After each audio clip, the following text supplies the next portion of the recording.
Welcome back, fellow scrubs. Forgot to turn the music up, so I get to turn it down now, and that's fine. Hey, I'm back.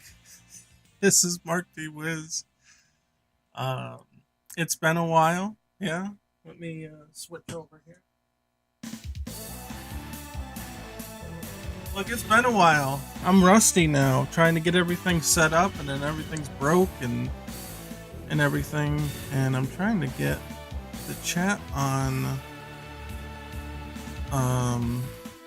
No, what? Oh, go back. I'm trying to get the, yeah, you know what? Fucking mute these notifications so I can type into the bar. I'm trying to get the chat for Odyssey to show up. Odyssey dot, is it .com, right? I have it on the desktop, but I need to see it on the tablet. I think it's .com. Yeah, it's .com. Okay. Well, hopefully it'll pop up. Because I don't want to be craning my neck 90 degrees to see my side monitor on the desktop. So yeah, I've been gone for a while, and the reason for that is because I don't have very good work-life balance, and you should not do what I do. Okay. Well, I'm trying to talk and type here. GameDevScrubs. Does it come in? There it is. Okay. It's been 84 years. Yeah, right?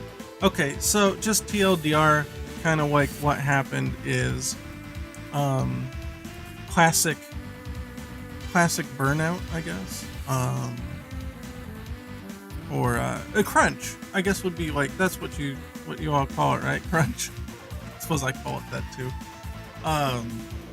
So I did too much. I did a lot of work, and I did a lot of overworking, and that didn't work out too well. So tonight's menu, rusted scrub. Yeah, it really feels that way. I feel like I was so happy though to come back.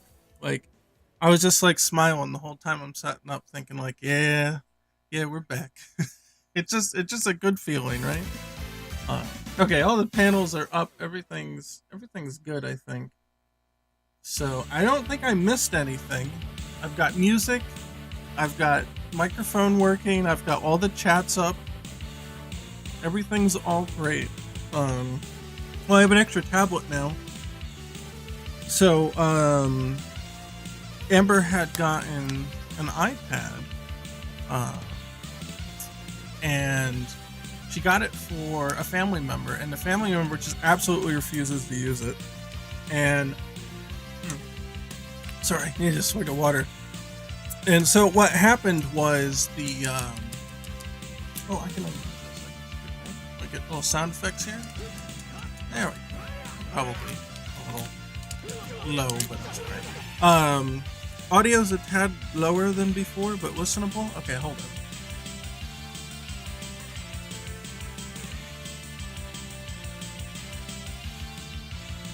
Hey, let me know if it's better now. I'm convinced the microphone is just dying. I have to unplug it and replug it back in every time that happens. And I don't know why, but that's just, I don't know if that means it's busted or it means the amp is busted or whatever. Anyway, yeah, so Amber got an iPad for a family member, and then that family member decided to refuse to use it, but they waited a very long time, so she couldn't return it because the return date was out. So I ended up with it, and I'm notoriously not a big fan of Apple, but what I've always said is that their hardware is actually pretty good, so I've been somewhat enjoying using that, right? But it makes a nice second monitor for me, so I can see chat on the iPad, and I can see the main chat on the iPad, and then the Odyssey chat doesn't come through the main app, so I have to use a second one.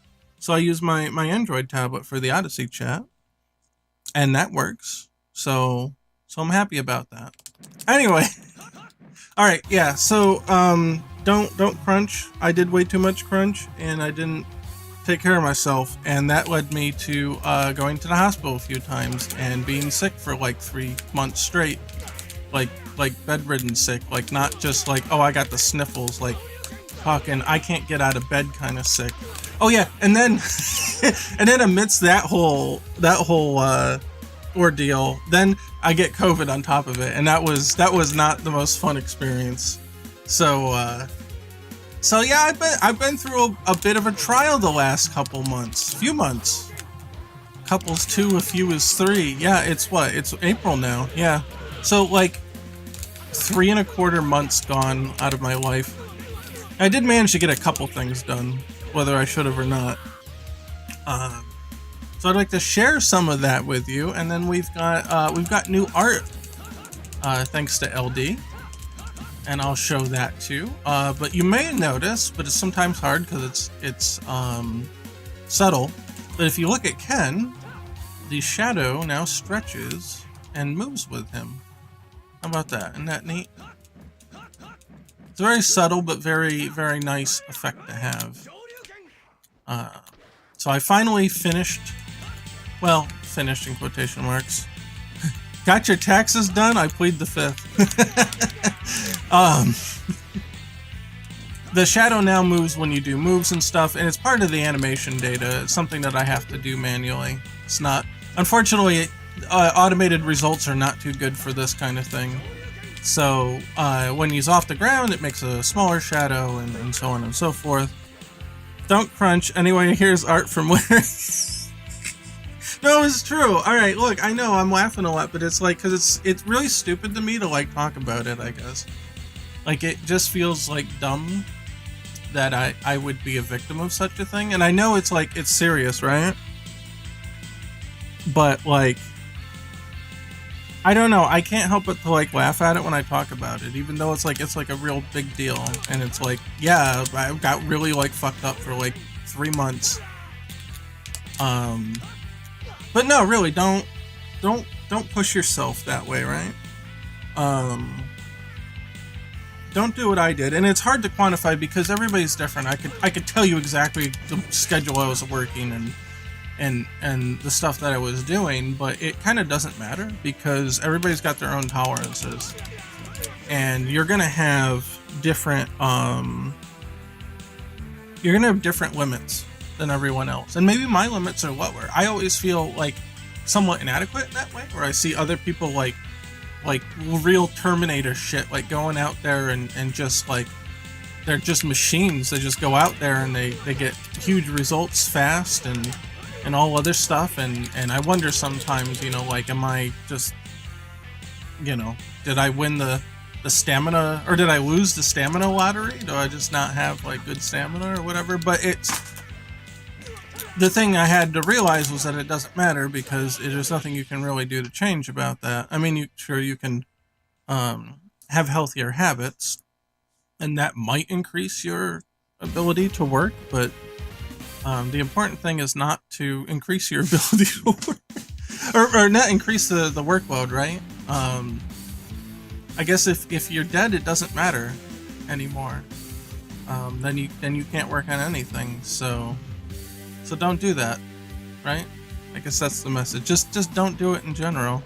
I don't know. So whatever you can, there's some signs. So I'll share some signs of like when you're doing bad. When you one of the big ones that I started to experience like when I was like later on. Like obviously there's fatigue. But I do get fatigue regularly, so it's yeah, literally work-life balance, right? Yeah. I do get fatigue anyway, just being, I guess, old. I don't know. So I don't usually take that as a sign of things being that bad, although it could be. If you're not regularly bound by fatigue, then that could be a good indicator that something might be up, and that you should be cautious at that point. But I get it all the time because I'm kind of out of shape anyway. And I have other health issues and stuff, so it's not like that one's not a big one for me. It just kind of comes and goes all the time anyway, so I don't think of that one. But one of the ones that I really started to notice, and I knew something was wrong, and I stupidly just didn't do anything about it anyway, was the inability to talk, and I mean that quite literally, in a way that I was either too tired to talk, like mentally, just I couldn't form sentences in my head, just kind of like, I'm just too exhausted, I can't talk right now, kind of thing. It was just like too taxing to talk. And the other thing is if I did try to talk, I would just have random words sometimes. And it sounds like really weird, but it's really frustrating because you don't think about it. Like, it's not a conscious thing. You don't really realize it's happening until you like listen to like what you're saying. But I'll just be thinking of a word and I'll say a word, but a different word pops out. And I'm assuming that's all just part of mental fatigue and stuff like that. And it happened with typing too. So it must be one of those like inner brain functions or something. I'd be typing and I would just type a different word than I thought I was typing. And then I'd like send the message and I'll go back and I'd be like, I didn't write that word. That's not the word I wanted. Well, why did I type that word? And it's like, yeah, I don't know. I can't explain that one. I can only tell you it happened. And that was like the biggest sign that maybe I'm overdoing it when I can't talk right anymore. But of course, being stupid me, I just kind of, plowed through it. And then eventually ended up just, I don't know if my immune system weakened or whatever, and it bottomed out, and then I got a whole bunch of infections at once. And then that wasn't fun, and yeah. The Ramblin' Man Whiz. Yeah, rambling was right. Rambling was really right, because that's what it felt like. It just, I don't know, like crazy man on the street, don't know what words he's saying, shit like that. It's like IRL autocomplete. Yeah, pretty much. I don't know. The dictionary of words got scrambled in my head and it just glitched out every now and then and gave me a random word. I don't know.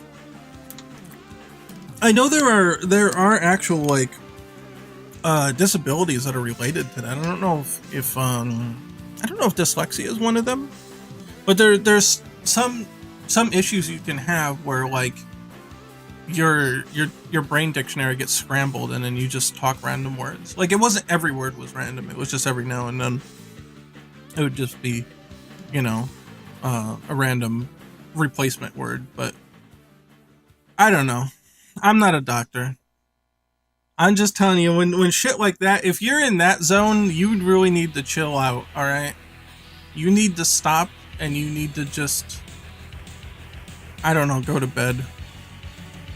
Let's go, you're back, hope you're doing good. Well, thank you. Yes, I'm doing much better now. I feel like I'm pretty much completely healed.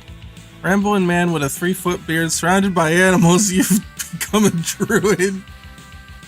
Well, it's not 3 foot yet. I don't know, it might actually be a full foot now. If you can imagine me with a big giant beard. I don't know, it was... I started growing it before COVID because I had a... I don't know what it was. There was something on my chin that I couldn't shave because of it, because it would, damage it or nick it, or it was too sore or something. And then by the time that went away, I don't know what it was now. It wasn't just like a pimple, it was something else. Something a little more serious. I don't know if it was infected or whatever. By the time that happened, I just kind of kept it. And then COVID hit, so that like I couldn't get, unless I wanted to do it myself, I couldn't like trim it. Couldn't go to like, a hairstylist or anything. And then by the time COVID ended, I'd gotten so used to it, I just kind of forget it's there, and I haven't done anything about it. Now it's just getting bigger and bigger and bigger, and I know my avatar is always clean shaven, right? So that's how I used to look. It's pretty much a spitting image of what I used to look like, but that's no longer the case. I don't know what to do with it. I don't know whether to keep it or not. I'm a little afraid to update the avatar because, like, I really don't know what I want to do with it. It's kind of only just happened. You know what I mean? Like, I didn't plan for it. It just happened, and when I think about it, I think, like, well, what am I gonna do about it now? Do I want to keep it or not? Or I don't know. But yeah, we're getting geese. Speaking of animals, we're getting geese in May. How about that? That was Amber's idea. I don't know. I guess they get really attached to people, so it'll be kind of cool. It'll be kind of like pets. But I don't know if, I don't know if I like them yet. I guess I will. I like the chickens, right? I don't see any reason that I wouldn't like the geese. But we'll see. They're coming whether I like them or not, right? That's how it works. Yeah, waddling adorable assholes. Yeah, pretty much. Just have the icon just be a beard. No, there's too many of those. I see those all the time. It's just a silhouette of a guy with a beard. They're so commonplace. Like they're everywhere. They're kind of annoying. I want something a little different at least. Yeah, anyway, so like crunch is really dangerous. And I know I don't practice what I preach, but don't do it. I just have really bad work-life balance control. I get really wigged out about being behind schedule. And I know that in a lot of cases I'll never get back on schedule, especially not now after being sick and stuff.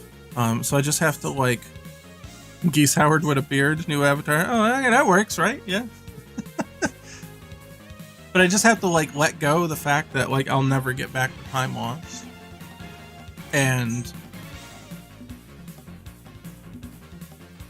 well, what I was gonna say was I don't know if the math works out. I don't know if taking 3 months off kind of would just doing like light work here and there slowed me down to the point where it would have been the same amount of progress as though I wouldn't have crunched. But I think that's irrelevant. Because whether the math works out or not, you can't do that. Because if you die, then like you can't do anything, right? Schedule is when it's done. It is, but I like to hold myself to some relative timeline. And I think a lot of the frustration, VTuber face reveal when, honestly, if I could get a VTuber set up, I would do it. I think it would be cool. I think that would look really nice on it.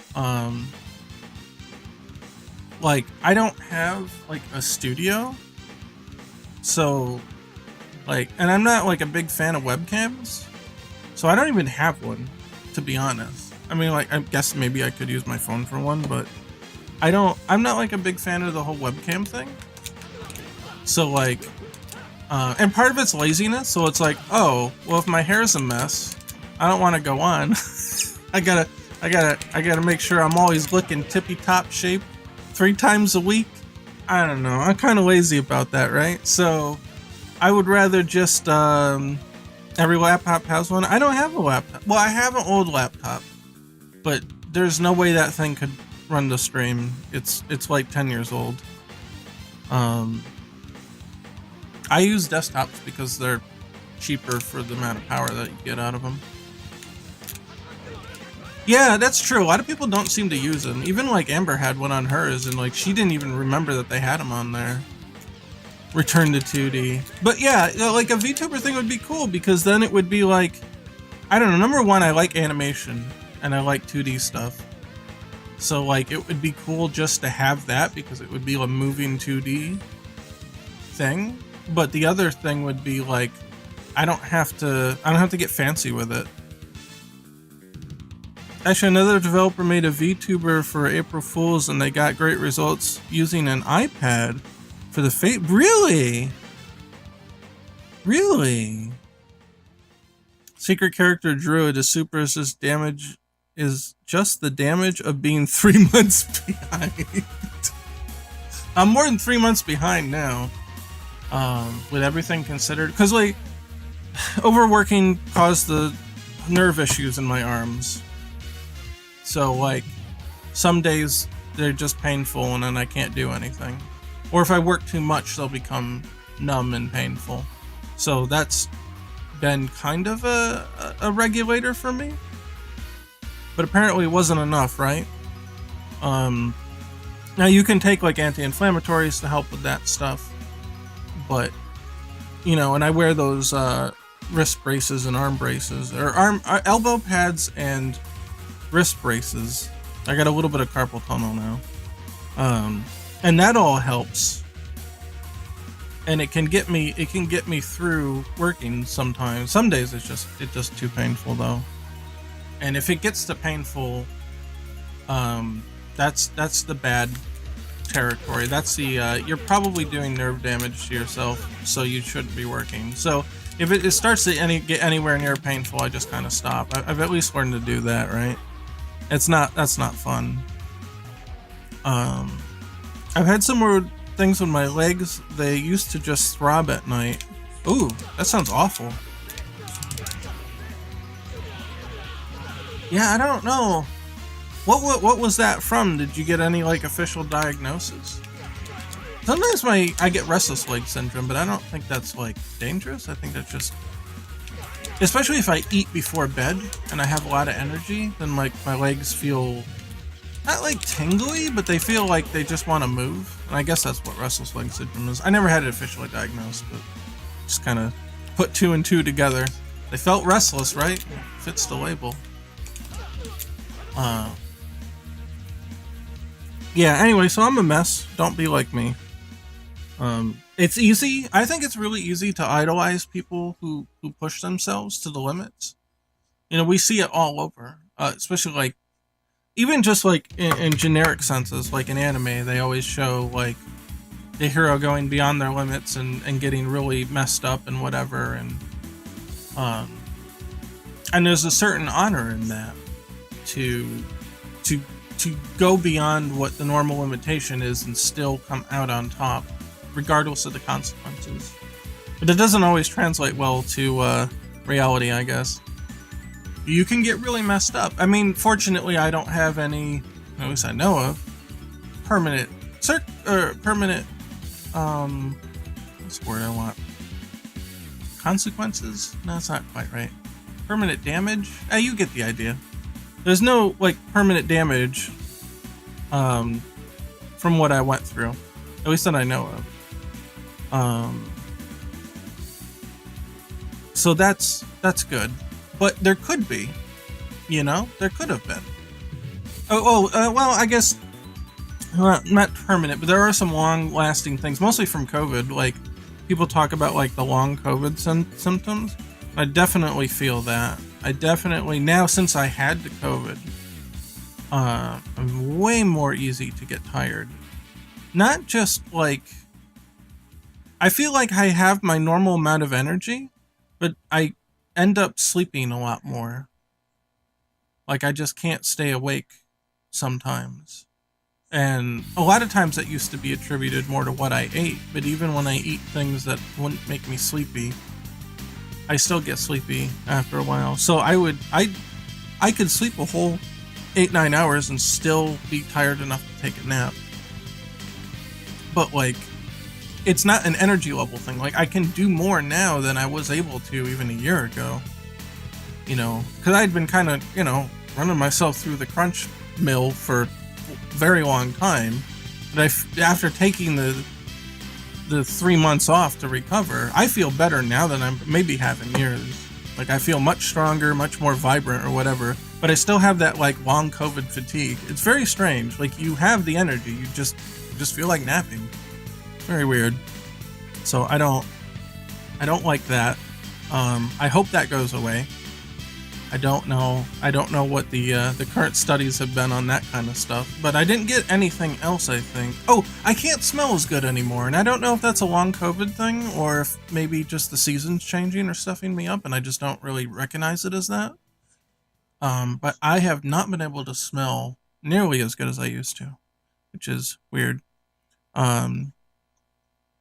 So let's see.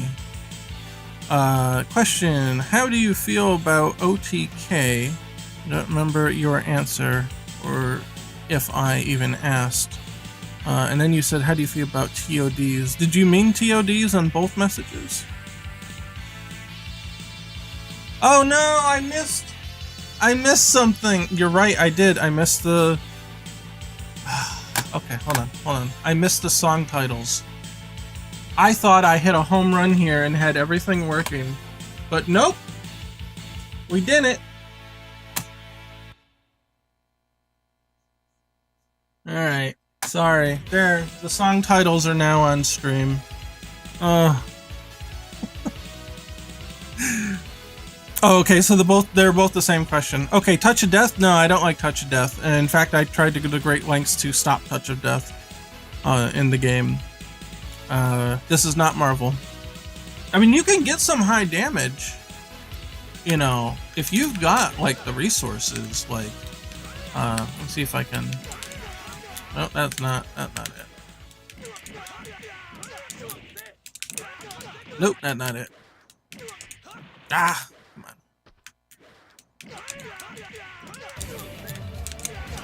Nope, that's not it. What I want to do is run up and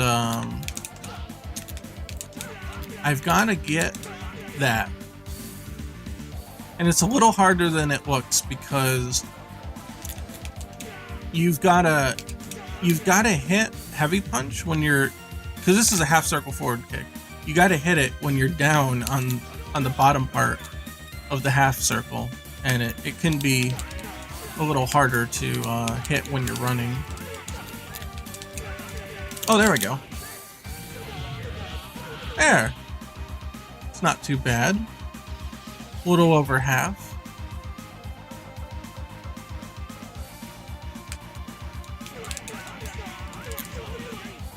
Oh yeah, if you're already in max mode, you can do some pretty big damage because you don't get the scaling of having canceled. There you go, you can get like half there. Let's see. How do you feel about Street Fighter 6 or what we got so far? All right, I'll answer that in a second. Let me get, let's see, if an unintended mechanic like CVS2 roll canceling was discovered in Pocket Fighter EX, would you patch it out? It depends on what exactly it is. I feel like the roll canceling is a little bit too crazy of a glitch, and not just because of the ability of it, but because I think it's an unintuitive kind of thing. You can't tell when it's happening, so it's hard to deal with in that way. You just kind of have to assume that, I guess, if the other player knows how to do it, that all the attacks, all the special attacks might be invincible at that point. I think that one in particular I would fix, and it's because of that, where it's like there's no way to, like, unless it took meter to do and had some kind of visual element to it. But I don't know. I feel like it would be a little too unintuitive to do too. Like, there's no real connection there other than the fact that it's a glitch, right? You have invincibility on the roll, so when you initiate a roll and you cancel into an attack, right? And that attack inherits the roll invincibility, and that's obviously a glitch. That's weird? I don't know. That's strange. I would prefer to have specific moves have invincibility, like during EX versions or something. So I think in that particular case, I don't like the way that it works. It's unintuitive, both in the way that it looks, the way that it operates, and also the way that you input it. So that I think I would fix. I think I would actually fix it. Now, maybe I'd get inspiration to add something additional based on it, but that kind of is a case-by-case basis. So I'm a little more on the side that if you find some, you know, tech to use, then you can let it ride if it's not too dangerous. But it really is a case-by-case basis for me. I hope your health be better forever. Me too, buddy. And we can see more Yori. Yeah, so I gotta get through the GGPO stuff first. How about something akin to card canceling? I feel like card canceling is another one that's a little unintuitive, to be honest. It's like extending a move. Just say like you do a Kara grab, right, in Street Fighter 3. It's extending a move's range unnaturally where it wouldn't have before, and then only some characters can do it with certain things. I feel like outside of very specific circumstances, that's also something that I don't like. I'm sure you could come up with a mechanic to help that. Yeah, to do something similar. Like you can do canceling, like, so Alpha 3 has canceling of normals without, let me pull it up here. You can actually cancel normals without hitting, if you believe that or not. Here, let's take a look. If it'll load. I've been playing some Melty Blood. How about that? I've been actually playing a game. Here. This has been very good for research. Very, very good for research. Card canceling to me always felt like a bug to the feature of micro leniency. Yeah, card canceling. You can do card canceling without having the side effect of extending move ranges, and that's what I've done for Pocket Fighter EX. You can card cancel in Pocket Fighter EX for certain things. So if you start a jab and you go to it. Oh, you can actually do training in Alpha 3. I forget that. Yeah. I always get mad because like Alpha 2 doesn't have training mode, so I always have to go to arcade and screw around. But yeah, if your normal moves and command normals do not move within the frames that you can card cancel within that window of activation, then you don't have any problem. It won't extend a move because you don't move until the move won't start to actually move the character until after. And I'll show that in a second here. So this one has an interesting way of handling something like that, though. I'm pretty sure that you can just cancel like an empty. Wait, can you do? Oh, you can't. Well, I got the right buttons. Yeah. Pretty sure you can just cancel a normal into a special without hitting. But it doesn't seem to be working. I don't know. I know I've seen it happen. I don't know. It's weird. It doesn't seem to be happening here. I could have sworn you could do it though. Wait, was that it?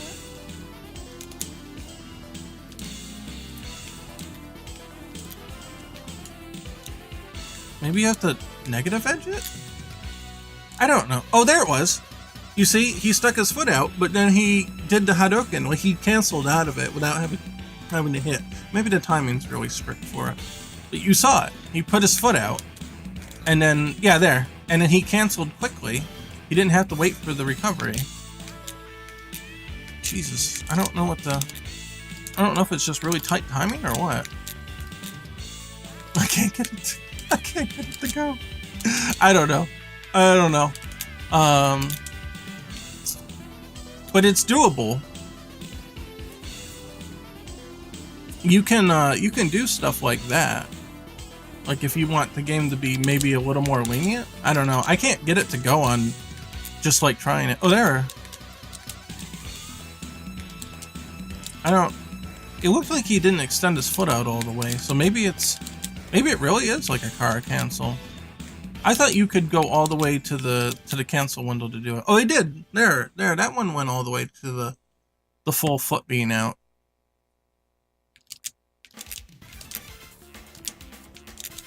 I don't know. It's weird. It could potentially be implemented a little better. I mean, if you wanted to just say you could whiff cancel, I guess that's what you would call it, right? Whiff canceling? It's hard to do in the Anniversary Collection because of the emulation? Oh, okay. I know their Third Strike's a bit borked on this, but I didn't know of any other real side effects. But yeah, that would explain that, I suppose. But yeah, it's possible, just really weird. So here in Pocket Fighter EX, if I start to do a jab, so here, frame 1, frame 2 of the jab, and then I press the other punch button. Well, now all of a sudden it transitions here. This is the grab. Transitions in the grab. So I do have that leniency, and that's a part of card canceling. And the reason for that is so that you can have the input on 2 different frames. You don't have to do it. You can do it same frame, but that's really hard for a lot of people. So you can still do it on 2 different frames like that. And I've got a leniency up to 3 frames. So there's the frame that you activated on, and then 2 additional frames for you to press that second button. And it makes it easier, for sure. You know, I don't always press the buttons in the same frame. Sometimes I do, sometimes I don't. But it's always difficult to do so. I think Alpha 3 makes you press them in the same frame to do the grab. And it's touchy. Sometimes I don't get it. So, but in Third Strike, they give you those extra frames. They Kara cancel it. They give you those extra frames that if you're pressing jab or you're pressing light kick, you have a couple frames to press the other button to get the grab command. And that's where the glitch kind of originated from. The thing is that it works on all normals, not just the buttons required to do it. And that might be where part of the problem came into play. So you could theoretically like do a heavy kick and then grab in Third Strike. Now I did not allow that in here, and that's part of how I fixed some of the Kara cancel glitches from occurring. Only the buttons that are specific to the canceled move will have an effect on canceling it. You can't just do this and then go into grab, because I know it's only supposed to be, you know, it's not supposed to be done from everything. Actually, wait. No, I'm wrong about that. I changed that. When it was light punch and light kick, it was that way. But now you can do them with 2 punches and 2 kicks. So that's not true. I guess you can technically cancel out of heavy kick now. But notice that heavy kick doesn't move. So 1, 2. Heavy kick has not moved yet, even though I inputted it. And the reason for that is that when you press the third one, oh, now we go into grab. If heavy kick moved on frame 1, then you'd get a Kara situation, because it would move you forward and then you would get grabbed, right? That's where the glitch's advantages come into play. But if you don't allow the move, if you, just unilaterally across the board for every move that can be Kara canceled, just don't allow them to move within the first couple frames. Just save the movement for later. You know, it doesn't really impact gameplay that much. And it's the same thing when going from a normal Hadouken or Shoryuken to an EX Shoryuken. So I do forward, down, down, forward, punch. 1, 2. Ken hasn't moved yet. Press down the other button. Now we get EX, and there on frame 3 it's moving. That way, you can't intentionally press the button late to get additional distance out of your attack, because they all stop.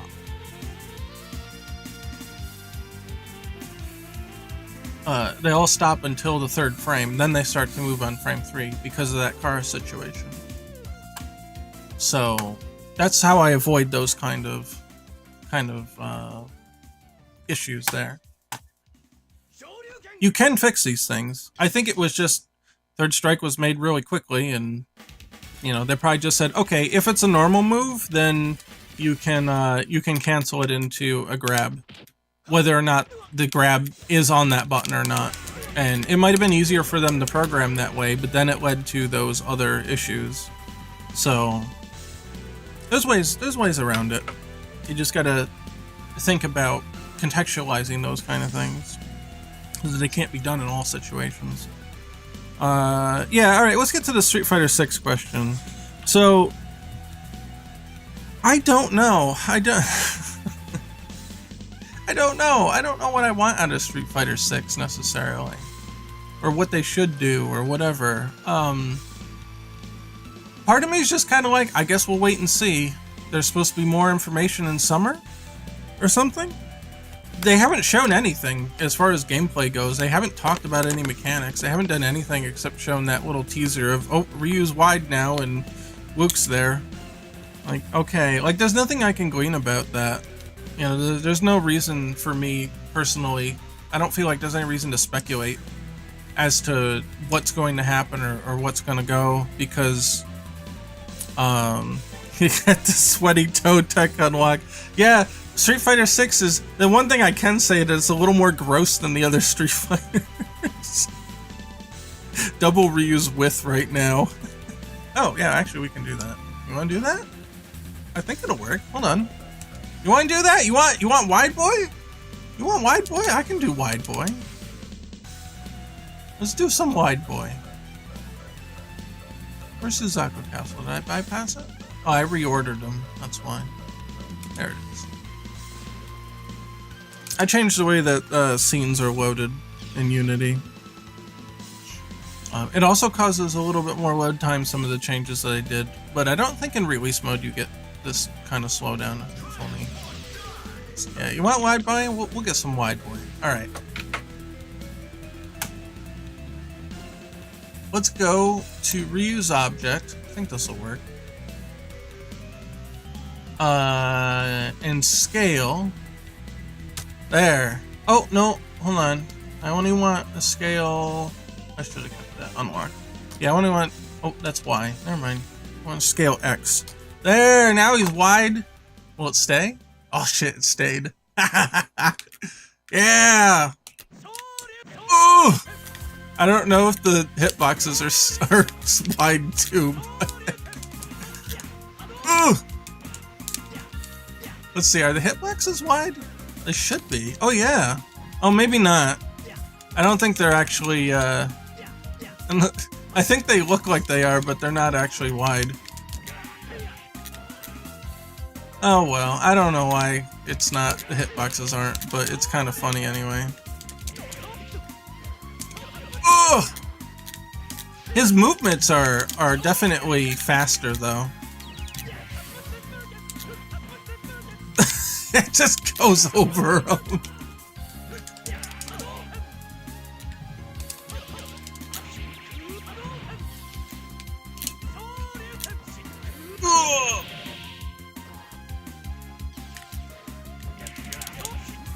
Final boss Street Fighter 6 for you. Yeah. It's just wide boy.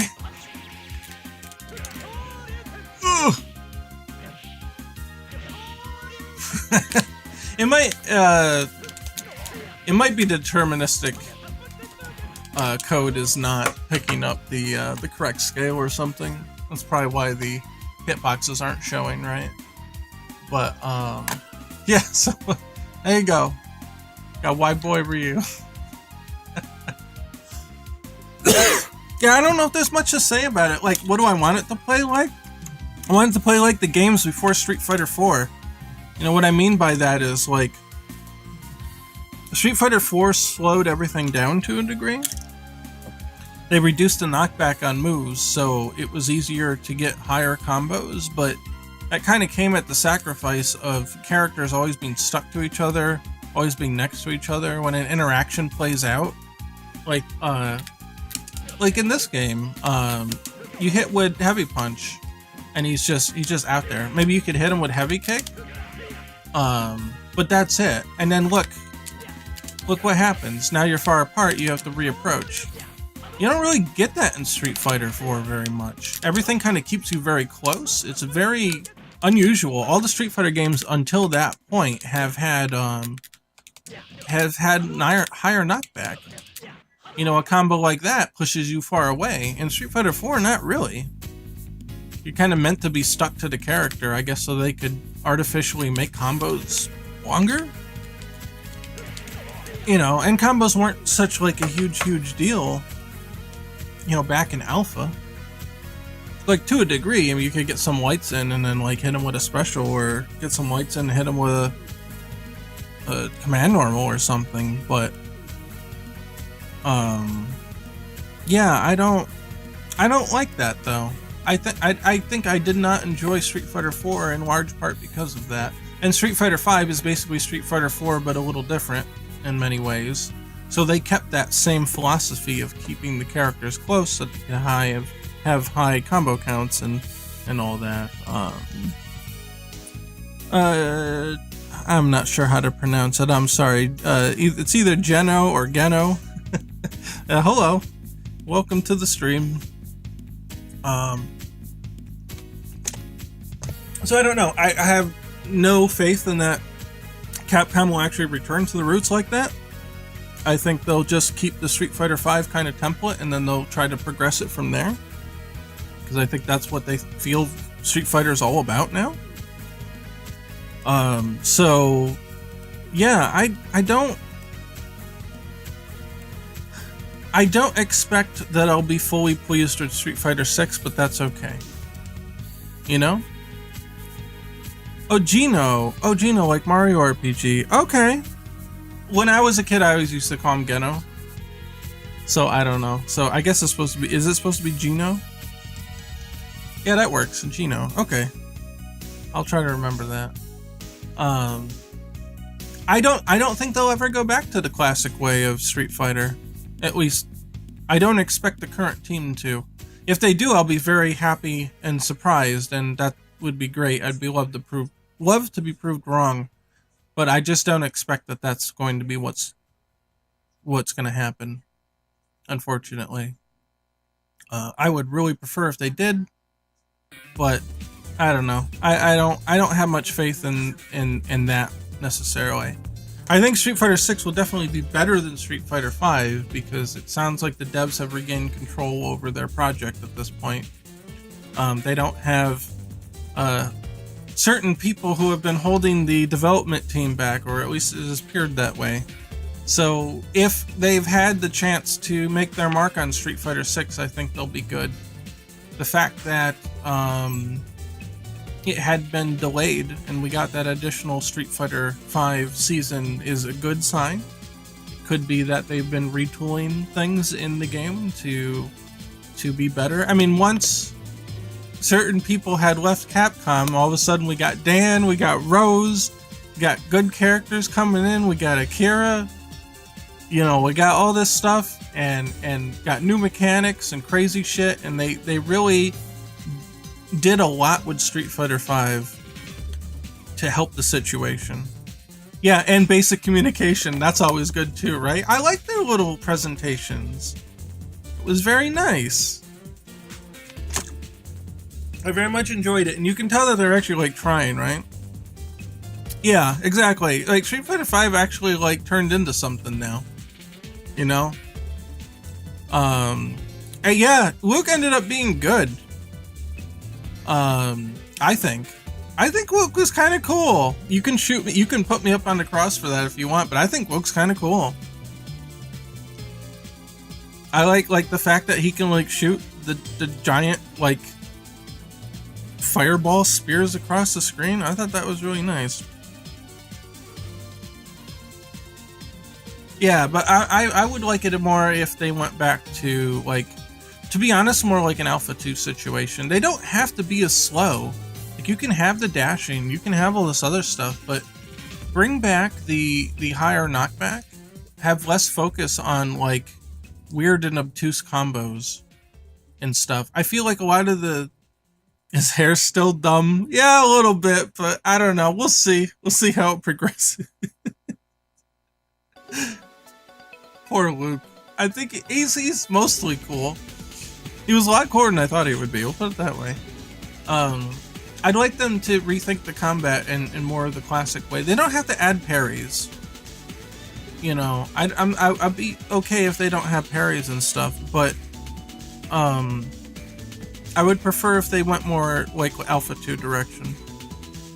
Now, there are things you can do, like EX attacks.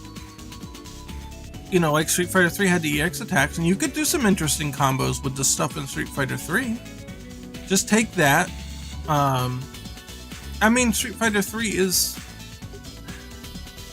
I'm trying to speak in generalities here, because we could go into hours of dissecting how exactly these games play, and how they're all kind of different and whatever.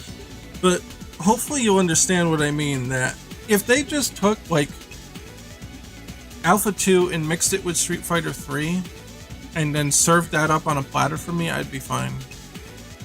They don't have to include the parries. They can just have that classic, you know, give the alpha counters. Instead of parries, do alpha counters. You know, like the old days. Have multiple supers. Have EX attacks. And just just go with it, you know? I would be very happy with just that, but I highly doubt that that's what's going to happen. I don't think that they would do that. Harsh Letty? Is it Letty? Well, welcome anyway. I know I probably screwed that up. Harsh Letty? Letty? I'm very sorry. I don't know, but welcome anyway. As a kid, the fact that every Street Fighter game was different is what made me a fan of all of them. To a degree. They at least added alpha counters in Street Fighter V. Yes and no. Not really. The V reversal was like a very gimped alpha counter. To the point where like it only did gray life damage and not real damage, and the frame data was terrible and it barely knocked your opponent back. I'm talking alpha counter like here. When I talk alpha counter, I'm talking shit like this. Where I get like a free Shoryuken and now I'm on his ass. And there's like nothing he can do about it. Within reason. Like I know there's certain setups that you can miss with an alpha counter. But I want that shit doing damage. I want that shit doing chip damage. I want mega advantage off of V reversal. I still don't think V reversal even now is that good. The Alpha 2 alpha counters were insane. Yeah, that's the shit I want. Give me the insane shit. Oops, I did too early. Give me the insane shit. Look, I can actually do stuff.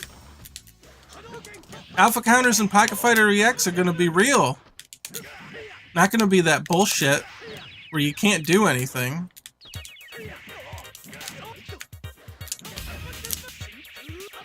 I want good shit. Hey, John.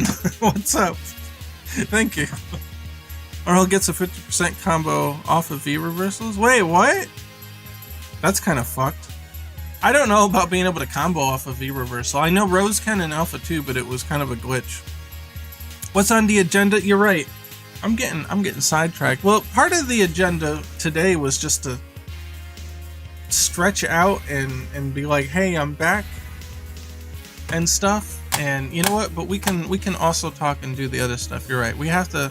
I've got special stuff here. Oro spelled backwards is Oro. You're right. I got special stuff here. We got new material. We got lots of new shit. I'll have to roll it out over multiple streams though. Keep you all guessing. Hold on. Let's make a change here. Oh. Let's go to resources. And raw resources. No, not raw resources. I think it's under menu. And character select. Character select. Right? Yeah. C for character. Look, cognitive decline is already hitting. I guess I better stop. Wait. Why did I stop? I'm still here. Oh, you mean why did I take a break? Oh, I thought you meant the stream crashed. I'm looking around frantically. I'm like, I don't know, XSplit's still open. I don't know what's going on. You give me a heart attack, boy. Come on. V2. Character portraits. We got new character portraits. Thanks to our good friend LD. Look at this shit. Look at this. Look at this. Look at this! This is good shit! It's like the classic Pocket Fighter look. Look at Terry. I've never seen him in a style like this before.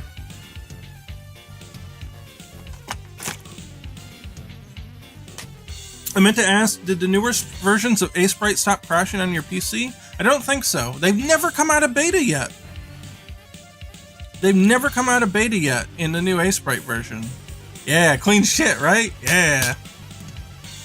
So these are the new character select portraits. I was supposed to start pixelizing them today.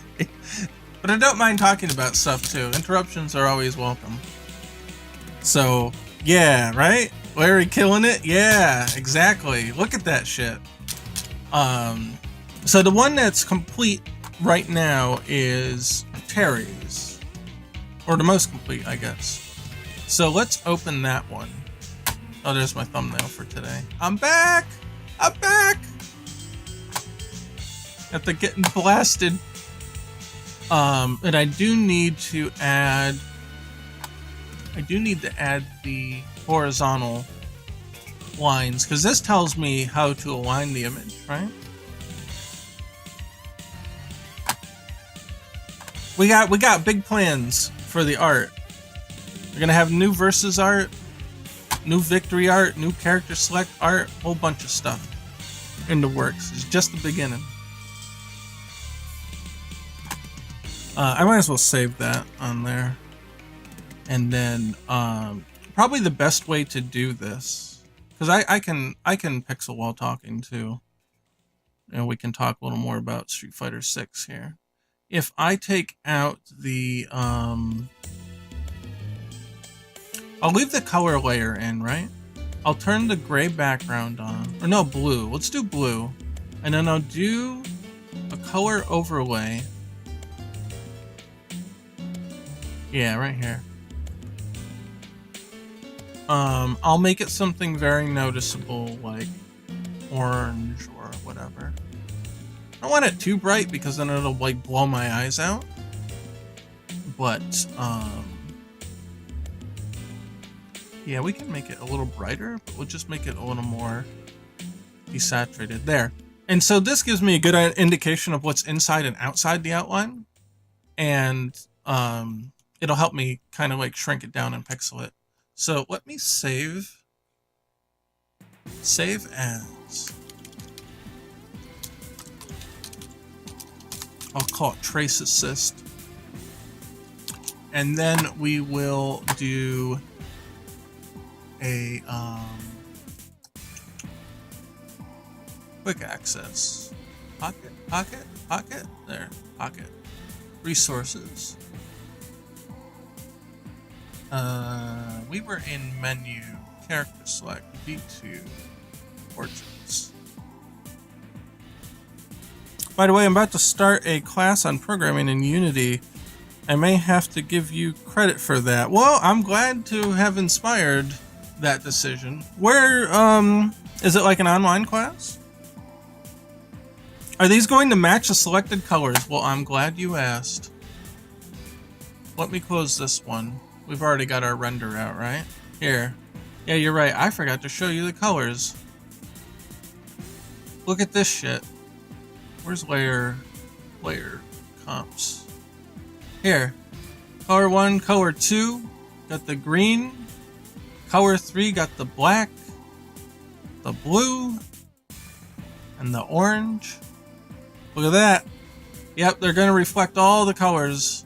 I'm going to remove the sprite preview and just have these ones show up with the right colors.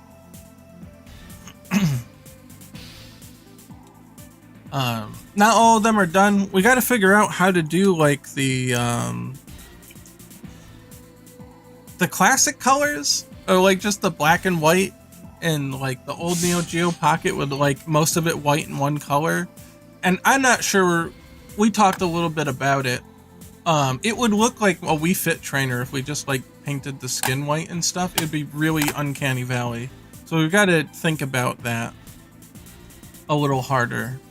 But these ones are pretty straightforward, you know, as far as getting the colors here. So we're going to have all that, of course. So, yeah, it's good. Things are good. Gonna have all the good shit. Okay, so if I take tracing, the trace here, and I need to shrink it so that these lines match up with the character select. And I don't even know if I have a character select render for myself. Well, I was thinking ahead, right? Oh yeah, here's one where we did a little test here. I was thinking ahead of how to like expand it, and then we've got the maximum amount of height, right? That we can use for the portrait. Well, I couldn't find a picture for Mai. Mai's not on the docket anymore. I guess she's gone. I guess that's the one I'll probably use then. Well, this was the second version of the scale.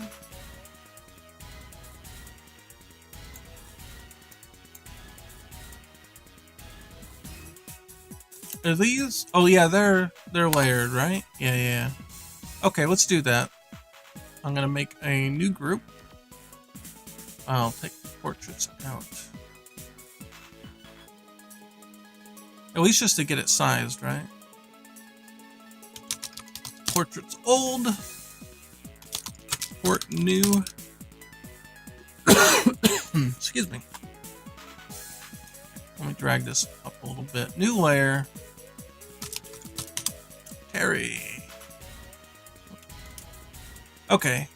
I'm going to assume that all of these are orientated as they are intended to be on the left side of the screen.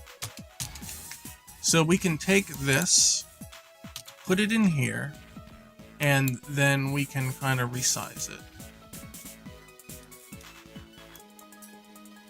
Oh no, I can't see the lines. When it gets resized, I can't see the lines. We might have to do this in Photoshop. Left side, correct? Yeah. I figured. This one would work all right on the left side, or on the right side too. This made me think about it for a moment. I might have to export this to Photoshop to get a cleaner downscale, because it's not working out too well. You know what I could do? What could be hurting it? Where's my render one? Trace assist. Yeah. What if I took out? Wait, what happened? Wait, did it just close? Okay, let's close this one. Oh, I dragged it into the other one. I dragged it in as a smart object. I'm gonna remove it. I'm gonna keep it transparent, and that might help the lines continue to show up. And then I can just back the whole thing in blue after. I think that would probably be the better way to go. Then maybe we don't have to go through the hoops here. Oh, no. Wait, what happened? No, I want... Oh, wait, I have to import it first, right? Yeah. Then copy it. Then paste it here. This might work, because then it won't try to downsample the blue around it, right? Oop, what happened? I didn't want to rotate. Yeah. We got it now. Okay. So the top one's there. Oh no, but the bottom one disappeared. Oh no. Okay, alright. We're gonna have to go to Photoshop. That's fine. We're headed to Photoshop. Okay, this is... Oh, right, because the hair can come up from that. Okay. Oh wait, didn't I exported these already, didn't I? Or maybe I didn't keep them. Damn it. Okay. Hey, nice style. I like it. Well, it's all thanks to LBRY. You gotta thank LD. Oh, this is the wrong place. Oh.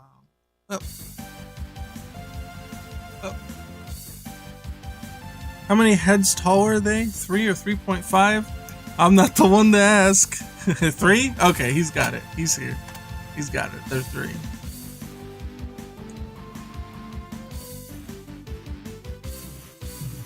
Character select V2 samples. Oh, here they are. I've already got them exported. They're in the samples folder. That's why. Okay, so we'll go to Photoshop.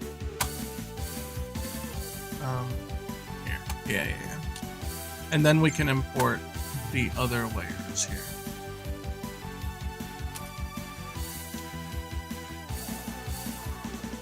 Who knew this would be such a pain?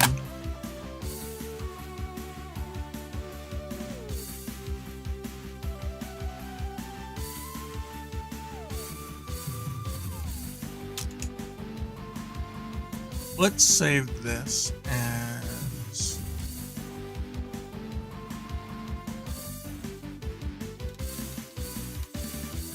sizing template.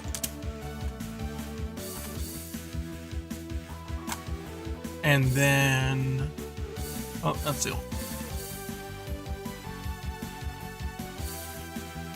And we'll drag this one in. Okay. Oh no, it's still invisible.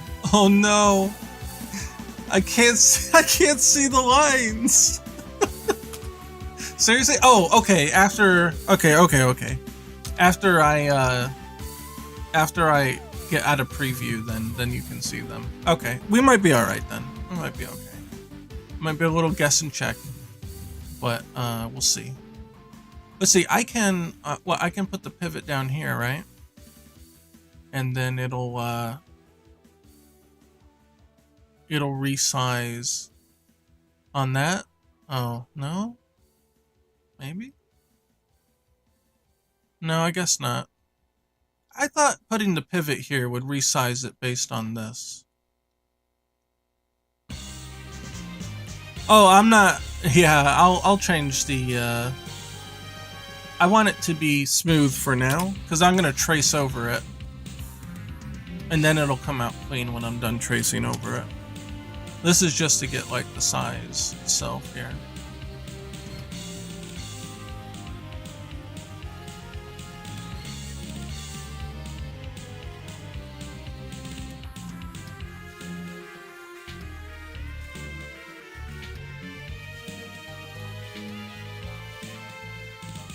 Yeah, alright, there we go. That's good.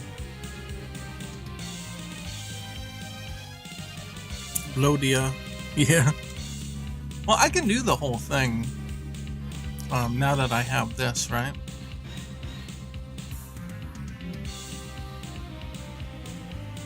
Yeah, I can just pixel the whole thing, just as long as I know that that's where it needs to be cut off.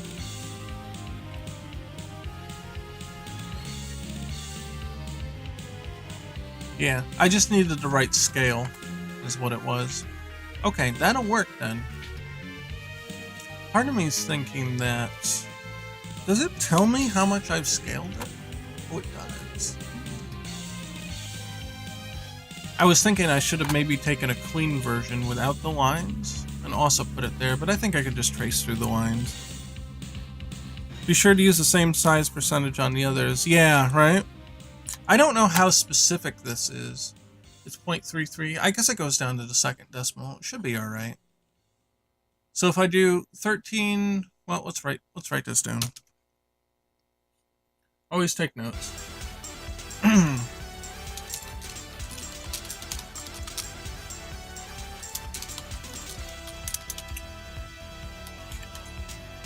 Width, height.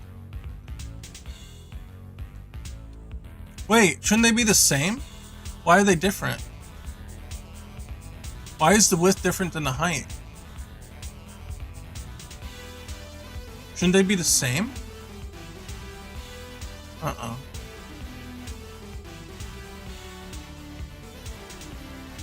Yeah, but now I gotta like rethink. Maybe I have to resize it now. Yeah, it's a little different now. I don't know why it did that. Great, and now it's all fucky. I guess that looks right. Yeah, that looks right. Okay, alright. Try again. So I was wondering, I'm like, wait a minute, why aren't these the same? They should be the same, right? Yeah, okay. 13.36. Okay, there we go. We've got a Terry. So I need to make a new layer. And it's gonna be blue. But like, you know, not killing my eyes blue. And then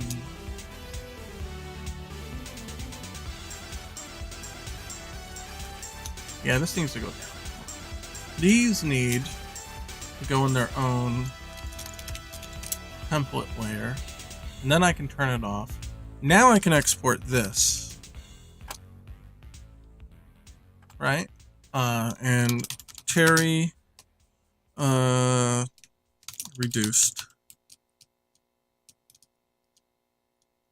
Right? Is this a PNG? Yeah. Okay, we're getting somewhere now. We're getting somewhere now. Okay, now we can go to Sprite. I know this is complicated, but maybe more so than it needs to be. There we go. Okay. Make sure the color is RGB color. And what I'm going to do here is first make this a layer from background. Add a new layer. Same color. Put it back down under it. Space. Background color. And here what I can do, because the layer under it is the same color, then I can fade it without it being goofy. And then I just trace it from here. Line. That's it. And now we can trace. So the way this style is, the outline color is supposed to be a little bit thicker than the inside. Don't know how exactly I'll do that, but if I have to do this a couple times, it's fine. I don't think it'll bother much. It is heavily reduced, so we're gonna have to perhaps crunch some details here. But let me keep this off to the side. Open. Carry with the color. Oh, you know, I can use that ref program. Here, ref. Yeah, how about that?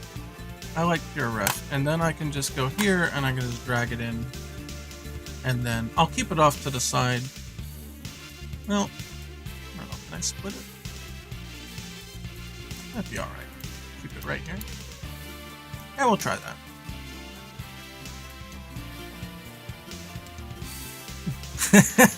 Yep, new portraits, baby. Thanks to LD. We got new art. It's looking clean. We got Ken. Got Ryu. And we're working on Terry first, since he's got the most complete out of them. Oh yeah. Oh, I've been waiting for these. We've been talking about these a little bit here and there. Some people might remember I was saying that I'm waiting on my superstar, and he'll pull through and bring them in, and here they are.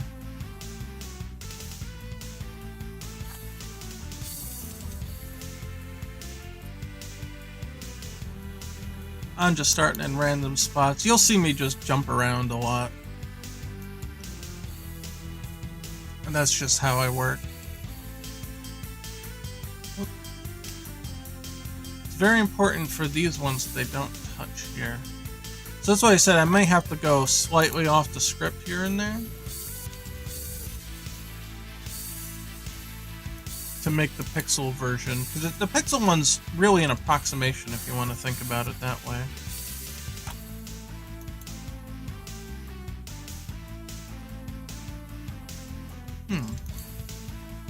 Supposed to just come into the hair? Yeah. I guess we'll do it that way then.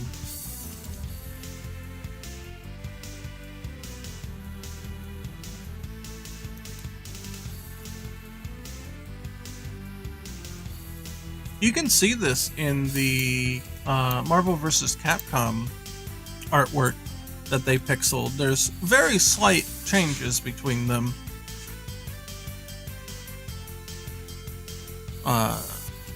Very, very slight changes between what the in-game shows and the and otherwise.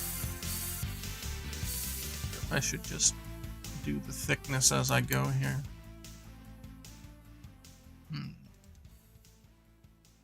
A lot of times I would just wait till the end to do the thickening. But I guess it doesn't hurt to do it on the fly either.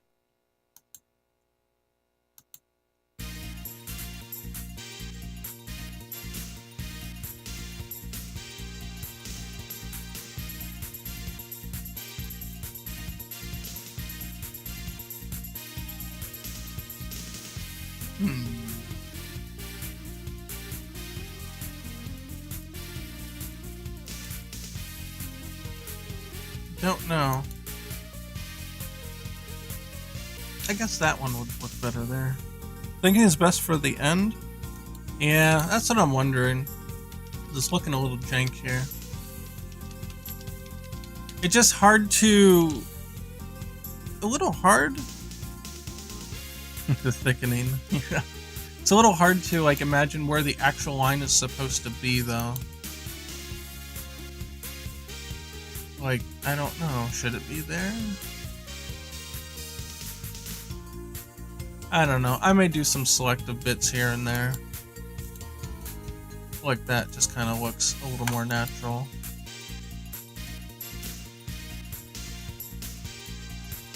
It's hard to tell sometimes where exactly you should put the stuff. Like here, should that be like that? I guess so.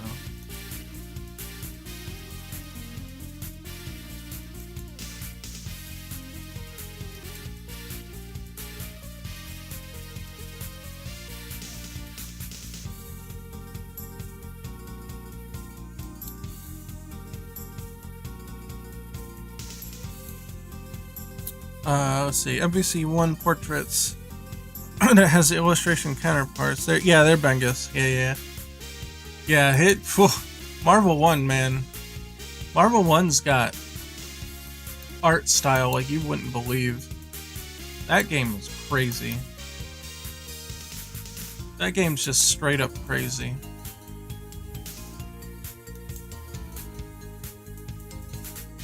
Ooh, we got detail crunch here.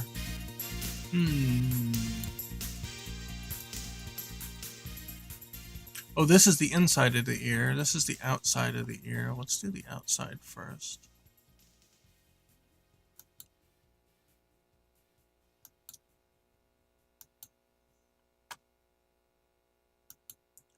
This is a little tough. This gets really eaten up here, this ear shape.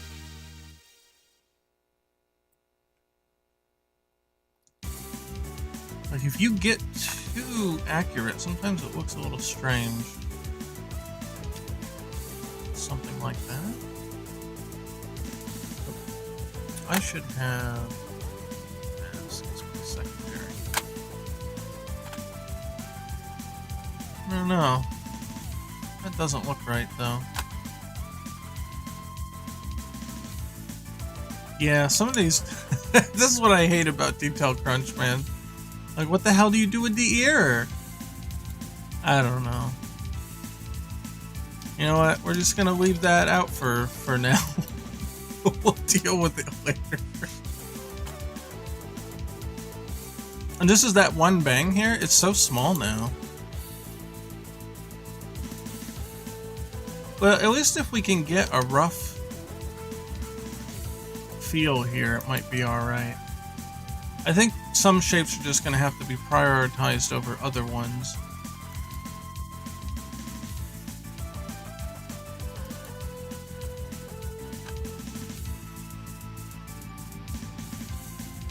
Like, this doesn't converge very well, so would we do this instead?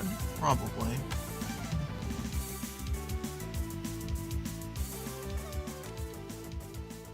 It's tough. Sometimes you gotta make tough calls with these.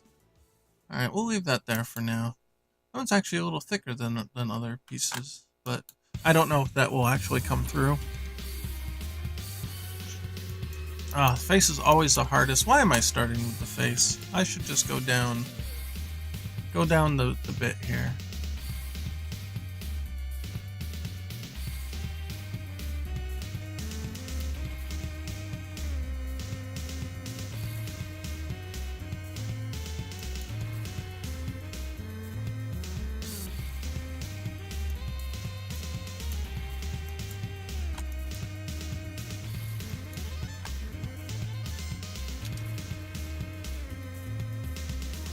make this loop in here.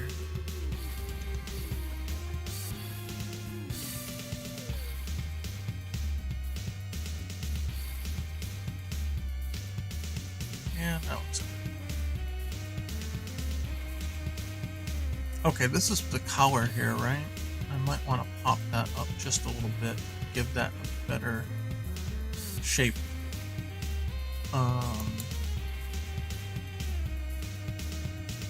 We'll leave that like that for now. Okay.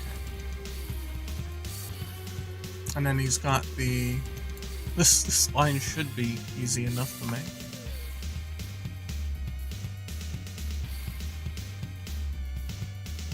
Okay, and then it goes here toward the spike. Okay. Well, we'll leave that where it is for now. We'll worry about the other detail after. So let's get around the arm now.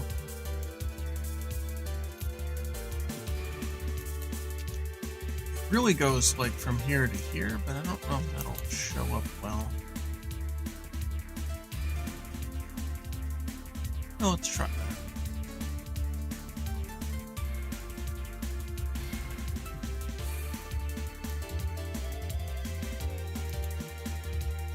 Oh, and this is part of his jacket down here, huh?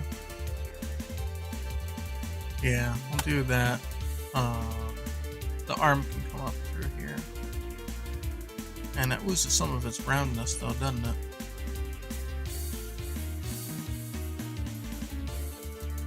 It'd be tough to pixel trace. It is real work, man. Guess that's alright. And we'll see how that goes. So we want to like bump those out too. Well, we'll see. We'll see where it goes. This could definitely go down. This kind of just shoots down, right? Think of it like it just being a curved line that goes down. You would have something like that. Potentially.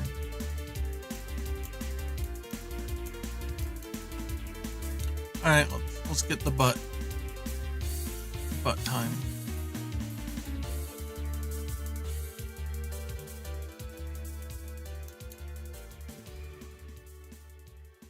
This one's tough. It gets so crunched in here.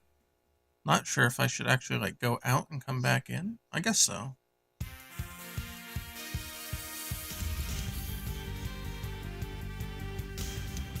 Yeah, that doesn't look too bad. Okay.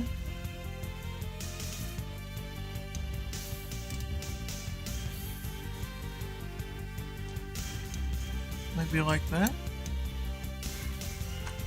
Not too bad. Alright. He got a dumpy. A little bit. I might have to adjust that as we go along. The shape's not 100% right, but let's at least get some kind of outline going here, and then we'll go back and fix things up, I guess, right?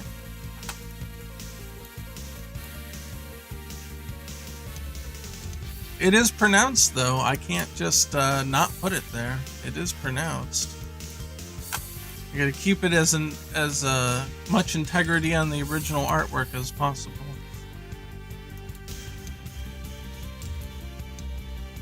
Okay. These details should be pretty easy to fill in.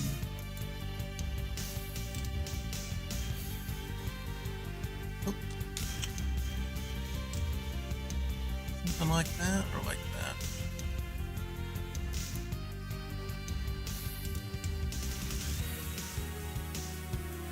I feel like that looks like more of a natural line as you see here. Yeah, we'll do that.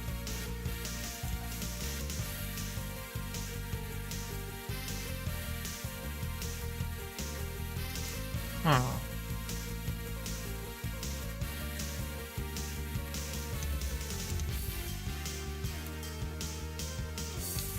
Oh, this is the inside. Oh, I see. This is his chest part here. Yeah, man, sometimes it's hard to get all that in there.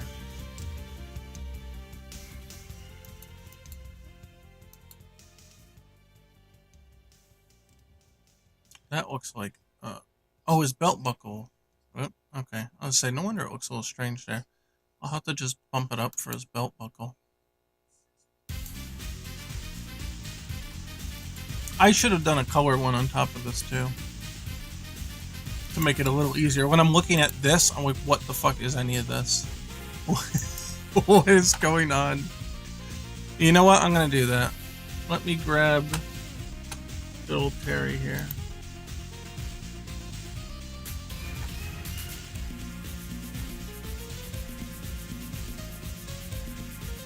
How do I... Oh, here we go. No! Hold on, I'm trying to do it on the other monitor. I'll just bring it over. What I'd like to do here is undo the color overlay and then re-export it as the colored version. And now that we know the reduction slides, I don't have to worry.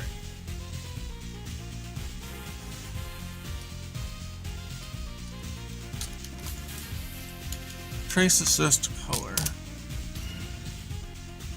Pixel soup. Yeah, really? You know what I mean? It's crazy. It really is crazy. Oh, oh. I'll do it up here. You know what? I don't need the lines right now because I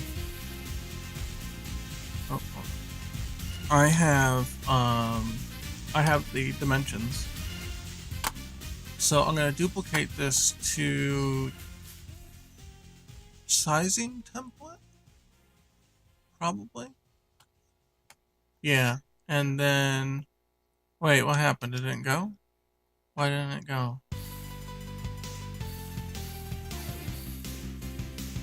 Yeah, okay, yeah, that's the render. Duplicate to sizing template as color. Yeah, it's blank though. Or is it just so small that I can't see it? I don't know. Alright, what was our thing here? 13, let's type it in, 1336.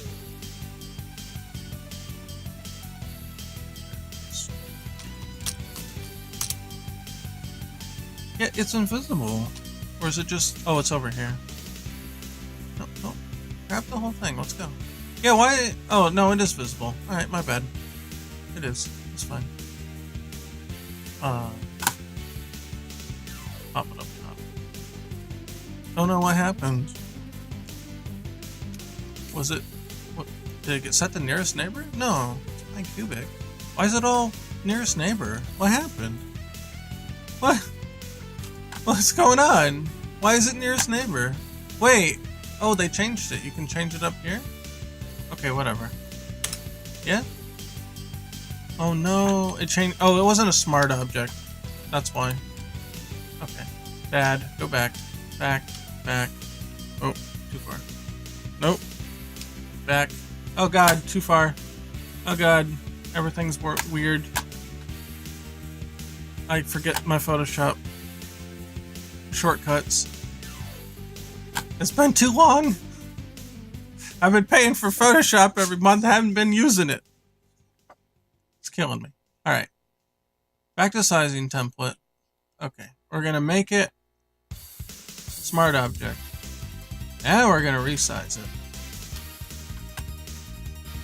to 13.36.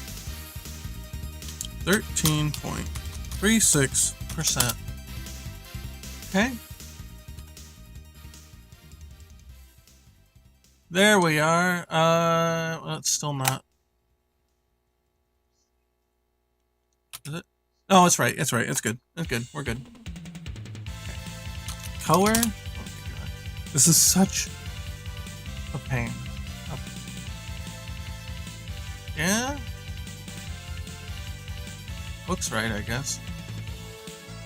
Wish the pixel grid would go away when I zoom in. Looks like it's shifting though. No, I guess it's pretty much on the money. Alright.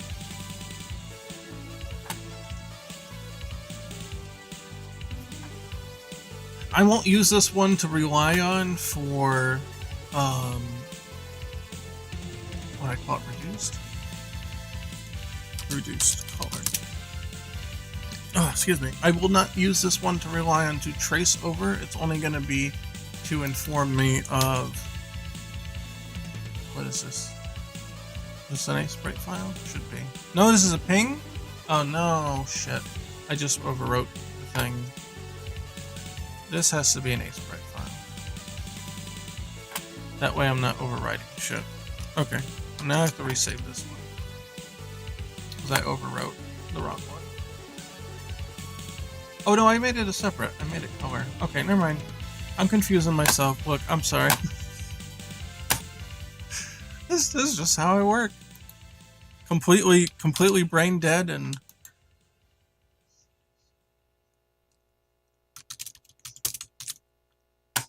Oh, if I could capitalize, right? It'd be great. There we go. Okay. Oh my god. We're in business now. Okay.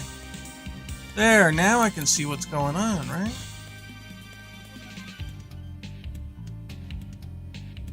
How about that? Okay. I'm gonna make sure we are drawing on the correct layer. Oh, this one's gonna be tough. This is gonna be tough. I think we're gonna have to do it like this.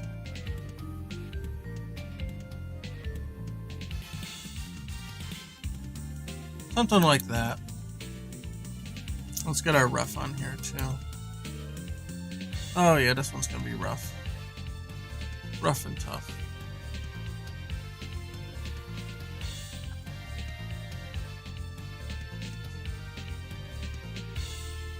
Yeah, it looks rounded now. It'd be easier to handle with a belt with color later. Yeah, I think I'll just leave that as is for the moment. And then we'll go from there.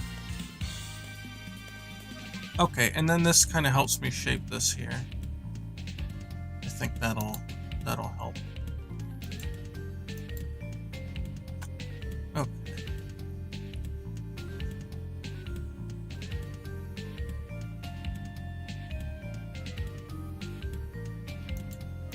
Okay. And arms shouldn't need too much color to help me see here. This one's pretty cut and dry. Let's see, this is rounded, right? Oh shit, we got little doohickeys coming in here. I guess that's this.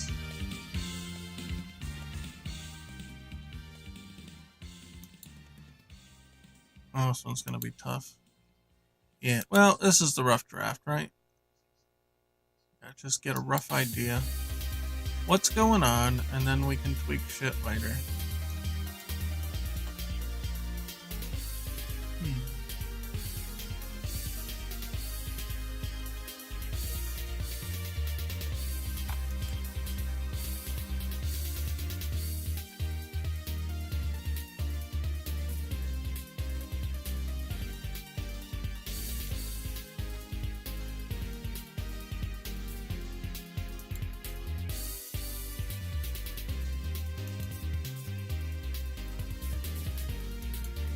Yeah. What were we talking about before? Were we talking about Street Fighter 6? We run through that topic. I feel like we ran through that topic. There's not much else to say there.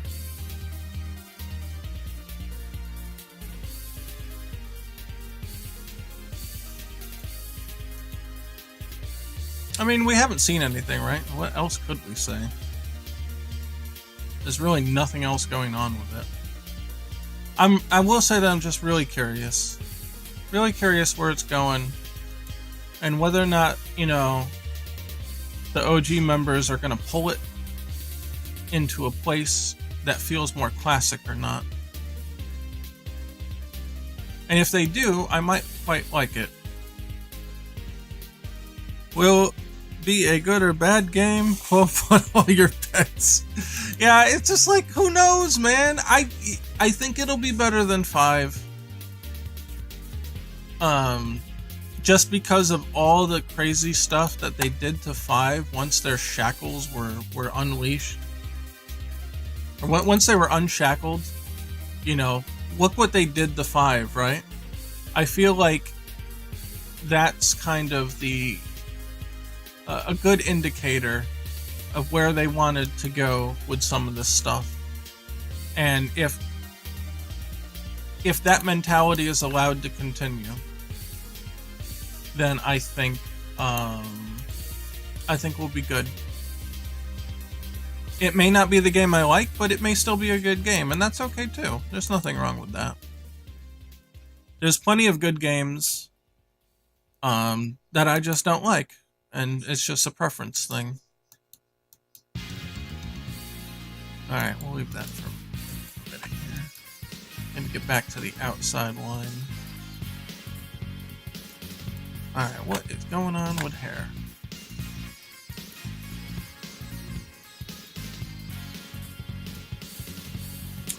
Oh, the tips of hairs are always the toughest, man.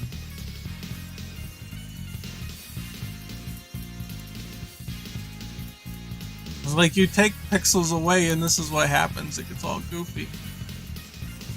But too many pixels also makes it goofy. And now its shape is kind of not what it was supposed to be. Ah, it's killing me. What do I do here? Let's think.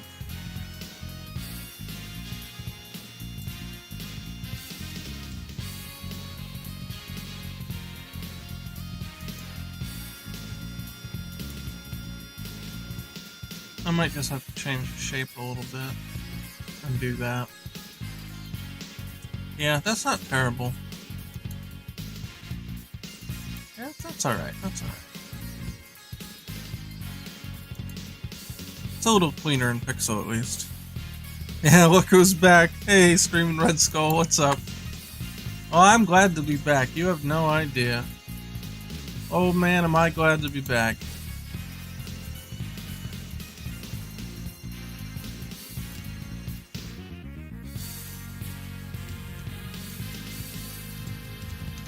Alright, I guess we've done the whole main outline. Save. Control S. We don't want anything bad happening.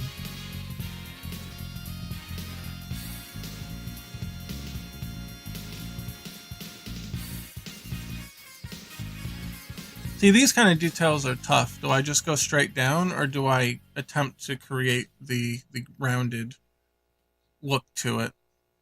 And then things get really tricky. And then it doesn't look quite right.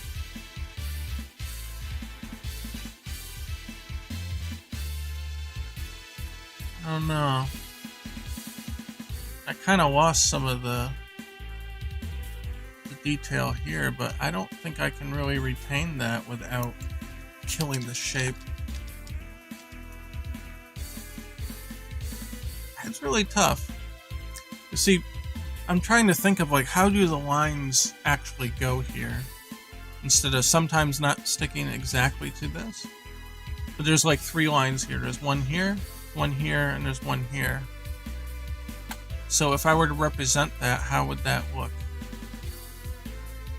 You know? That's not a straight 45, but you get a little goofy when you try to not do that, you know? And things get a little convoluted. But you don't want something like this. That's not clean. I mean, your options would be to increase that. But then the top part of the hat don't look right. Pixel art, a lot of times, is sacrificing certain things to get what you want. You may not always get what you want.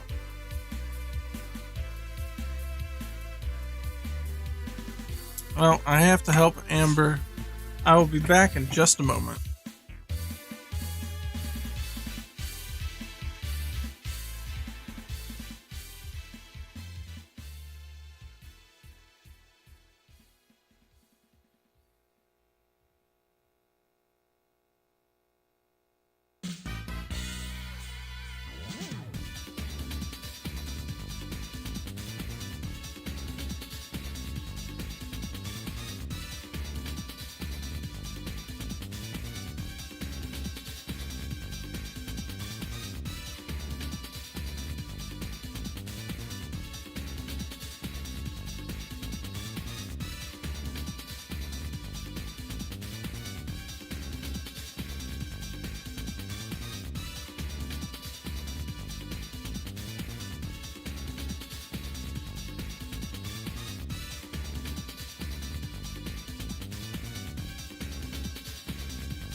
Okay, I'm back.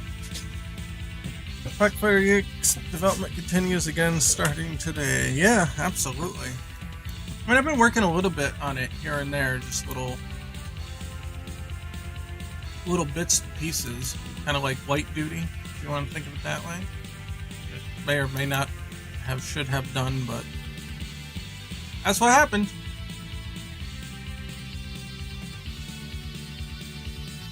Oh, this is gonna be tough. Oh, these eyes are gonna be tough.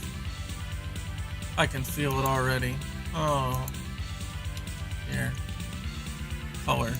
Color, help me. Color, help me. Oh, he's got little... Oh no, he's got little... bright spots in his eyes and... Larry, you're killing me. The detail's killing me.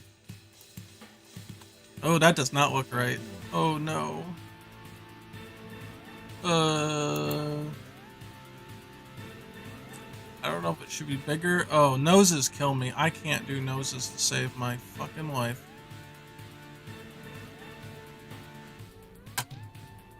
This one's tough because it got crunched. The detail got crunched so hard that the nose and the eye have basically merged. Alright, I'm leaving that till later. I'm not screwing with that now. No, thank you. Sometimes I just gotta kind of look at the intent here and then just reinterpret it as I can.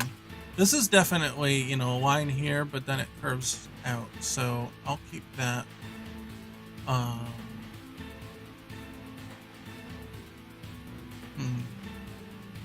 Faceless Terry it is. Yeah, there you go. They don't need noses, right? Look, noses just get in the way. Who wants a nose? Serious. Who would actually want a nose? Come on. I would. Noses are awful. Everyone's grilling. Yeah, that's true, right?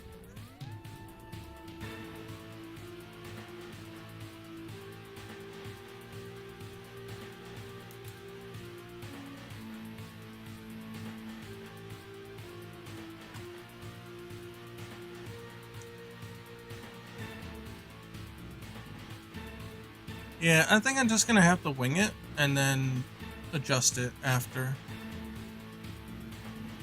No, scores an 18. Yeah, right? Look, it worked out for him. Worked out for the man. Can't be dissing on that. Oh man, yeah, this is gonna be a fucking nightmare. Alright, we're gonna set that aside. It's killing me. Oh, the color helps me a little bit with the ear detail here too, I think. Kind of looks like it could just go like that and this, and then that's it. Yeah, that's not too bad.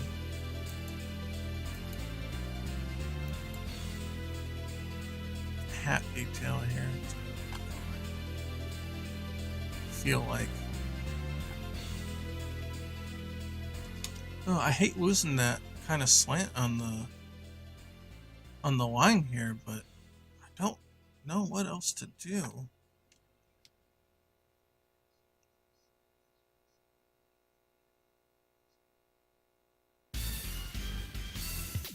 It's tough.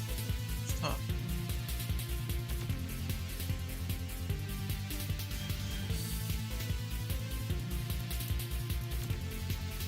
Well, for now, I guess that's alright. Let's come back to the color here for a minute and see if we can connect these up here.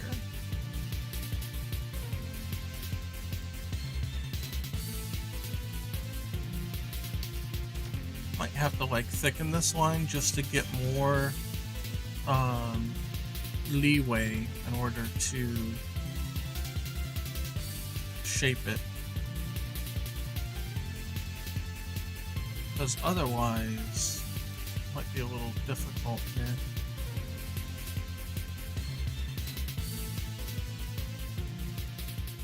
Because you can't go too crazy here without it looking a little strange, you know?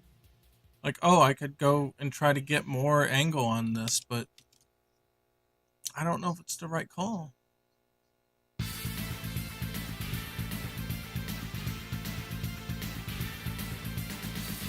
I don't know. I might have to just start using anti-aliasing for some of these more nuanced bits. Okay, what's color say about this one then? Can we just go like this? It still doesn't look right. What's color say about the bottom?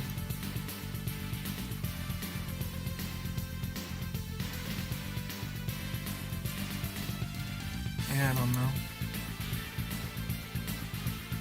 I got mad respect for those Capcom pixel artists, man.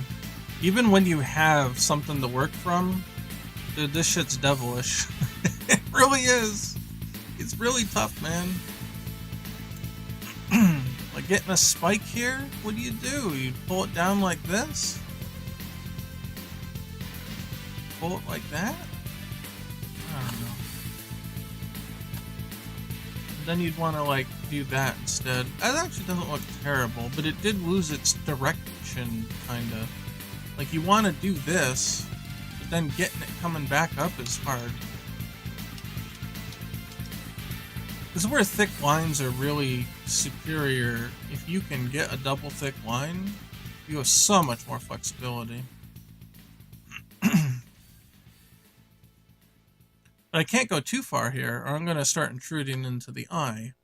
So it is a bit tricky.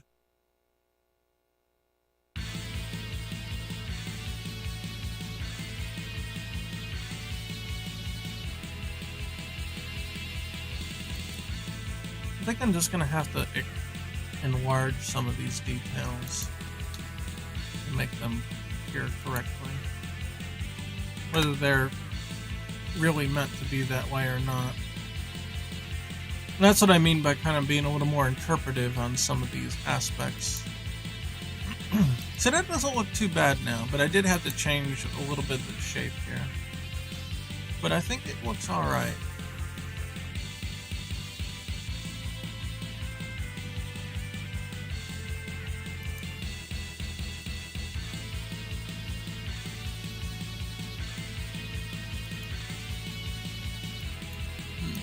Alright, let's see if we can touch this up here. What does this really look like? To me it looks like that. And then it comes down. And then the face here is kind of like that. That doesn't look right. Now maybe when we get color in it, it'll start to take better shape. Oh, Mouse, my other arch rival. Here. This one might not actually be too bad.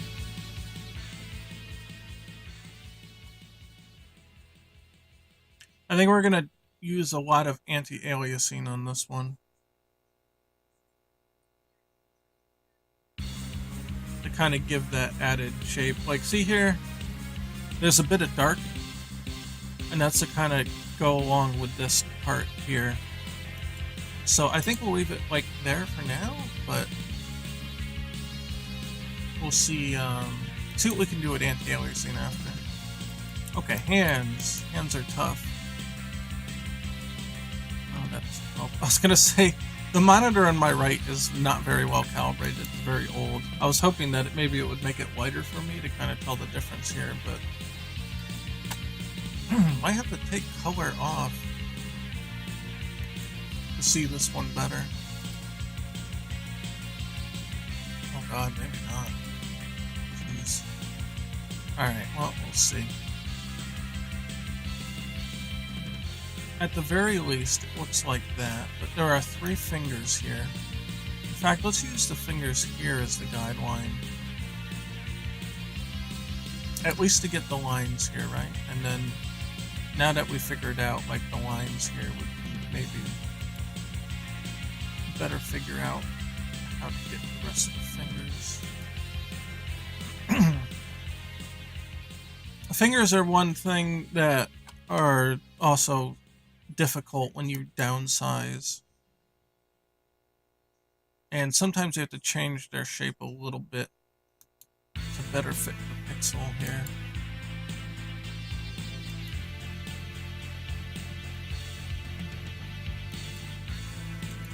Oh, we know the glove part down here is this.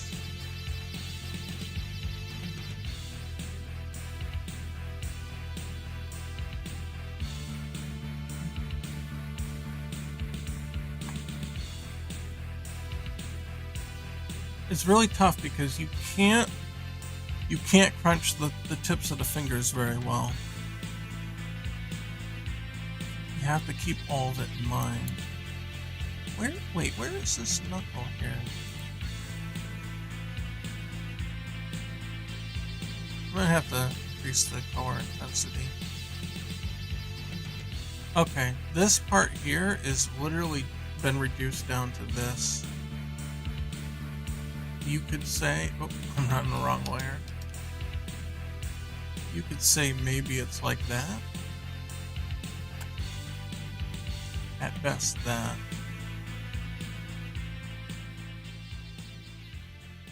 Oh, this one's tough. I'd probably give more priority to this shape here. And then, yeah, this one down here.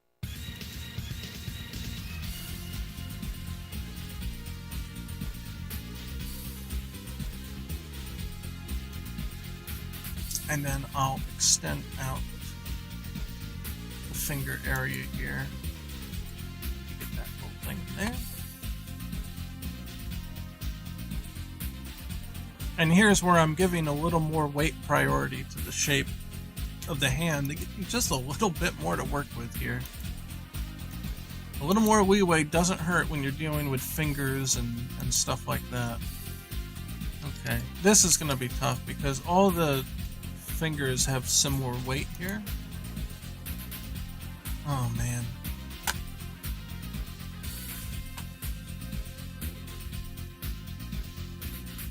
I may not be able to cleanly divide the fingers here. You see they all just start getting bunched up and then you get a lot of black lines. Little group pixels here. That's not terrible. The problem is with the darker the color, the less space it takes up to your eyes. So, like you look at it here and it's just all jumbled.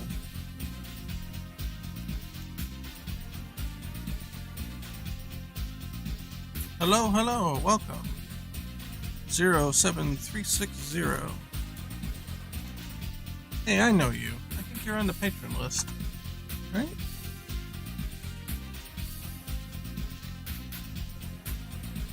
Oh, maybe not. Maybe you're on there before.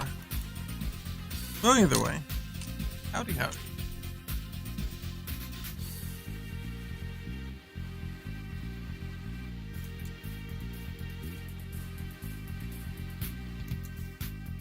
Alright, let's add here. Gotta resolve the fingers in beltwood color. The lines will need to be implied. I'm thinking the same thing. Yeah, that's what I was thinking. I might just have to use the anti-aliasing and they won't be able to be just, solid black, right? I was, yeah, but money's kind of ran dry. Hey, no shame there, man. I've been in the same situation. I remember when I was having money troubles, I had to just nuke all my patrons, and I felt real bad about it, but you know what? You gotta prioritize you, you know what I mean? Just think about it. If you can't bounce back, then you can never come back. If that's your intention. It's better to focus on fixing whatever you need to fix or resolving whatever's popped up, and then you can come back later. So I totally get that. I've definitely been in that situation. Especially lately, right? Things have been terrible.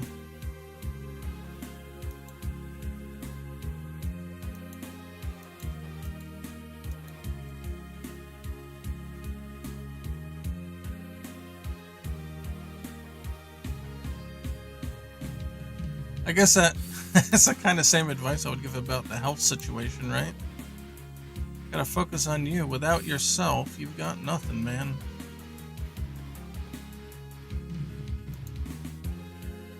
Yeah, see, these ones are tough here. I'm trying to figure out what exactly to do about the shape. That's not too bad. Glad to see you doing well, though. I've been kind of keeping up with the posts and saw you've been in some rough spots. Yeah, I mean, you can... We always save... Let's see. You're on Twitch, right? We always save the VODs on YouTube. I mean, Twitch will save them for a while. If you want to check out the first part of the stream, I went over basically everything that happened.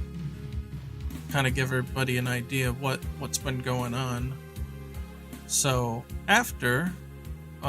we're off air, you can always check the VOD on YouTube and check everything else out there. And you'll get the full scoop, at least most of it.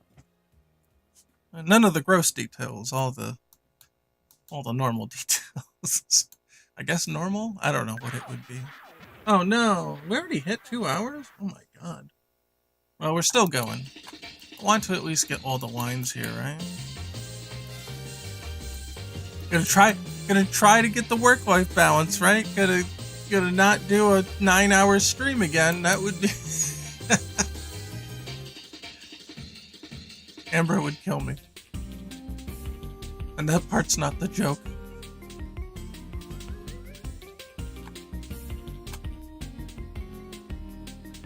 I put her through enough crazy shit with all this medical stuff. I gotta be a little nicer to her. Moderation is the key. That's truth. That's the truth. It's just really tough, man. Really tough.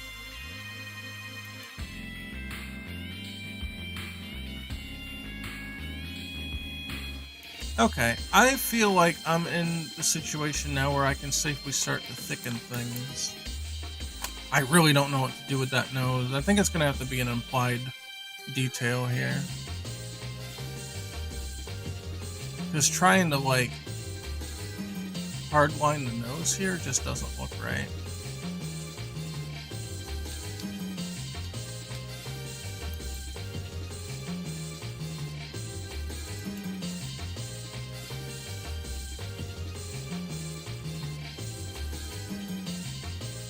It's not bad though.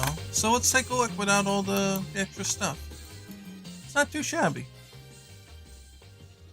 Oh, we missed a few lines here. That's what happens when you look at it in color. Your mind can just kind of skip lines.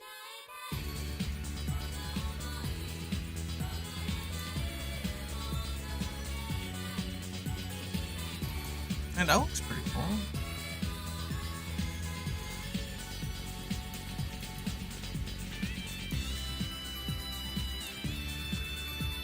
Alright, let's look without color again. Sometimes you gotta go back and forth. Oh, these are lines too, aren't they? I have a feeling they're gonna have to be color lines, but we'll put them in for now.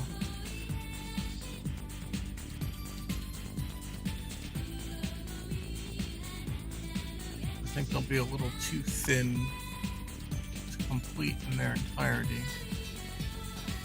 Yeah, I might just leave it at that.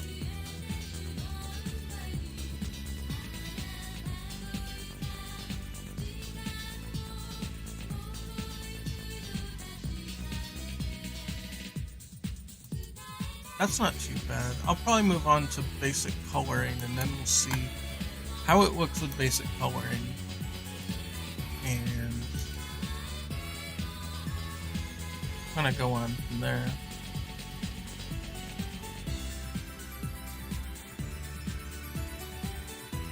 works out.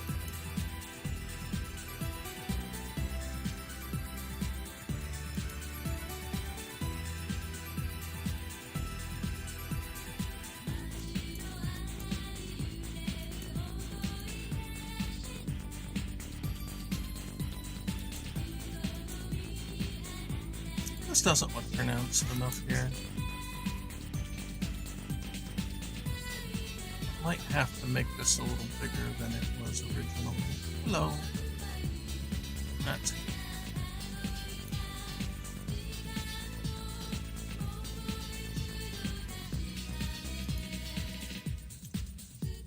Wait, what's that? I come in a little here. Sometimes you gotta go big or go home with some of these details, or they won't look right.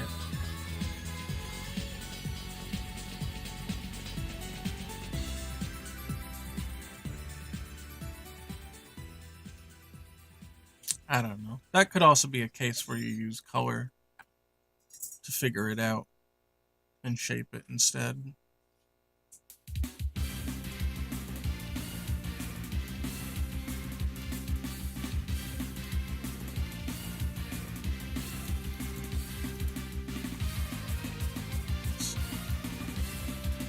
Okay, no white over there. Let's check the hair again. This definitely comes in and goes out. Just that little thickness might help that. Yeah, that's alright.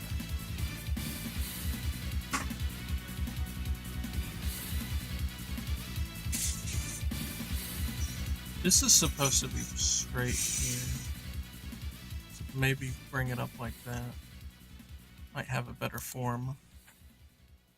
Forearm muscle lines. Oh, you're right. I did miss those. Yep, you're right.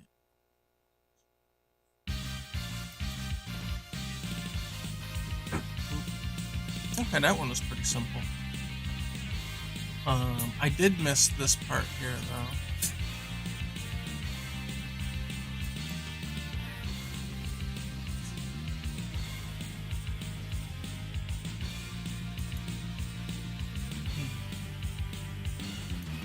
Keeping the elbow shape's gonna be tough here. I did not do a good job with that. Probably have to billow that out a little bit.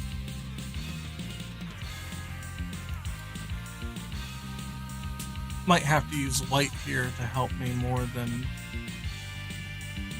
otherwise. Let's see. What does it look like?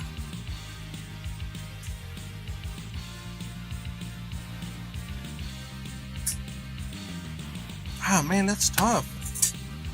It's such a delicate angle, right? It makes it really tough here.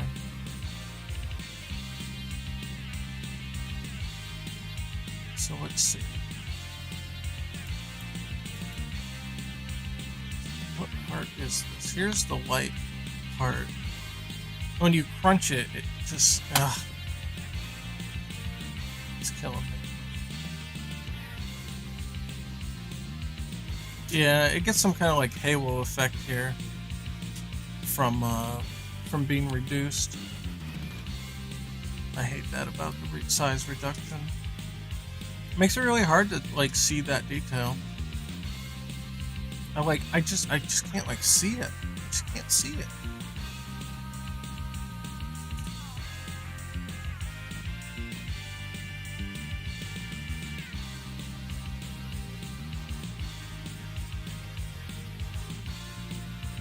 I don't know, might have to just like do it a little more strict here and do that.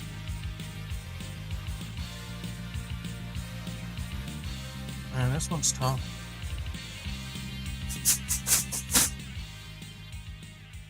Because then this part still kind of has like a more steep decline.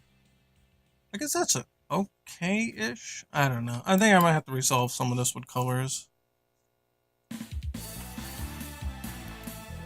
Oh, the pant line. I get the pant line.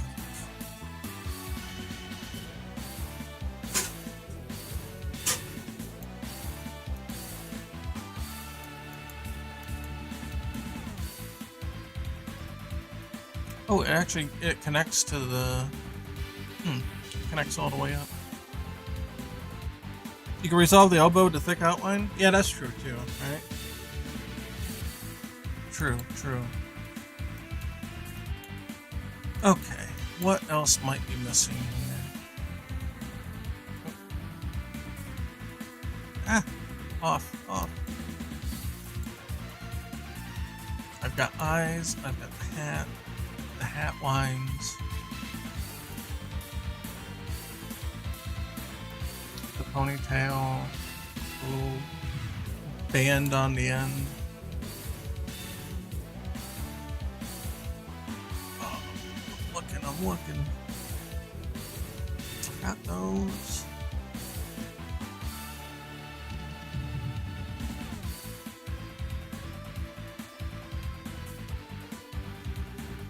He's got a really skinny waist, doesn't he? It's kind of funny now that I'm looking at it. The shape on this is not too good here. Kind of looks a little wacky.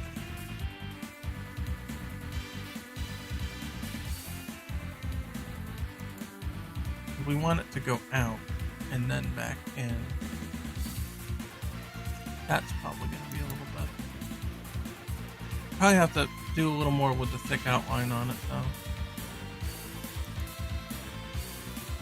And this should feel straighter. These are straight lines.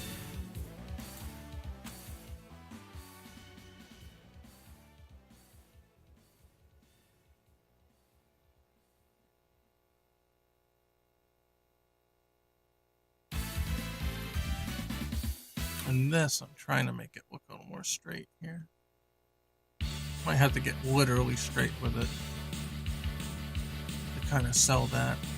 It's a very, very slight angle, but it's so tough to do that. If you just kind of like knock it down, I don't know. I have to do that with color. I'll have to apply the angle with color. Because what you can do is you can start to darken like a little bit like this, and then all of a sudden now it looks skewed. You can't do it with the outline, you have to do it with color to be a little more gentle with it. But I think that's a decent start here, you know, to get the kind of look that we want.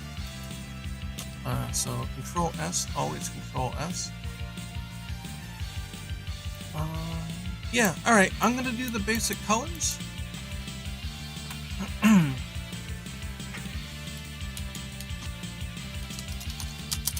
I'm going to call these original.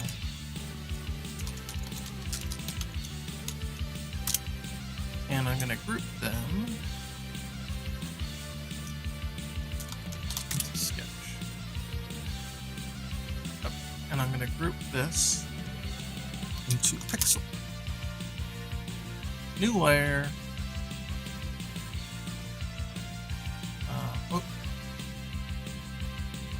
Down. Color.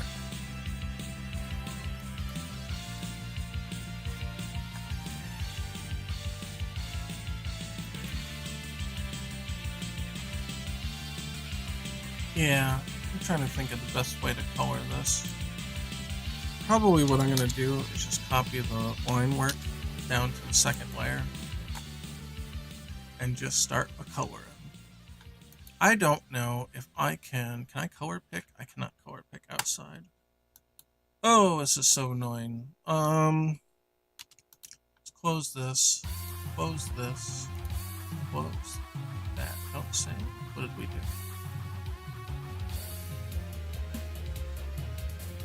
There's nothing here. We must have removed it. I don't know. This is our template, right? Oh no! Okay, don't say that one. That wasn't our template. Neither was that one. Okay. What I'm gonna have to do then is... Oh, not that one. This one. I'm gonna pull this one in. Actually, I don't know if anything changed since the PSD. So, I'm going to re-render from the PSD. Just to be safe. Here we go. Rough doorway.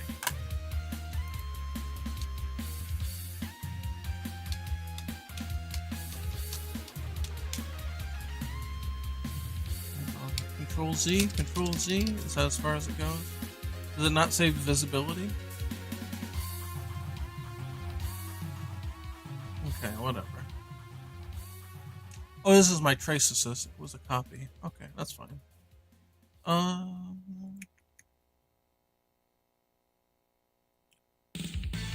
The eyes and slight rim white are different in the PSD. Gotcha. Okay.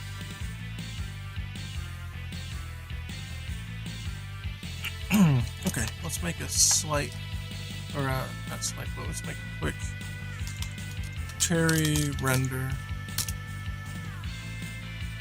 Yeah, alright, and what I'm gonna do, excuse me,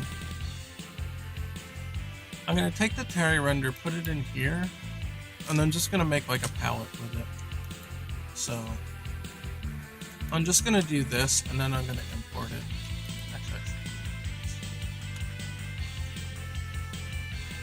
And I'm just gonna copy and paste it into the other one.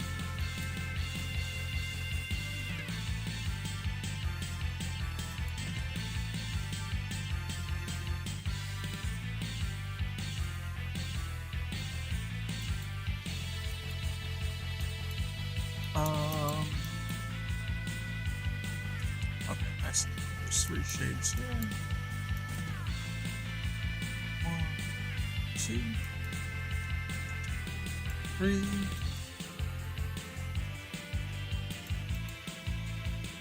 And the eyes. Oh man, they got 3 shades too. That's fine.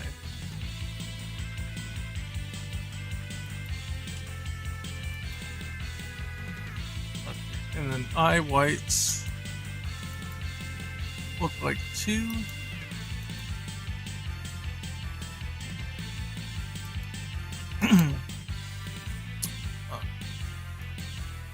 Yeah, clothes whites look like 2. Inside the vest is the darkest red. What was that? Man, it's so sneaky though, because it looks so natural. Yep, you're right. Well, of course you're right. You're the one that made it. Of course.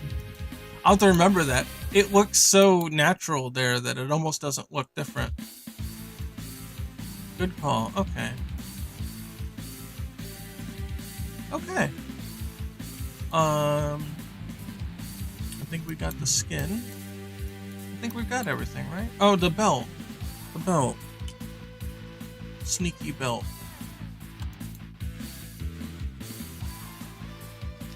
I'm gonna put this up with the pants so that I know that's the belt. Which is... yeah, it's different than the other. Okay. I guess the teeth uses the white? Eye white? Or no? No, not quite. Alright, teeth.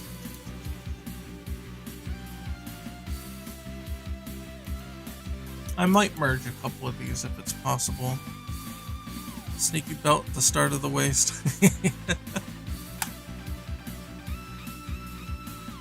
Teeth and eyes are the same? Okay, I'll just keep those the same then. I believe that this was this one. So we'll move that. Whoa! Give it a little blackness there.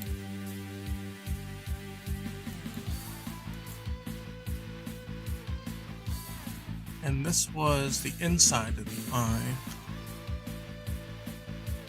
We'll move that there.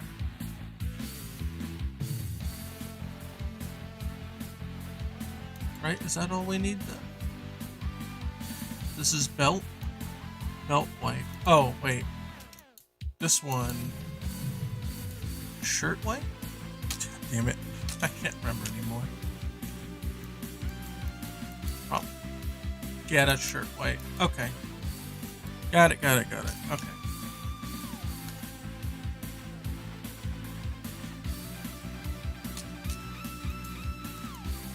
Alright, we'll figure it out. Okay, then I'll just come in here and I'll make a new layer. Call it palette. Paste it here.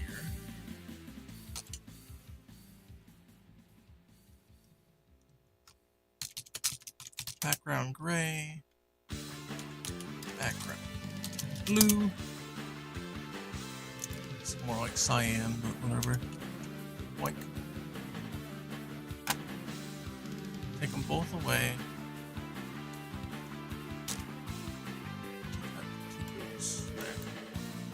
There. Okay. Now everything is on here. Okay, okay. First thing I gotta do is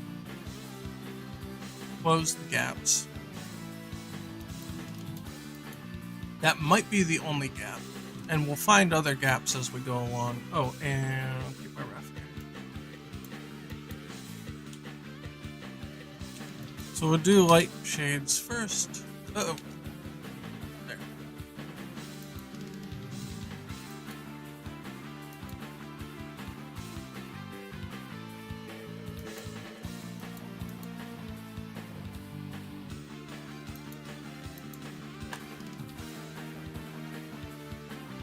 Okay.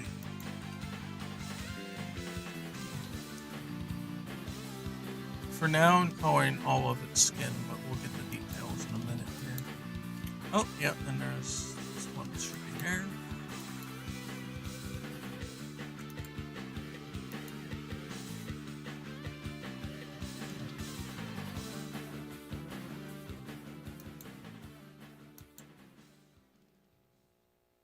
That's all for skin, right? Yeah.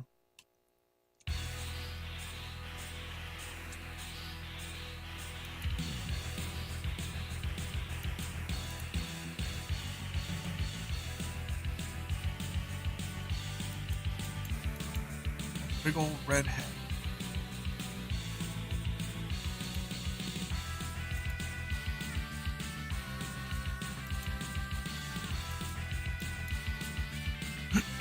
Oh, his gloves. I forgot his gloves. Oh, great. Great. Wonderful. Oh, I didn't do it in here. I did it in here. At least the gloves are only one color, right? It'll be easy to translate. Let's copy this. Palette layer. Back to the color layer. Oh, I missed the skin.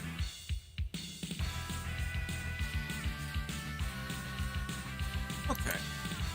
Should be able to just fill the white or the blue in now. I forgot the belt. The brown on the belt too. That's a shirt.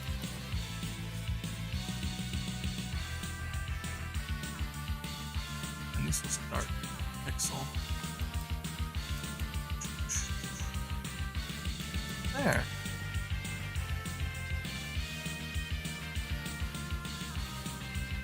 Oh, the hair tie. Yeah, I missed that one too. Okay. Alright, I need the belt. This is the belt color here. I'm gonna use the darker one for the base. Oh, I forgot. Here, so you can see it. Well, that's supposed to be white. Yep, that's supposed to be white.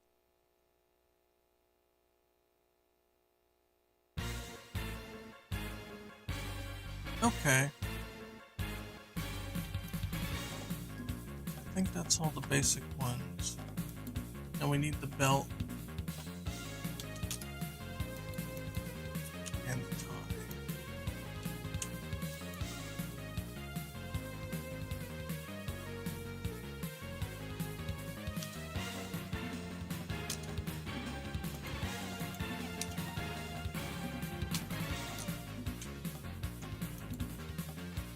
Oh, we put that on the wrong.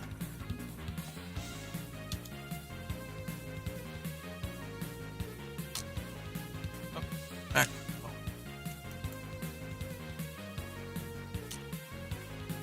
There's that. And there's that. Alright, did we miss anything else? I know I didn't color the teeth and the eyes in yet. So I think that's what we'll do next. These ones are going to look a little strange at first, so they're not going to be colored in all the way. Oh, I guess the white was kind of implied here, wasn't it? Kind of like that. Yeah, this is going to be a little wonky, but we'll see how it goes. And I guess that's this white here then too, huh? Oh shoot, this isn't white actually. This is the white part out here. Yeah, that's where it's. I'm getting goofed up.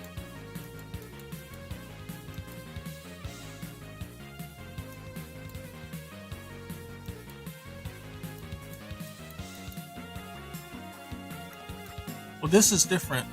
Wait, hold on. This one's different. That's the old render. I wonder if I'm getting screwed up. I'm looking. I'm like, that doesn't look right. Yeah. Okay, eyes are different here. All right. We'll start with just the light color.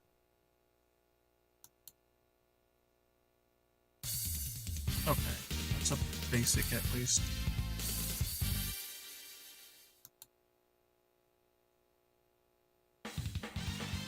Yeah.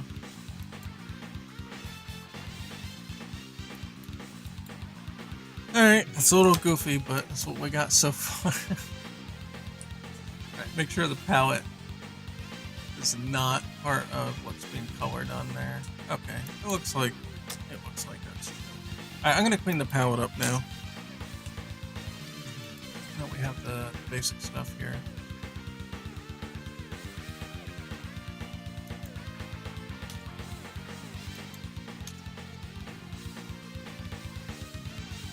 Oh, I'm doing it on the wrong one. Oh, damn it. Every time. Here. Now I know I can't do it on the wrong one.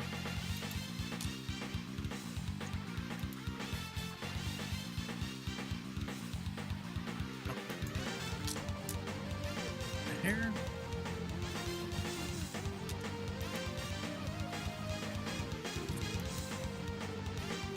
Skin.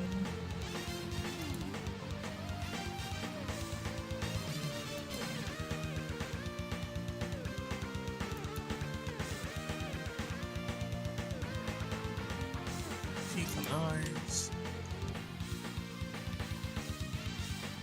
Inner eye. Iris, whatever you want to call it.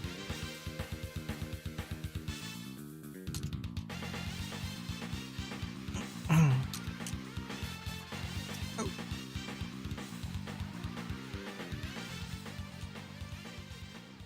And these really do need to be divided up into elements. And by elements, I mean like whether it's the coat or whatever, because when the color palettes come in, they're not direct replacements all the time. Sometimes the coat is separated from another element that looks like it's the same, but it's not really the same.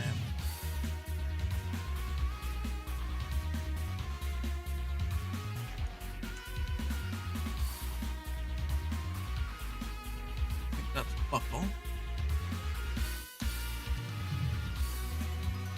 And this is shirt.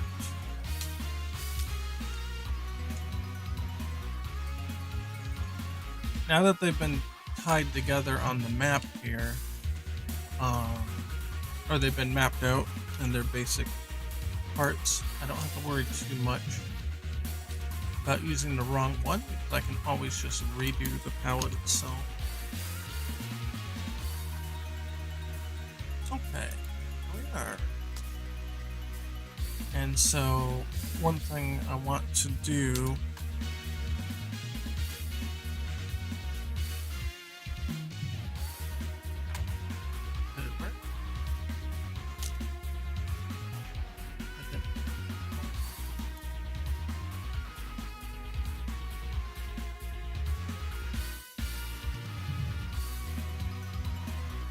oh, I'm on the palette, that's why.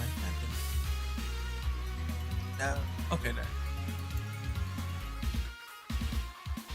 That way, if I change the outline, I will see the resulting gray underneath, not another black bit there.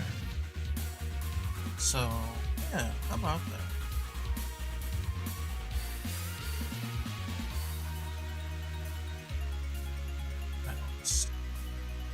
I want to bring palette out of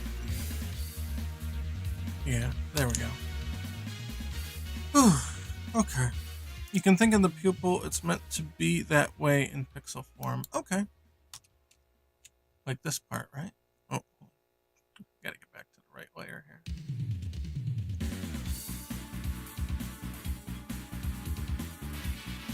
It's kind of flat there. Oh shit, that may be too much.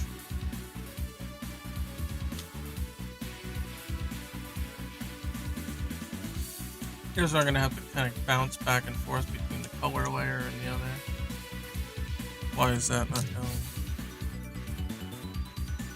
I erased it off of this. No, I didn't, apparently. That doesn't look right either. Fuck me.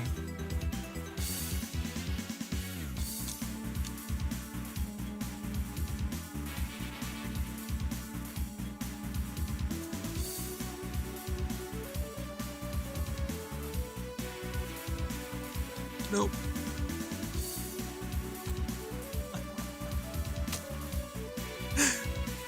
I think we might have a good stopping point soon anyway. We've already done 2 hours and some. And we did get, you know, the basic outline done here, right? Then I can kind of like reset my brain a little and then come back to the hell details.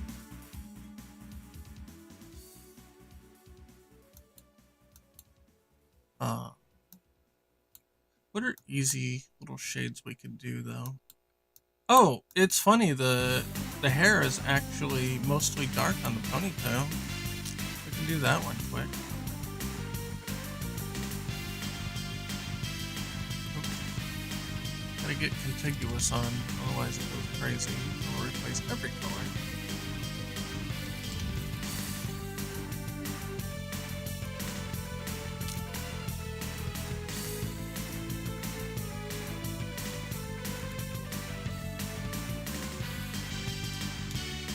Something like that.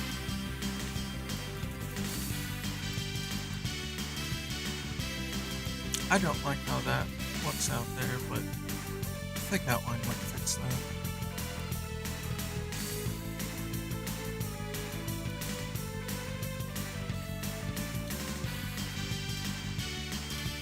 Now here it shows a little bit of the bright color on the bag.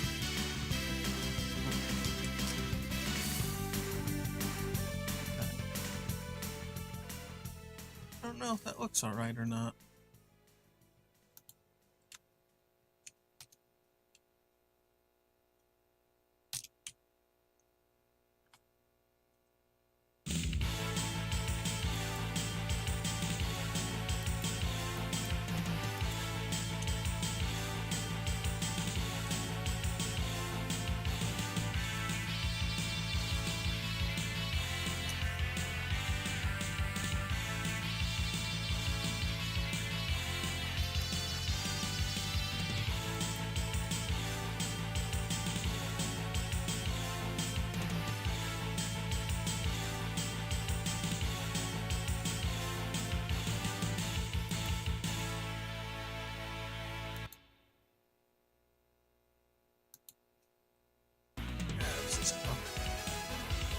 Way ahead. What there was alright.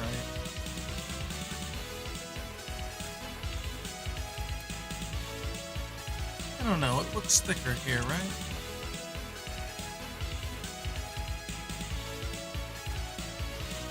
It's tough to tell where you're supposed to let up or not.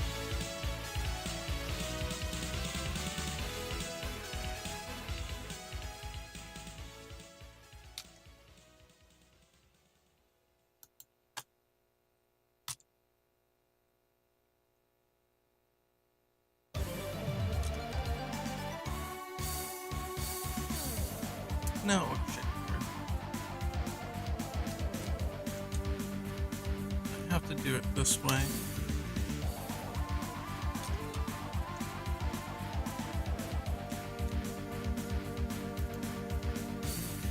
No, that don't look right now. It wants to chirp this. That's the danger here. I guess it's fine. He's missing a nose. Yeah, we know he's missing a nose. He's Krillin. No nose, Terry.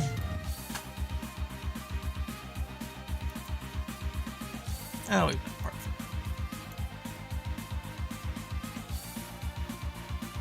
For my own sanity, I might just actually combine the color and the line layer. Flipping between them's pissing me off.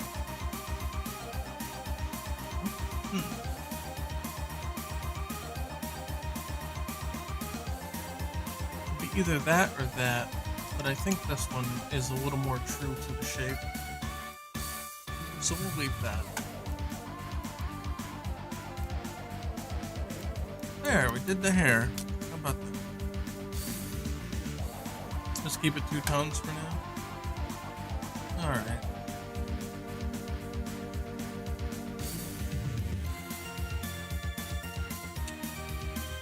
I don't want to mess with the face. I'm terrible at faces.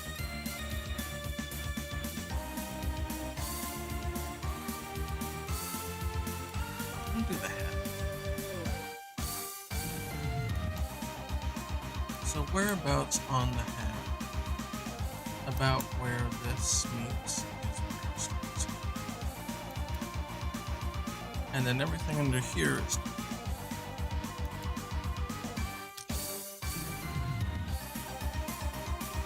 And then here follows kind of like the shape of the brim, I guess.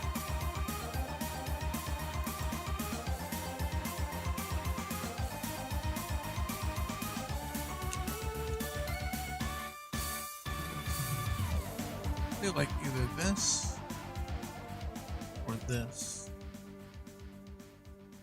And when you see the way it's colored here, it's like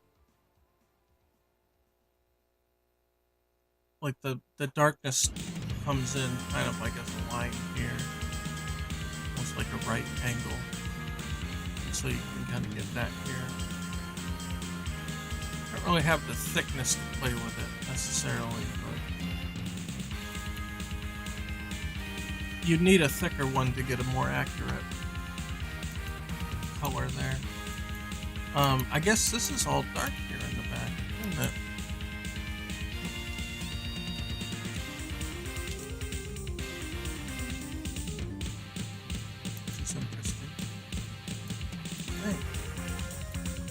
Yeah, I guess it is. Hard to tell whether this is light or not. I don't think it is. I think it's just because it's smaller, it looks lighter. Okay.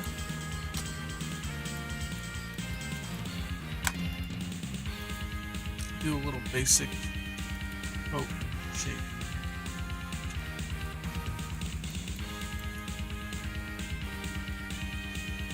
You know what? I'm gonna make them dark first. They're mostly dark, right? And then they're just kind of highlighted, so that's what I'm gonna do. This one's more of a gradient. I don't know. I guess I'll do it the same way.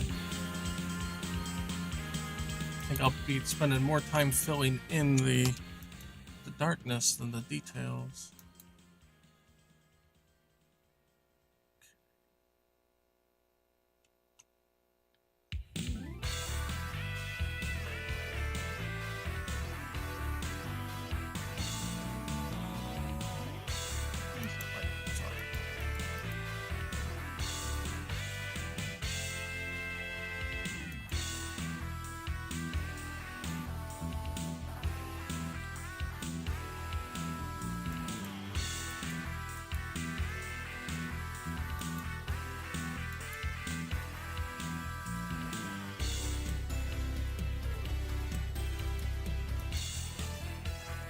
Oh right, and the darkest.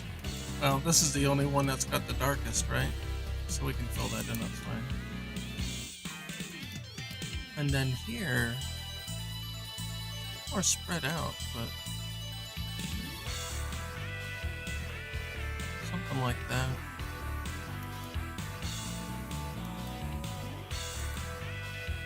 Maybe too much.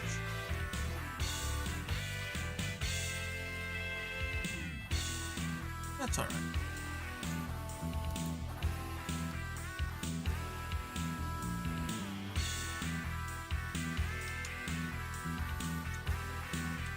The only other option here here is to do this.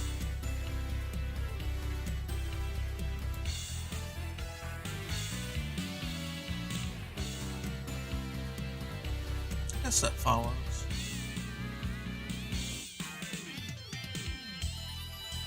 Loses a little bit of the pointiness though. That's alright. We'll keep it more like the original. That looks pretty cool already, actually.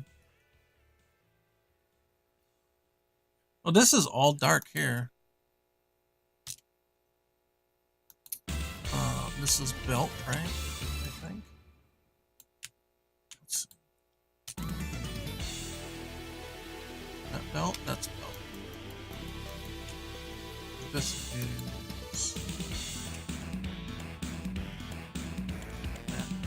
Yeah, that's all dark there. That's actually an easy detail. Nice. Wait, and then this one's even darker. Hold on, I made a mistake here. There actually is one more color for that. I don't know if it's necessary. I guess it is.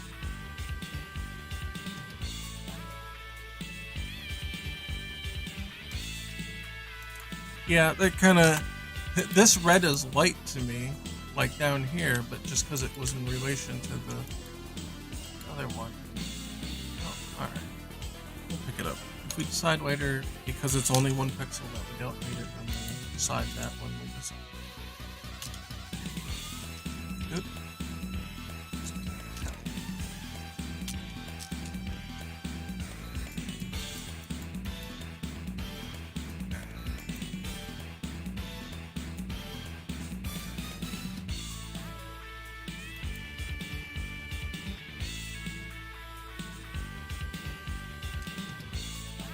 Okay. Oh, I will attempt to do the chest here.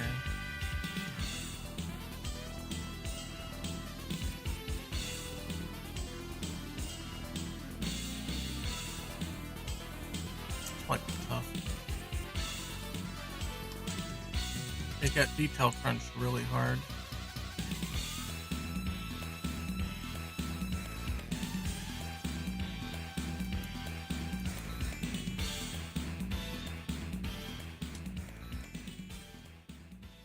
I guess that's alright for now.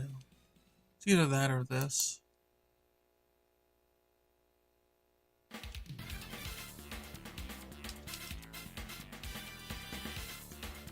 guess it would be this.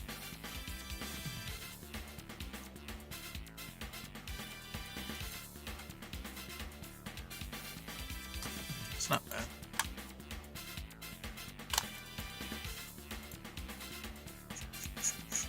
Oh, the pants are complicated. And the skin is too. And the eyes and the teeth. Maybe this is where I'll rest.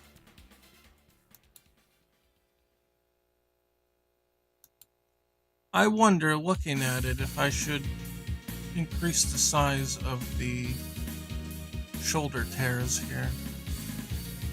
They look more prominent when I look at the small version. They look a bit nerfed here. Just kind of thinking out loud. Let's see. This is the 1-to-1, right? Yeah. Ooh. I know, I guess I get crunched either way, huh? When you compare them side by side. Oh, that's rough.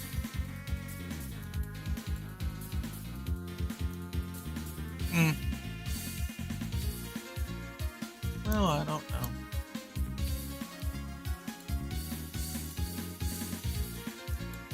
I think this is a good stopping point.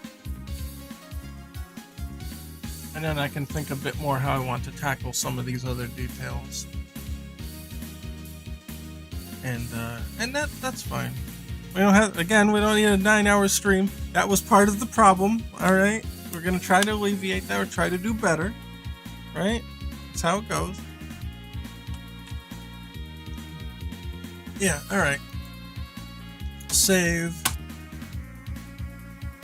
Okay. I guess that about does it then.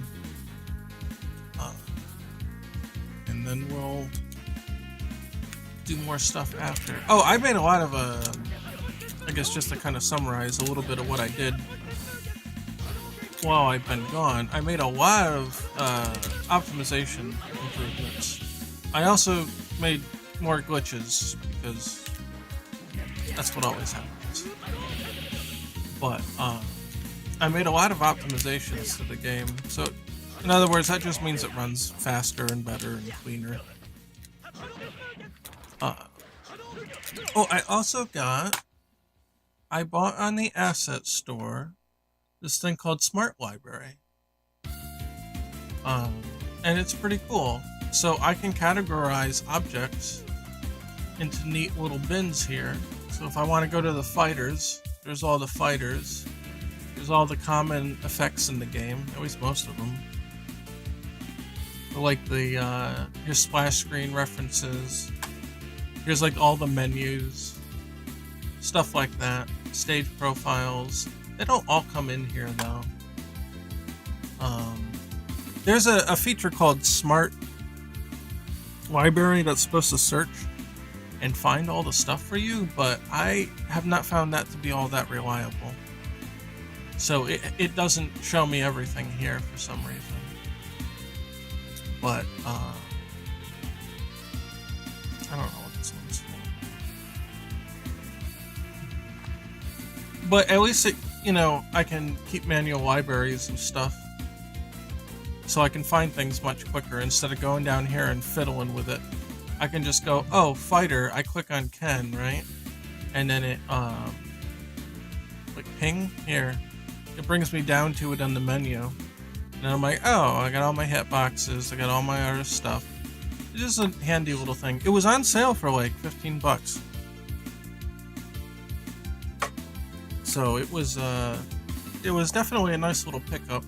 I wish the smart menus were a little more reliable. Maybe because I'm using like the newer version of Unity, it doesn't like the newer one, or maybe I did something wrong, I don't know. But it seems a little random. Sometimes it'll randomly pick up more objects, and I'm like, yeah, I don't know if I can rely on that. But it was cool. I forget I guess it's called Smart Library. I think is what the asset's called. It's pretty alright. It was, what, 50% off, I think, for 15 bucks. For 15 bucks, it's fine. I don't know, like the full price, if it doesn't work exactly, like with the smart libraries, I don't know about that one. Because I think I've got more menus than this, it's just not picking them up. So, I don't know. I definitely have way more stages than this, though. And it's not picking those up, so... yeah, I don't know. It's a little wonky, but it's okay. It's fine.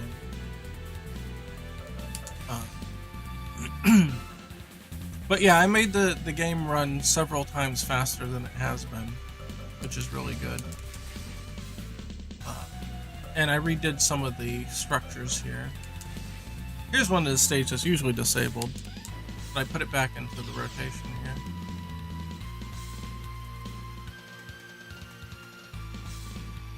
Takes a minute to load now. There's a lot more debug stuff going on behind the scenes. There you go. I'd like to continue this stage, but I think we need to layer it a lot more than it is.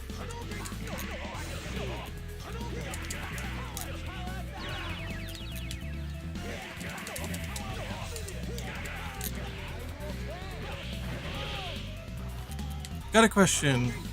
What are your plans for the other Ryu? Not sure if... oh! The Ryu V? The V stands for variant, and what it was meant to test a variant fighter.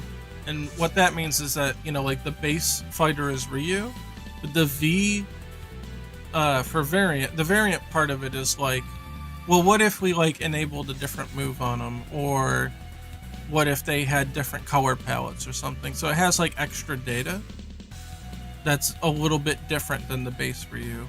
So, like, in the SNK games, right, sometimes they have, like, EX versions of characters, where they have, like, Terry. In 98, they've got normal Terry, but then they've got, like, the EX Terry, which is, like, his 95 version or whatever.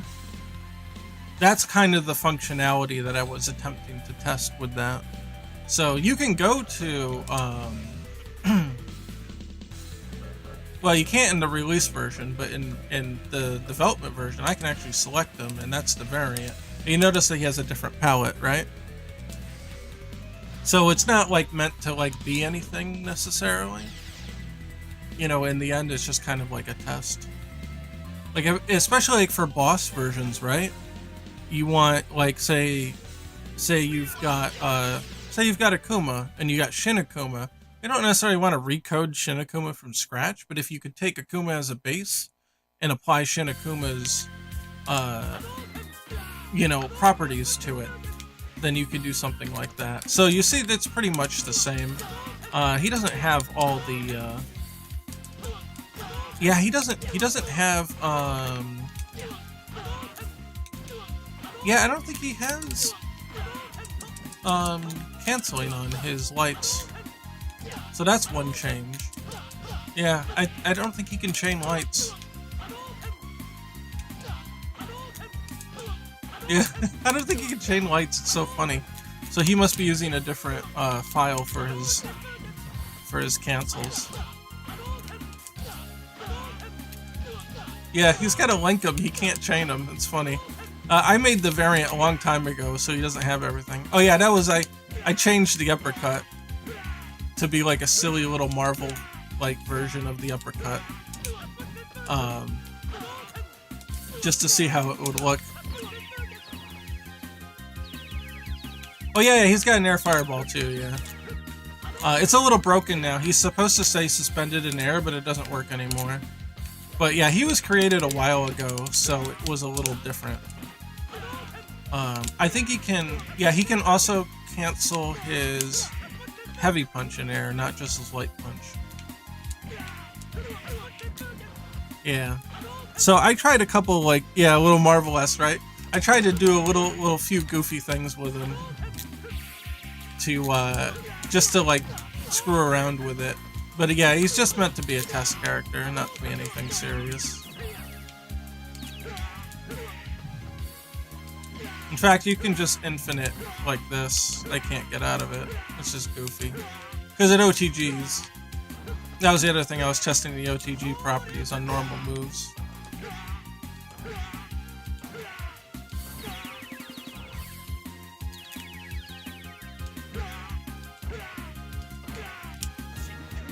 Ugh! That's kind of fun.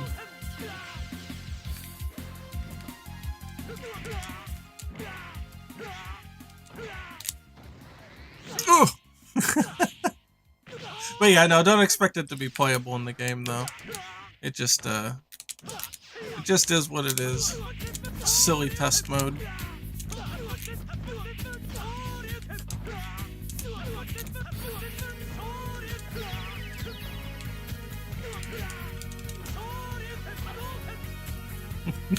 Aw, so stinky.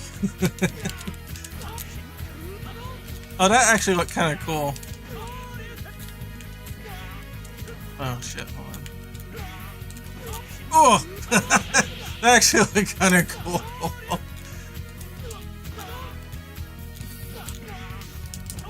Let me try that again.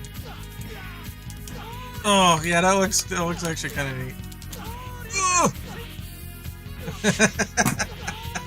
Sorry, you don't get to play with him. He's mine. He's my personal little treat to myself. Those are always broken whack out moves.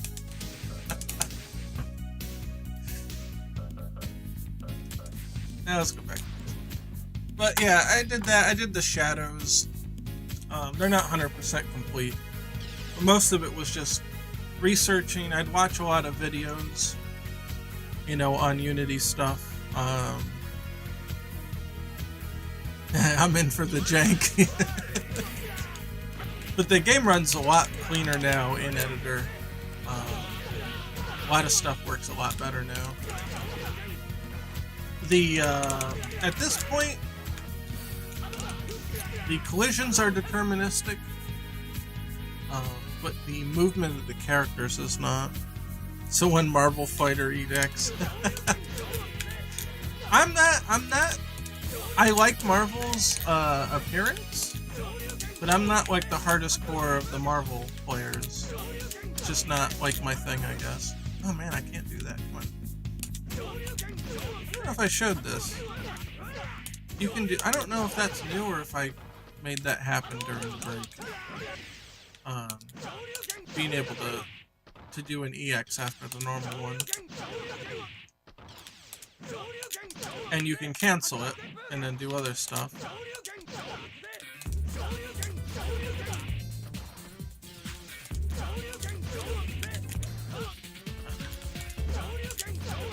That super jump top is a little hard to do. Oh! Well, something in the editor kind of lagged there.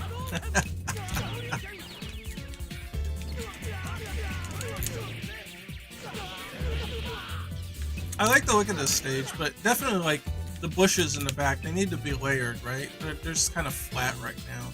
And I don't think the car effect was well done. I get like what they did with it, but I don't like the result of it. I'd probably put KOF 15. No, not 15. It's not 15. Either 12 or 13 had a stage that was basically this. And they had like a little street fair going on here. So maybe I'll change the cars into a street fair. Add more like a crowd like where you are, up in front. I think that would be cool. And then add layering to all the bushes back here, trees or whatever they are. It was 13? Yeah, okay. I know I remembered it from somewhere. This originally came from Gal Fighters. So it actually preceded 13, and who knows if it was their idea of a reference to Gal Fighters or what. But I think there needs to be a lot more layering here, and we did that kind of layering in the Angkor Wat stage.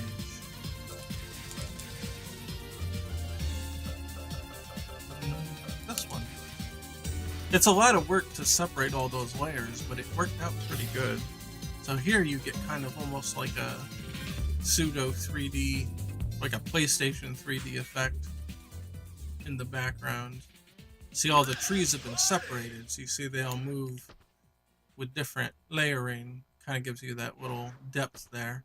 That's what I'd like to do for that stage. But it's going to take a while to get that working.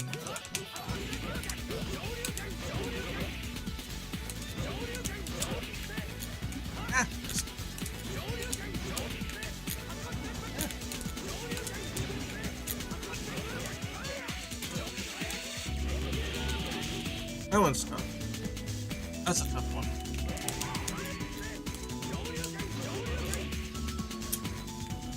There was... I wonder if this still works with all the changes that have been made. Oh! I gotta run forward, I think, or super jump or something. Oh! I did it too quick. Oh! Yeah, shit. It does work. Cool. Have you considered a line scrolling effect for the ground on certain stages? Shown in the next build, or VOD. Yuri's next. I really love how fluid the game feels. Thank you. Trying to make it as intuitive as possible. And by intuitive, I mean like just like the way certain things look should have, you know, expected properties. You know, things should just kind of flow. Oh, I changed the per Nothing X's request or feedback. I was having a little hard time memorizing the pattern for the lights here. So I made them much more lenient.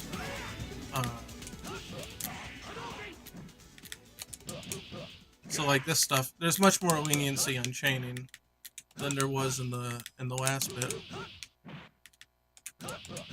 So they're very mash friendly now. But it helps a lot to kind of get the idea for that. Fight for Chun. Don't worry, Chun's one of my favorite characters of all time. She's definitely in. Just kind of, I guess I'm trying to trying to balance it between I'm really hyped to put Chun in versus I want to do Chun justice. I want to make sure that I've got sufficiently experienced and warmed up to be able to do her justice.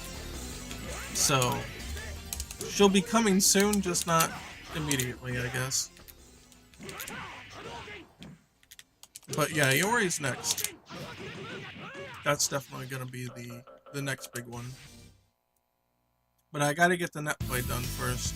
And part of that is because all the netplay changes are making me reprogram parts of the characters now.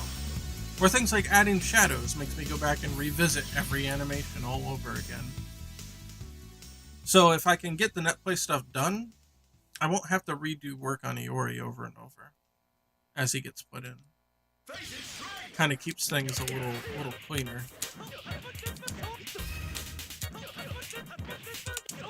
Stage got chunky. What happened to the frame rate? I don't know. The editor starts to bog down after a while. Sometimes you just gotta restart it.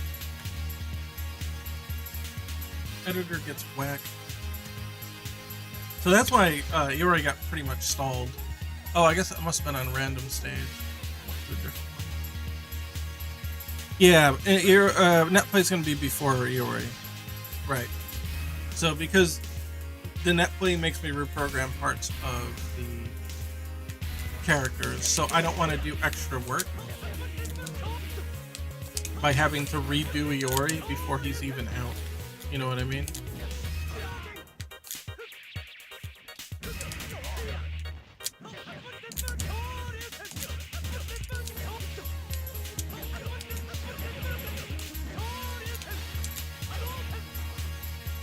Yeah, it's Ryu time. Ryu is the character I probably put the most thought into so far. In terms of like what he can do.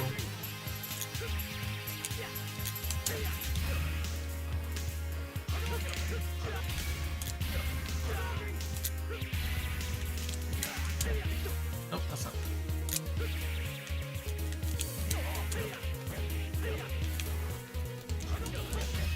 Actually, he's so close there.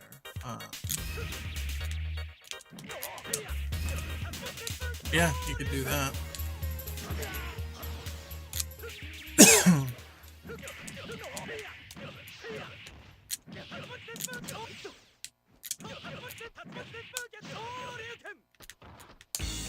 Oops.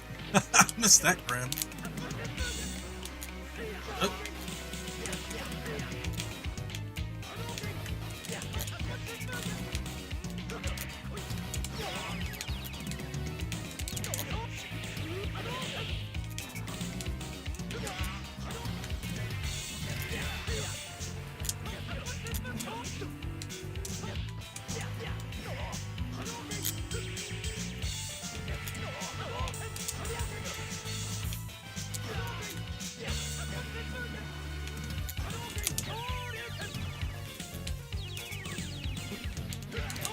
Froze there a second. Definitely want to build your game on top of the rollback engine. Yeah, it just makes it so much easier in the long run. It saves a lot of time. I think my favorite thing about that, each character has a blend of their movesets from past to present titles. Yeah, I tried to make it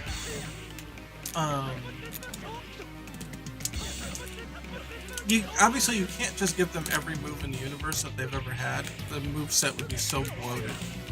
I tried to strike a good balance about what people like about the current versions of the characters and the classic ones, right? And it's tough because there's so many versions of the characters. Especially Terry. Oh my god, Terry has a different moveset in like every game. It's insane. It's literally crazy. I learned the hard way. The recode was a killer. Yeah, well, that's what I'm doing right now, is recoding the game for rollback. I think the biggest things right now are getting the deterministic animator done. so that it can play back the hitboxes and the sprite animations deterministically. Like with 3D, you don't need to sync them all that much. You can pretty much just animate deterministically the movement. So what I mean by the movement is, like when Ryu does his little hop here, this is done in animation. Like the actual movement forward is programmed in animation. And that's important. That has to be deterministic because that's changing the position of your character. Or like this, like when he steps forward, all that's done in animation. And then the hitboxes are tied to that, wherever his position is. If you can get at least those parts deterministic, you don't have to have the visual aspect be completely deterministic. They can just follow along. Now this is easier in 3D because the amount of error, visual error on 3D is going to be extraordinarily minimal. And it might save you more time to just do the visual parts of the animation as non-deterministic. It gets a little more wonky when you've got strict 2D frames. You could get a frame not showing up until a frame later. Now visually it would be desynced, but then the gameplay would still be fine in that scenario. But it might look a little strange, so I'll probably also animate the sprite animations deterministically. But if it was a 3D game, you wouldn't really have that problem. The 3D animation of the characters could be different. And that also allows you to do a little more with like the like cloth physics and stuff like that don't have to be deterministic. Just have to look alright. And then as long as the hitboxes and the position of the characters, which really just is the position of the hitboxes, as long as those are deterministic, you're fine. Ever since I became a pixel artist, this has been my dream game and project. Well, thank you. At least he's not Kyo, though. Man had 4 whole characters in his moveset. Yeah, Kyo's going to be a little strange. I think I'm going to base him mostly off of the NES version and then kind of go from there and see what I want to add. Would you be able to show what the update function looks like for rollback? Like when it decides to do a rollback or run a frame? There's a lot of code associated with that, but basically I created my own update function for all things that are related to gameplay. And then that can be run multiple times in a row. So I would ask the rollback side of the program, how many updates do you want me to do? And then it will say, okay, well, you're gonna have to go back to like frame 5, so load your state for frame 5, but then I need you to be back at frame 10, so you need to do 5 updates. So load your state and do 5 updates during this one single frame. And that's really all it does conceptually. It just does it runs a for loop on the update function, and it'll update as many times as necessary in order to do that rollback. You're just loading a state from a previous frame, and then you're doing a few more updates right in a row to get you caught back up to real time. That's all it really does. Building an update function for your game is going to look different than anything else. You want to build it for what your game needs. If you get too flowery with it, if you get too featured with it, adding things you don't need, you could potentially run into performance issues. You have to be really careful about that. So that my recommendation would be to think about what does your game need, in whatever engine that you're in, and kind of build it for that. Now, I tried to replicate, I got a little flowery with mine. I tried to replicate how Unity does theirs. And so they've got this thing called the script execution order. Where is it? Here. And it's basically a list of what order that each one of these objects, or each one of these scripts needs to run in. So I think what it does, and this is what I ended up doing, collect references from every object in the scene, in hierarchy order. So from top to bottom, I search through each and every object in here and then collect their references, and I go down the rabbit hole here with each one of them and collect all the references for the scripts. And then I go through each script collection and run them in order as Unity shows them here. When's Kim, though? I don't know. Kim's not in the initial 8. That's all I can tell you for now. I know Kim's popular, and so I've got that in mind, but I'm keeping myself from locking myself into picking characters beyond the first 8. There's so many of them. There's so many good characters. It's like really hard to pin them down. And I want to reserve the right to change my mind over time until the moment that they're actually, like, you know, ready to get worked on. And then I can say, oh, absolutely, here you go. We're working on so-and-so now. But I do recognize how popular Kim is, so I got it in my head. No, it is a legitimate question, though. Whether it's a joke or not, it is legitimate. You know, how do you decide what characters to put in? And the answer is kind of just, for me, I kind of, not necessarily wing it, but it's not a scientific process. I'll look at multiple factors. Maybe I'll look at the roster and say, holy crap, we got a sausage party going on. We got to get some females in here. And then the next character, maybe I'll pick a female one, or maybe I would have picked a different male one at that point in time, but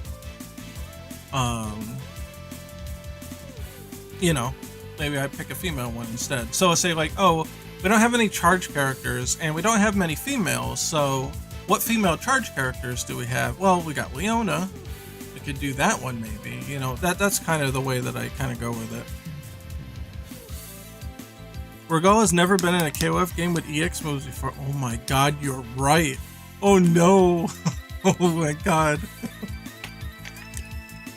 Yeah, he's gonna be nuts in 15, isn't he? Oh, I can't wait. I can't wait. What? He's out in 3 days, right? 14th? Was it the 14th? I can't remember now. Something's coming out the 14th, though. Something I was thinking about. I don't know. I think what I'm going to Kato, Vanessa, and Regal. Yeah, that's the new star team, right? That's the new team Scrub Killer. A lot of things coming out in the 14th. Okay. I think the second set of characters, if we can even get through the first 8, right? The second set of characters is going to focus on primarily focus on broadening the play styles. Because the first set of characters is really just like a popularity contest. I mean, for real. Like, it's just, you got 2 Shotos, you got Ken and Ryu, you got Chun-Li and Guile. It's a popularity contest. You know, you got Kyo, Terry, Iori, and Mai. Like, there's no thought for playstyle diversity here. Most of these guys are projectiles and rushdown, and, you know, we don't even have one grappler. You know? Oh, that's what it was. Melty releases characters on the 14th too, right? Yeah. Is Guile that popular? Oh, yeah. Yeah, he is. Especially with the older crowd. I think that the older ones kind of go for him more. Got that legacy in them. Gotta get your staples in. Yeah, pretty much. It's like, when you think of it, select 4 characters to represent Street Fighter that everybody knows. Like, Guile. Everybody knows Guile. He's just ubiquitous for Street Fighter. Chun-Li, absolutely. Ryu, absolutely. And you gotta have Ken because Ryu's there. When's Metal Slug? I'm trying to keep the cast more on like the Street Fighter and King of Fighters side. I don't want to get like too crazy. I didn't want to make like the Marvel vs. Capcom of this kind of crossover.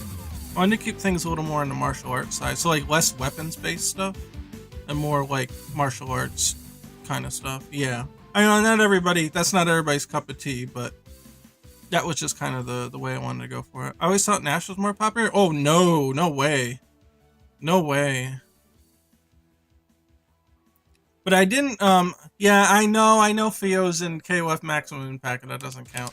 But don't think I've forgotten about Metal Slug. All right, don't think I've forgotten, because of course I wouldn't forget about it. What about Felicia? I'm probably not going to include Darkstalkers. I think they kind of get into the realm beyond Street Fighter, if that makes sense. Here you go. You're gonna get some Metal Slug cameos though. See, Marco's there, right? Oh yeah, we don't forget Metal Slug around here. See, I got Marco. I'll animate him at some point to do something in the background. But we also got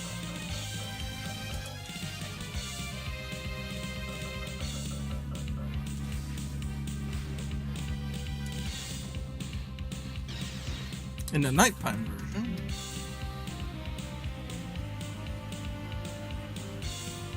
loading. Oh. There's Theo. Theo's my favorite. I wouldn't forget her. Definitely not gonna leave her out. There you go.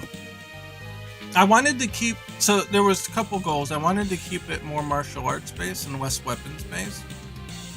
And I wanted to focus on the world that Street Fighter and King of Fighters exists in.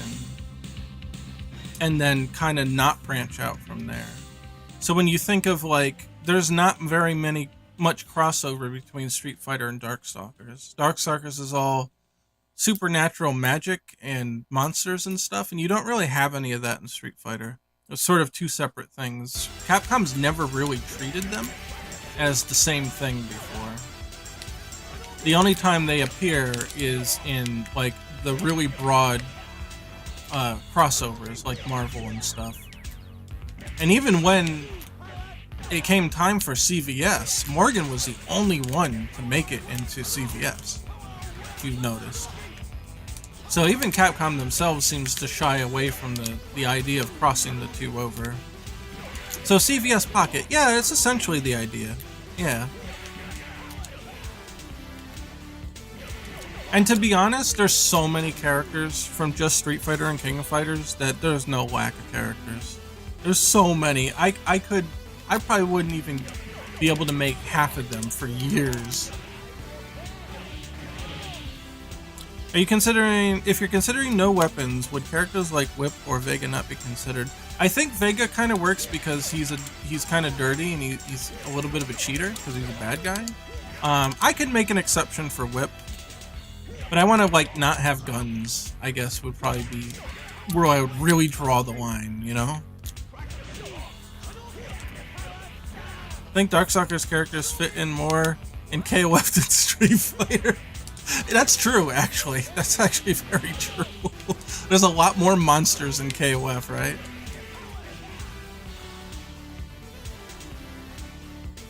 Dimitri feels like an Ash Saga boss. Yeah, I was gonna say, I can't fault anybody for thinking all that because of all the crazy bosses that we've gotten. Whip's gun super sucks from a presentation standpoint. Oh, that's true too. Ah, shit, she has a gun, doesn't she?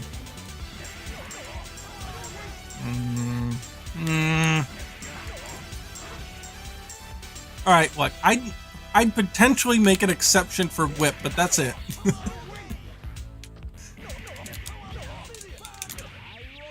Alright, she's got legacy, I'll give her a free pass, but nobody else gets a free pass. Oh, fuck that up. I gotta make that a knockdown, I think. I want to make this an overhead and a knockdown. I don't think it's an overhead right now. Oh, wait. No. Well, no, it is. It's an overhead. Okay, so I did make it an overhead. I think this should knock down, though, if it hits. There. Auto guard. And... Stand. The menu options are a little goofy when V-Sync's off. I think that should knock down.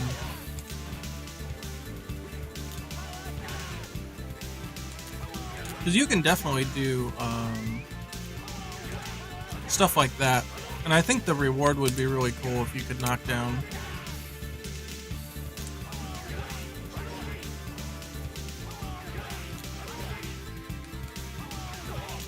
This crack shoot's not all that great as a projectile clearer. Most KOF projectiles are on the ground, and that's why it kind of works, but here it doesn't.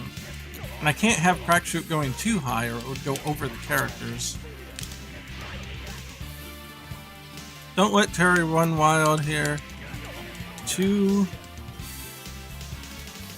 Monkus? Monkus? Wait, what's Monkus? Monkus? I don't know. Look, I'm dumb. You have to explain these things to me. Final Fight, Street Fighter are literally in the same universe. Yes, they are. Yep, Final Fight characters would be fine. Street Fighter universe is Rival Schools, Final Fight, and Slam Masters. Yep. Yep, they're all connected. Potentially Strider in the very distant future, too, now.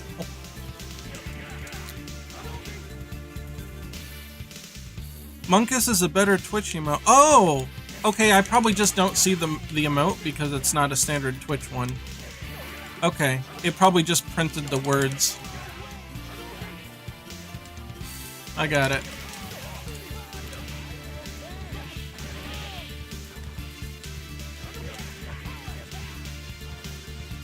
Captain Commando is future Metro City too. Oh, there you go.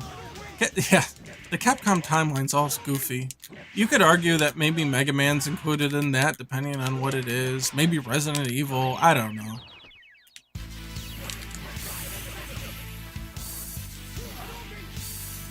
Why is everybody talking about Monk-Ass?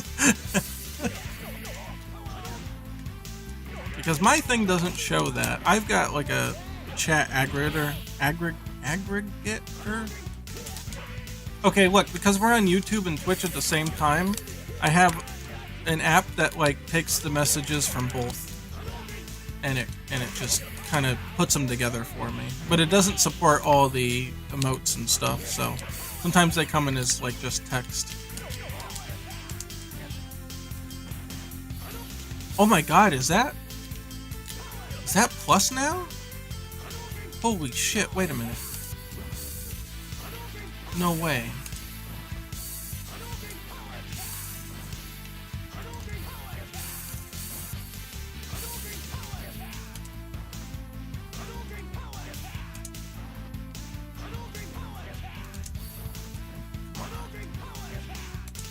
Oh my god, it's 2+ now. Oh no. Oh no. I don't know if you can do anything interesting with it though. You can't get to them from far away. I made a cancel for when you're in Power Max, but there's no way to cancel here. You can only go into Power Dunk or High Angle. But yeah, so the reason this showed up is I extended the amount of time that the characters are in the air. They actually fall all the way to the ground now. Yeah, you're right. You could max mode activate off the jab. Oh, it's tough though. Most of the time you're just gonna miss, I think. Yeah.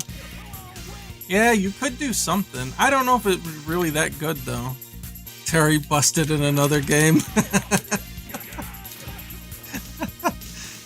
Right now, I don't know why this doesn't work, but you should be able to max cancel off of the power charge, but it doesn't work right now. I'm not sure why. There's certain moves that just don't let you cancel, and that's one of them. The other one was... this one lets you. Yeah, there's another one that Terry has that just doesn't work, and I don't know why. And like, Ken has one move that doesn't cancel. And I can't figure out why they're not allowing certain moves to cancel. The anchor of anchors. No, yeah, Terry's definitely an anchor type. I think Ryu could be too.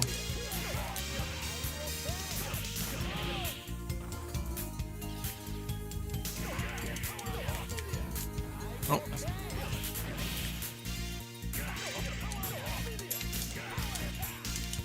Nope, I missed it. Right. Oh, almost.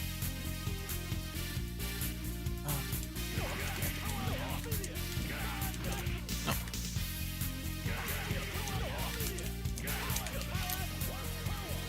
Oh, close. I can probably burn Knuckle in and then cancel into it.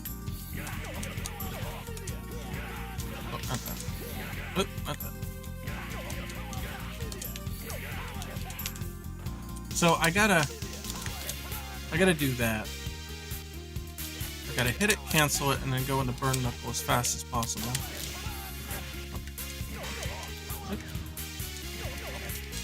Ah!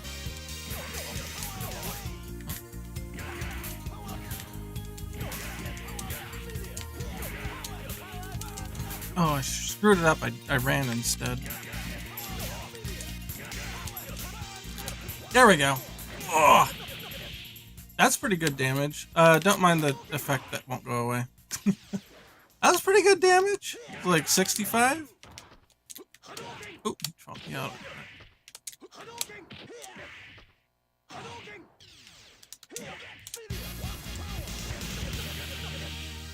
You can OTG him, but it does less damage that way. I think you can only do it in the corner too. No, you can do it anywhere. I might fix that. Maybe not. I wanted his super to kind of be like Urian's, where you could in certain situations you could get him off the ground. This is one of them too. Oh.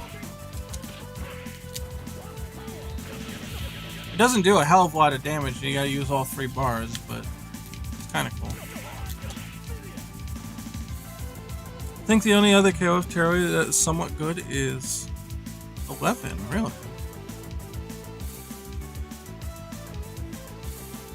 Yeah, there's some games where he's just not good.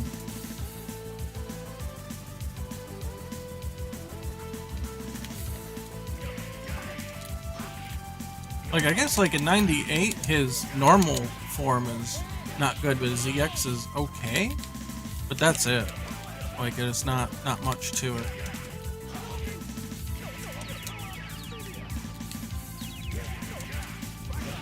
Oh, here's another thing that I noticed was a consequence of some of the other changes. That. I don't know if I want to keep it or not, but Crack Shoot can link only in the corner. It can link into jab, but it's like you've got like 1 frame to do it. Not to input it, but like the gap in frame data is 1 frame. And you can't hold forward to do the cancel either, because otherwise you get this. Ah, it's tough.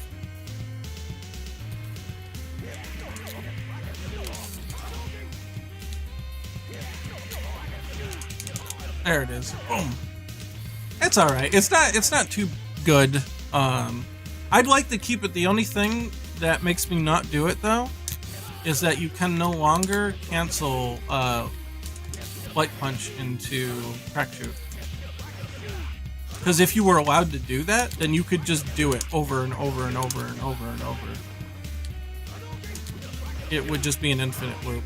So either I keep the corner loop, or I take the corner loop out and allow you to once again cancel from lights. You used to be able to do that. You used to be able to do this.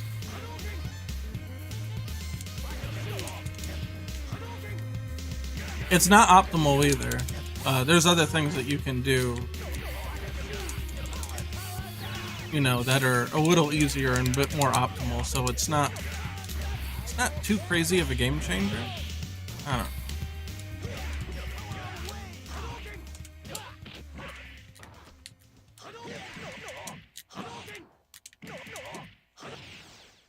The big problem with Terry in 03 is that he doesn't have good anti-air. And in a game where Iori is god tier, that's a fatal flaw. Yeah, but style points, right? Yeah.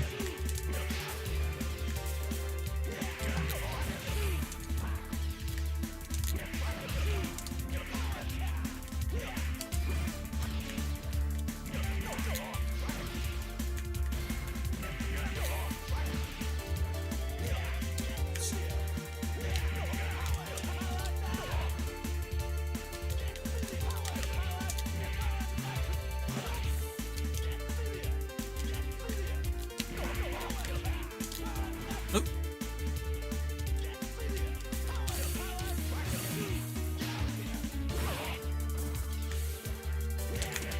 A lot of the determinism, when I implemented the deterministic stuff, some of the frame data changed a little bit.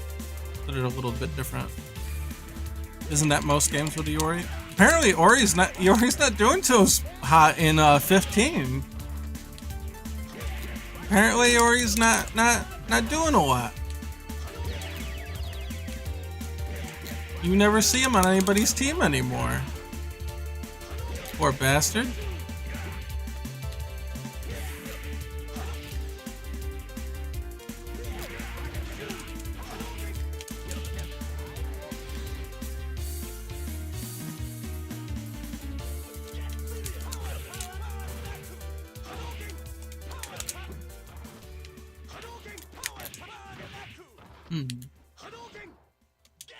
Trying to think of where this thing could actually be useful.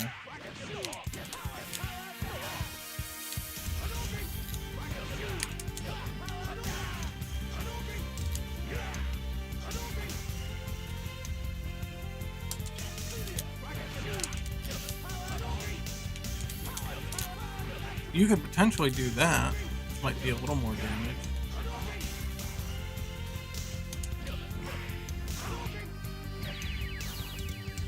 Come on.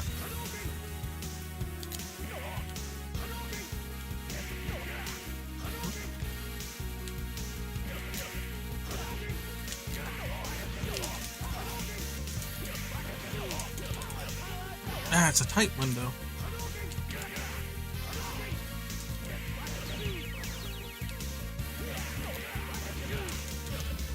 Ah.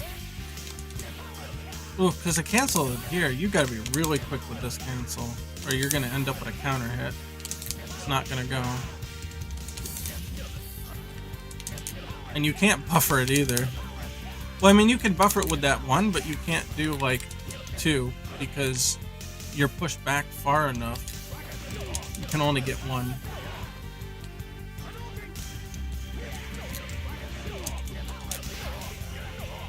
That's kind of what I wanted to do with it. And then do something like that.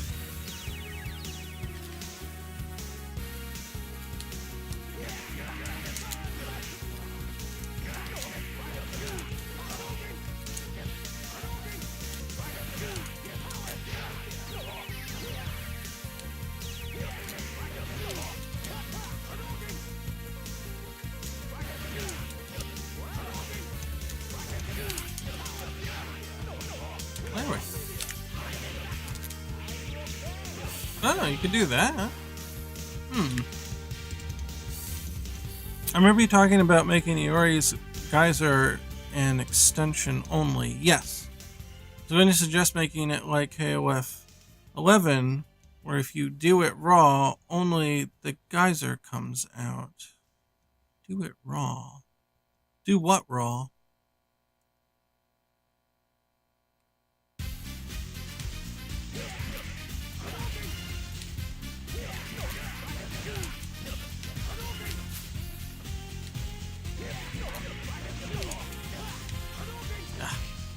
Skeleton.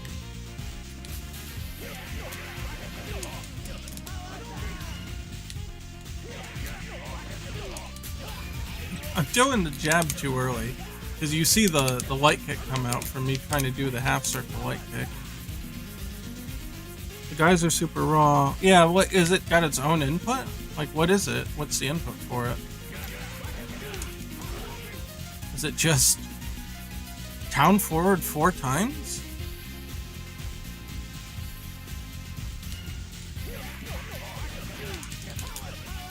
I want to keep it an extension though.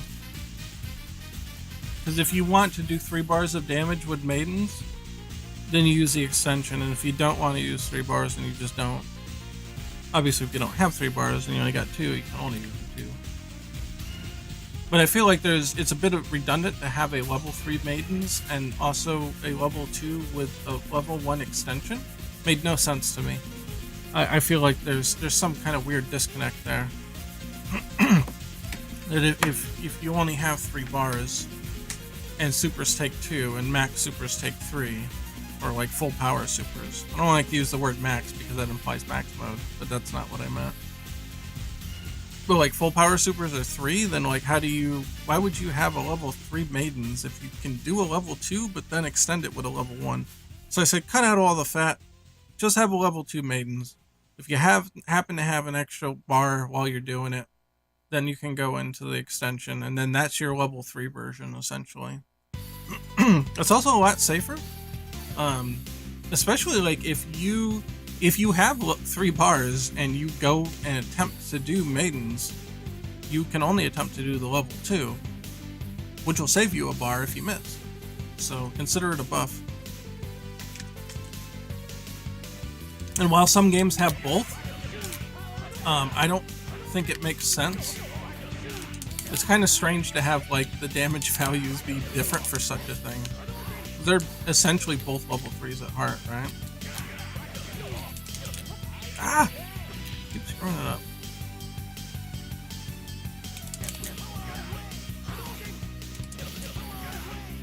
That doesn't work anymore. That one does.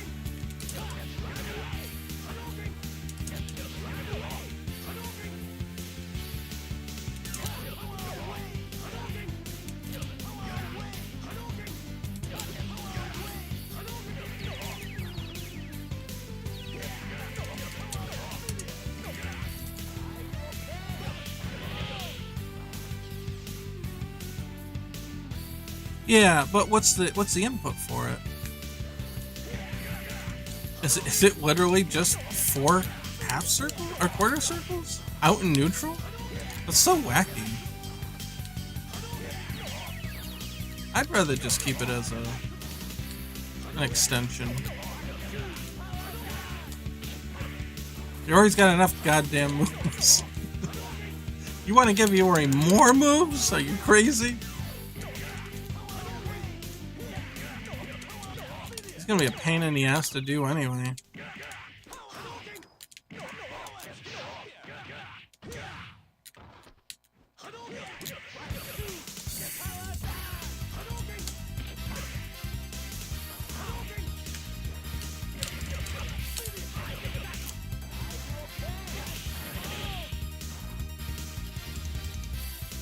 Alright, YouTube link.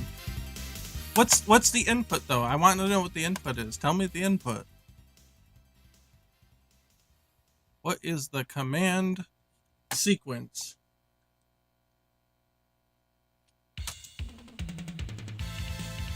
always thought it was weird you could do that anyway. Trying to manage my windows here. Oh, we don't have a browser window. Okay. I was like, where's my browser window? Oh, we don't have it. Alright.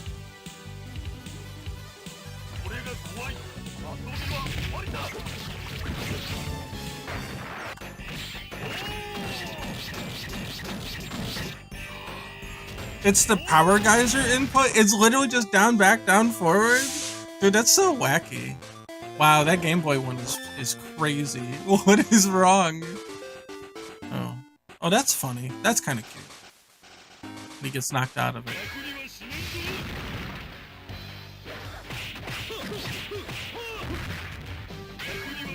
I know you gave me a timestamp. I'm just kind of curious as to what all this looks like.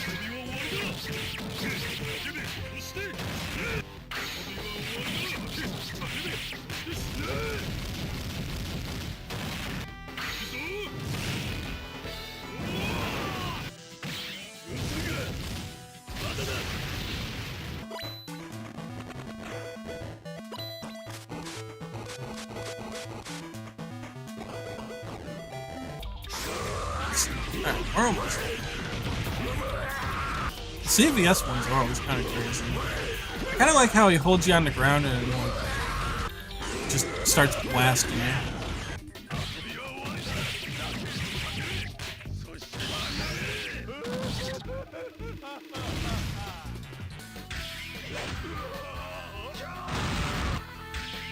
I don't know, it didn't have so much impact for me. That one's a little bit.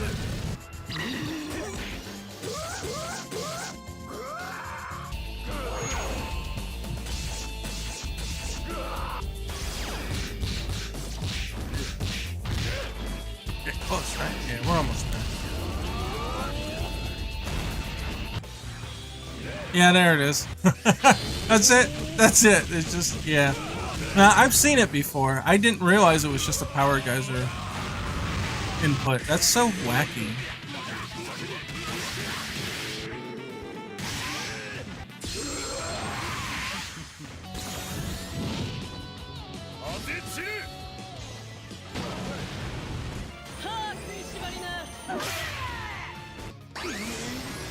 Oh, that's right. He was in that anime game. Oh, that's sick. Oh, shit. Oh, and it's raining blood? Oh my god. Is that his only super move in that game? I don't know. Maybe not. It says no duplicates, right? I'd like to see all the super moves from that Million Arthur game. That was a really sick interpretation of his Yatagarasu. Holy shit. Yeah, I don't know. I think I still think it's better as an extension. Considering that he's gonna have other super moves anyway.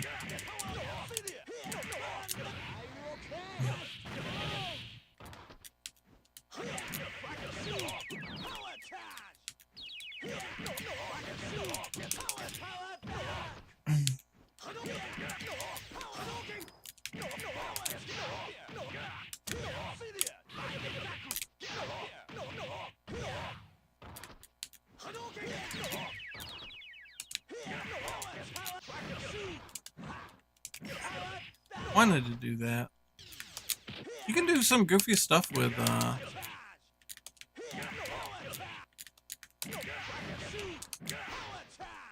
if you can get them low enough to the ground, you can do some real stuff with Crack Shoot EX.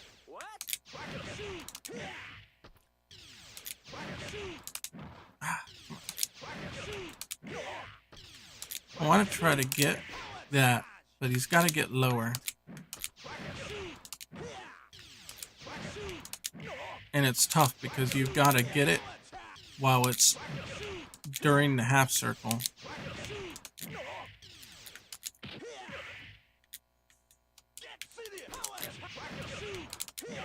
Yeah, like that.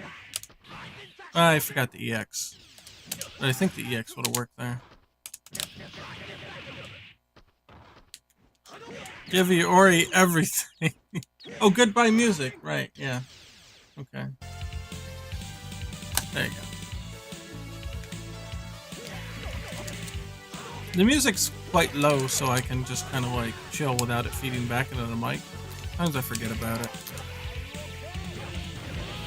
Did you keep the feint system for Terry? I think it's currently technically still in there, but I think what we're gonna do is make it exclusive to Power Charge. He used to be able to cancel Power Charge into Crack Shoot, but with the feint system, it allows him to do that. And I think the problem with having him have Crack Shoot all the time as a cancel is that all combo routes kind of converged into Power Charge. Like all of them, all the time. Everybody just wants to get into Power Charge because then you could do EX Crack Shoot and do stuff with that. And that was the most optimal way. You would just boom, boom, and then you would do EX Crack Shoot. Obviously you can't outside of max mode now. Everybody would just want to do that and then do their shenanigans on top of it. And there was almost nobody was, unless you were completely void of meter, then you would maybe do that. And then no one would ever like do this. I added a max cancel on the last hit to help that one.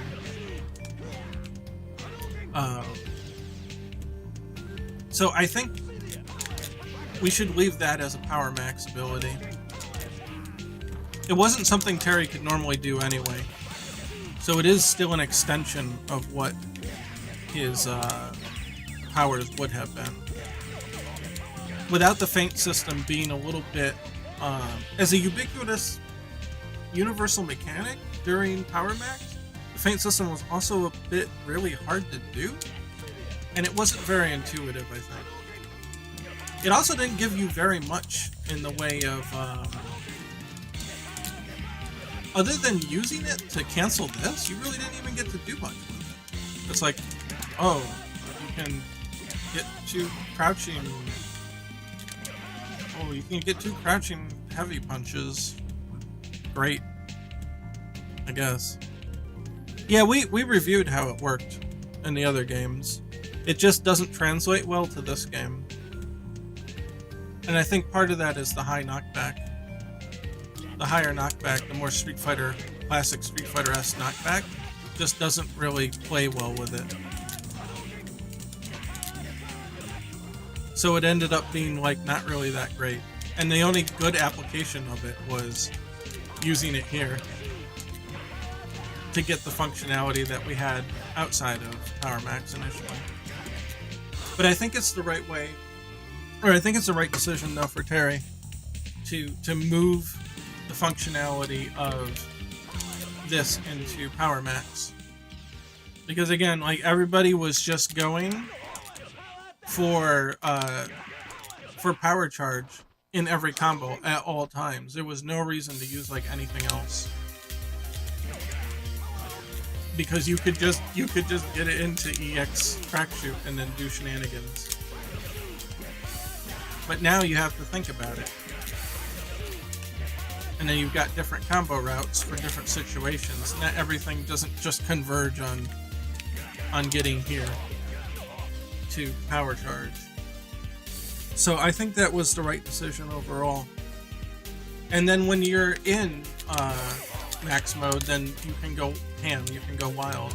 And in fact, you can go more wild than normal because you can cancel it into anything. It's not just, you know, getting the, it's not just getting crack shoot. You know, you can get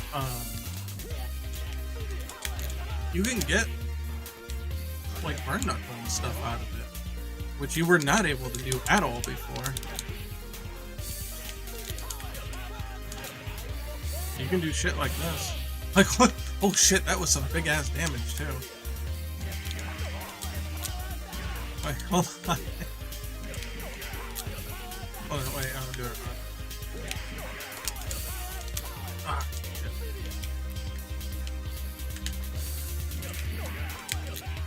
Ah, I did. I gotta make the input a little easier to pull off. Is it gonna miss? Yeah. Ooh, there we go. Ooh, chunky. Yeah, imagine doing that shit. Like, that's way more useful than the other one was anyway. And sure, you can only get it in Power Max now, but I think it's the right. I think it's the right move. I think it's definitely the right move.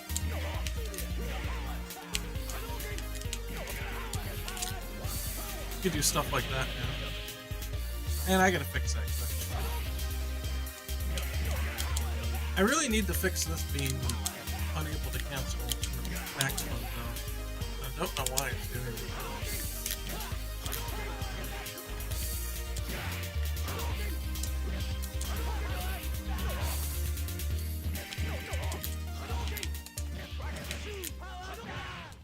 Yeah, that really needs to be a knockdown.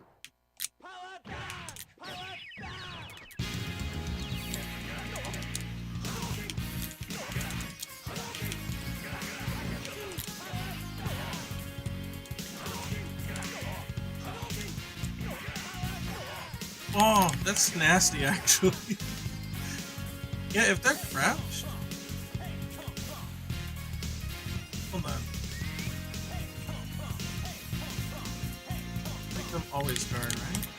Oh, that's nasty though, right?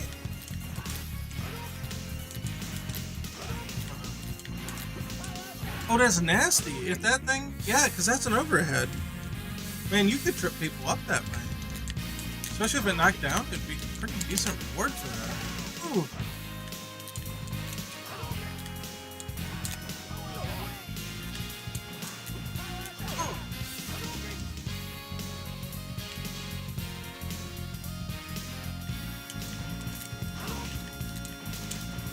Yeah, and then heavy will go over.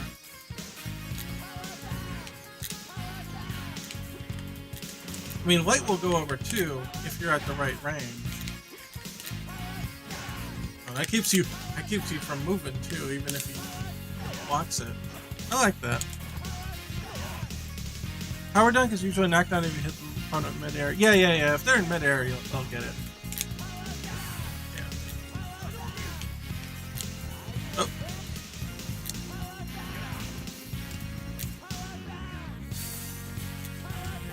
Yeah. Or obviously if you cancel it. Oh, dark.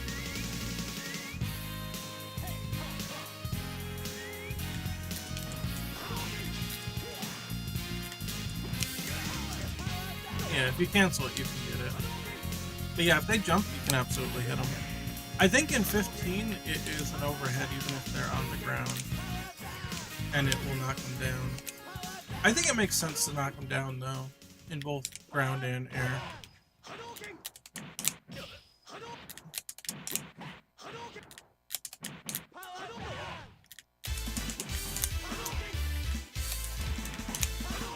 It's not quick enough.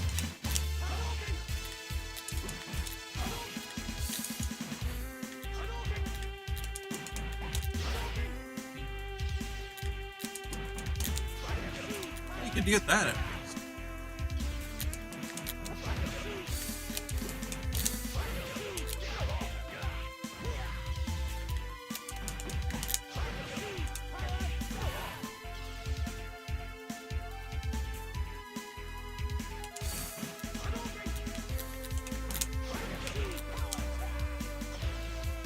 Man, this looks so much fun to play. Well, thank you. And you can play the older version, but it's a lot different now. I think it's a hell of a lot better now. Harry doesn't have half the moves either. Well, this move, and this move are not. These were added after the last public release. I had to reanimate those because they didn't exist in the games, and I wanted him to have the close hitting two normals. His heavy punch in the official Neo Geo Pocket games is just like, it acts just like this while standing, but I wanted to make them a little different. And a lot of people really use that 2-hit, close C to really help them confirm stuff in games, so I think it was the right thing to put in there. Would you consider including a menu in training to change characters quickly during training mode like KOF 15? Yeah, other ones have that too. I forget which one. Was it 13 that had that? There's another one too. Maybe it would take extra time to program something like that. It's one of those things that, like, it's cool, but I have a feeling it's gonna get lost in the weeds. It's like, oh, I can spend time on that, or I can spend time on rollback. And you know which one I'm gonna pick, you know what I mean? Always dreamed with a complete and bigger version of the original Neo Geo CVS after playing it for the first time. Yeah, I'm very sad that they never got the chance to do a sequel. But I don't know how much more cart capacity they would have had to add more stuff into it. But if they could make it work, holy shit, I would love it. Tired of waiting, I'm doing my own.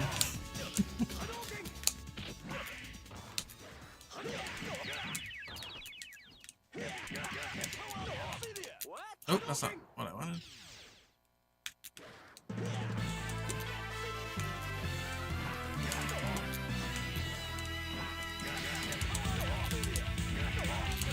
That's a pretty good one. If you want to get into max mode and do some stuff. That's a good one. Doing that. You gotta micro run and hit this after the cancel. It's also fairly safe to just do. Not completely safe, but there is kind of like a frame trap there.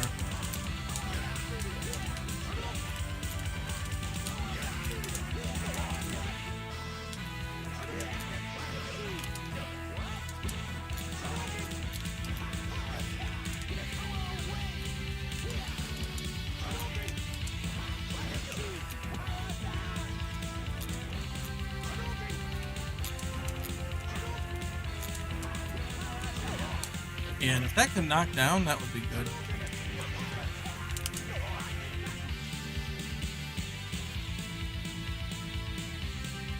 I think if you took out the mini games, maybe you could squeeze in a couple more characters. I don't know. I'm not sure how much data those actually took up, to be honest. I mean, depending, it's hard to tell. Like the Game Boy, their cart size kept getting bigger because they built in like a memory switching thing into the hardware. It's possible that the Neo Geo Pocket games had a similar functionality, you know, on the inside. And if that was the case, then really what would be deterring them from going bigger would just be the cost of manufacturing the bigger carts. Because they would lose a little bit on the profit margin to have to pay for the double memory or the additional memory that would be on the cart. But yeah, like having looked at the internal data and like just looking at the roster sizes, like from KOF R1 to R2 to Match in the Millennium, it feels like KOF R2 and Match in the Millennium I think have like the same character count. It's kind of like they were already busting at the seams, like they just couldn't get any more into it.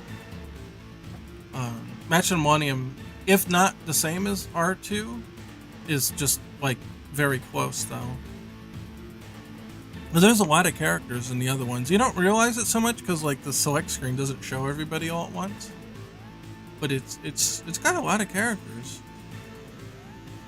There are a lot of ones that were missing in Match in the Millennium that R2 had, and that's because they added all the Capcom characters. I have a feeling that they couldn't add too many. But if they could expand the memory, that would be fine. Then they could have done it. But man, I'm so sad that the Neo Geo Pocket didn't make it, because we could have gotten a Neo Geo Pocket Advance at some point, and that would have been killer. Can you imagine a dedicated SNK like GBA console? We'd have crazy games. Instead of the ones that we got on GBA, which I don't even think were done by SNK. I think they were just like licensed. But these Pocket games were done by the SNK people.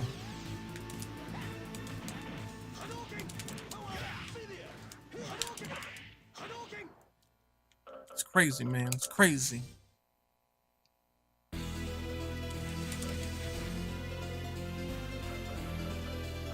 Oh yeah, let's go to the new stage. You guys don't see the stage in the public release. We added it after.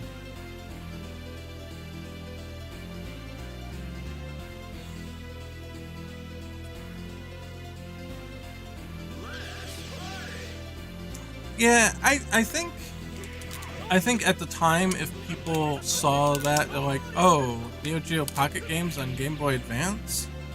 Like, they'd be like, oh, but it's just Game Boy Color. Like, why would we want to play that? I think at the time it wouldn't have gone over too well.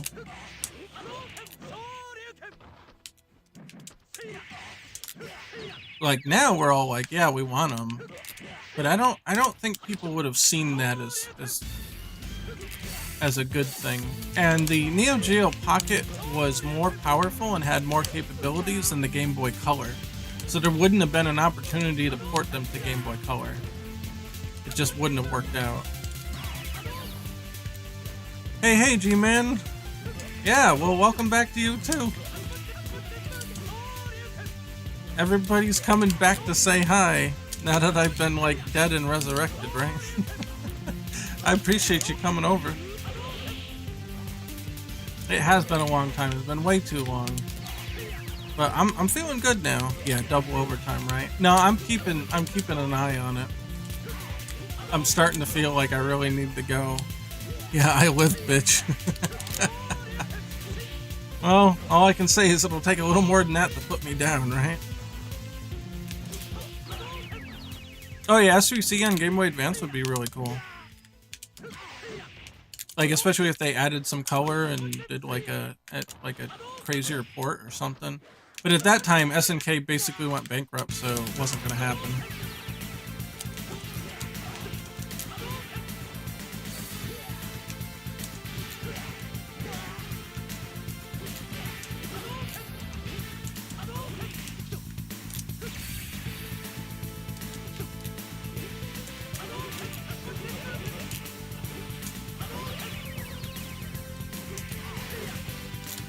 Oh, not supposed to be short. Oh, I hear coyotes outside. The dogs are going nuts, and I hear the coyotes yipping. But they won't come over with the dogs out, though.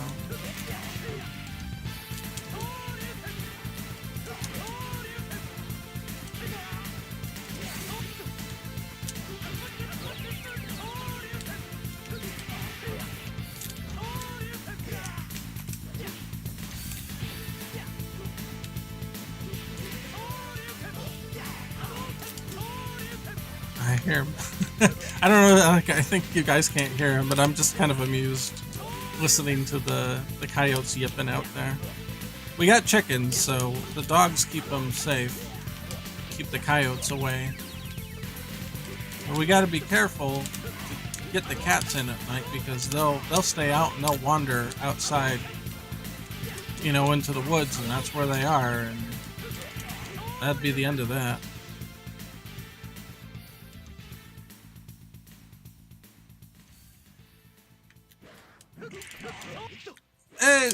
SBC Chaos is kind of a mixed bag for me. Like, some of the artwork is really good, and then some of it feels really rushed too, but I mean, they were going bankrupt at the time, so that's just kind of how that goes.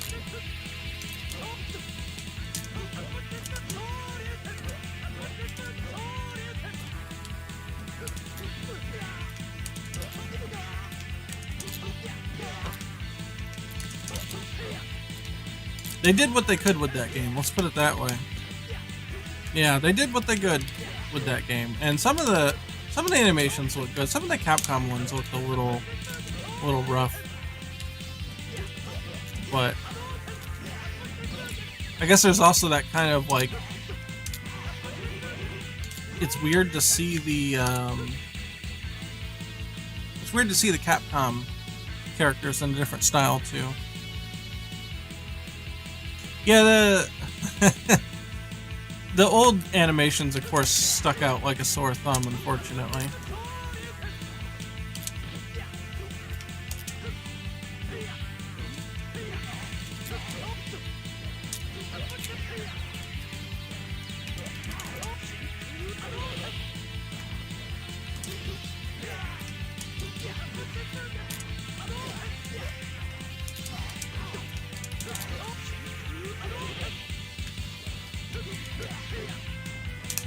It's fun to just kind of play it.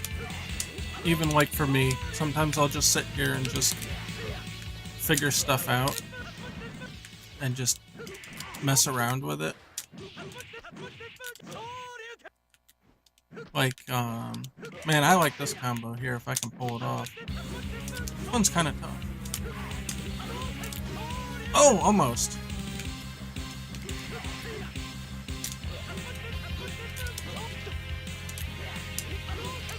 There we go. You can do this in a real match too. You have to have at least one max and 3 bars. If they do something stupid like throw a projectile out, oh, you got them. Like it's not even.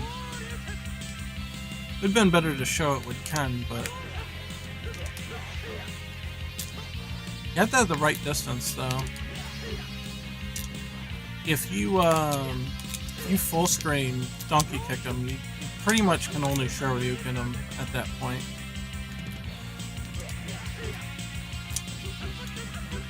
got to get them at the right distance to do this one. Because if you don't get that Tatsu there, you will not have enough meter to do this. Oh yeah, the SVC stages were terrible. Like, you can super jump in to make that easier, but you won't have enough meter by the time you get to the point where you have to use it. And you could just do this instead. And then have a parry ready.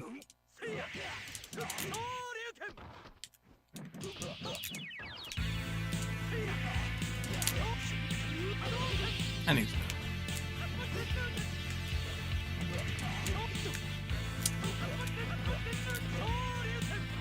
You could just do that too. That one's a little harder to time, but it gives pretty similar damage though. Let's compare actual values. Let's get some scientific data here.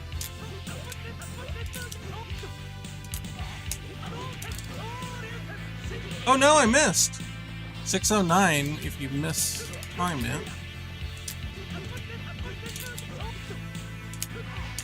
Oh, I accidentally EX.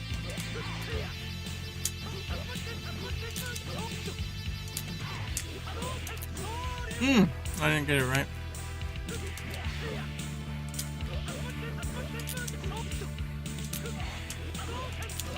Oh, that's gonna miss.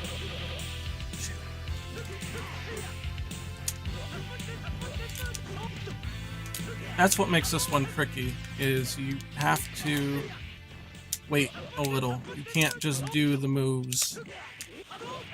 There, that's got it. You gotta wait. You can't just do the moves in sequence. Okay, 685. I'm giving away all the optimal here. 622. Okay, so yeah, the other combo is better. A little more effort, but you do get more out of it.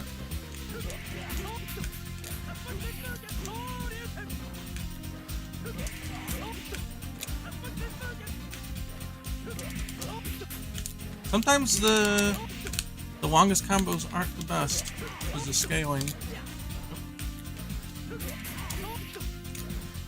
Oh. Oh, come on. Ah, the frame rate tanking's making it hard. Thanks, editor.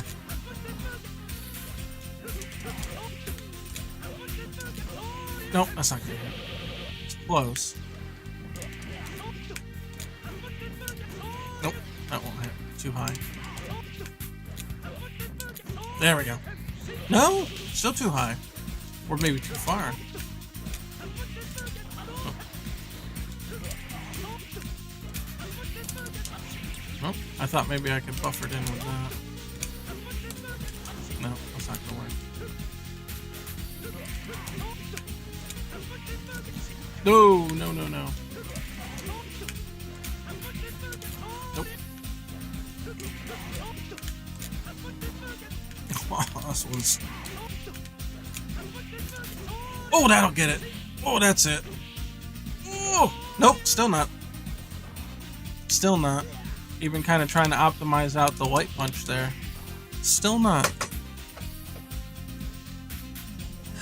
Yeah, Abandoned Railroad is memorable, but maybe not for the best of reasons. I don't like the music. I think the music's pretty awful, especially for SNK's legacy. The music in SVC Chaos is so boring and so out of place. It's more like atmospheric than anything. Like okay, I guess. It doesn't make me think of like a fight.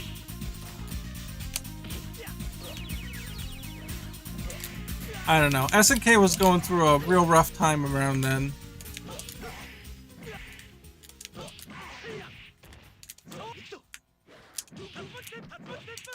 Yeah, CVS 1 had some great stages. Holy shit. Like good effects and like little intros for each stage and all that stuff. They were much more lively than CVS 2's, I think. In general, there's like some stages in CVS2 were like really good, like Shinikuma's stage. You can't knock that one. That shit was good. But the other ones didn't have like much going on in them. Most of the NPCs were static and not much animation.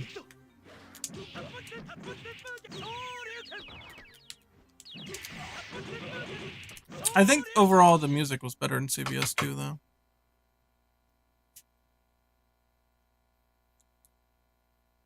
Yeah, Burning in Osaka, that's Shinikuma's stage. That one was really good. That was definitely the best stage in CVS2, like hands down. Like not even close.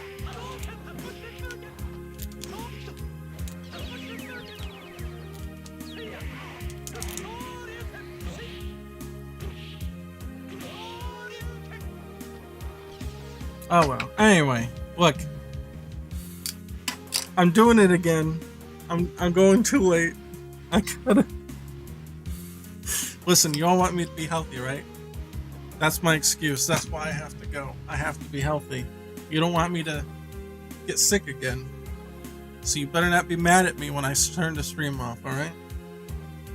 That's how it goes. It's been really good, though, to come back. I've had a lot of fun. I want to stay for like another 3 hours, but I know I shouldn't, and I can't. But, yeah, CVS2's presentation overall is a step down. And the same thing, Marvel 1 to Marvel 2 had similar issues. They just weren't used to 3D. For the most part. That was the biggest issue. The 3D kind of like, it was new to them and they didn't have enough time to make it look crazy.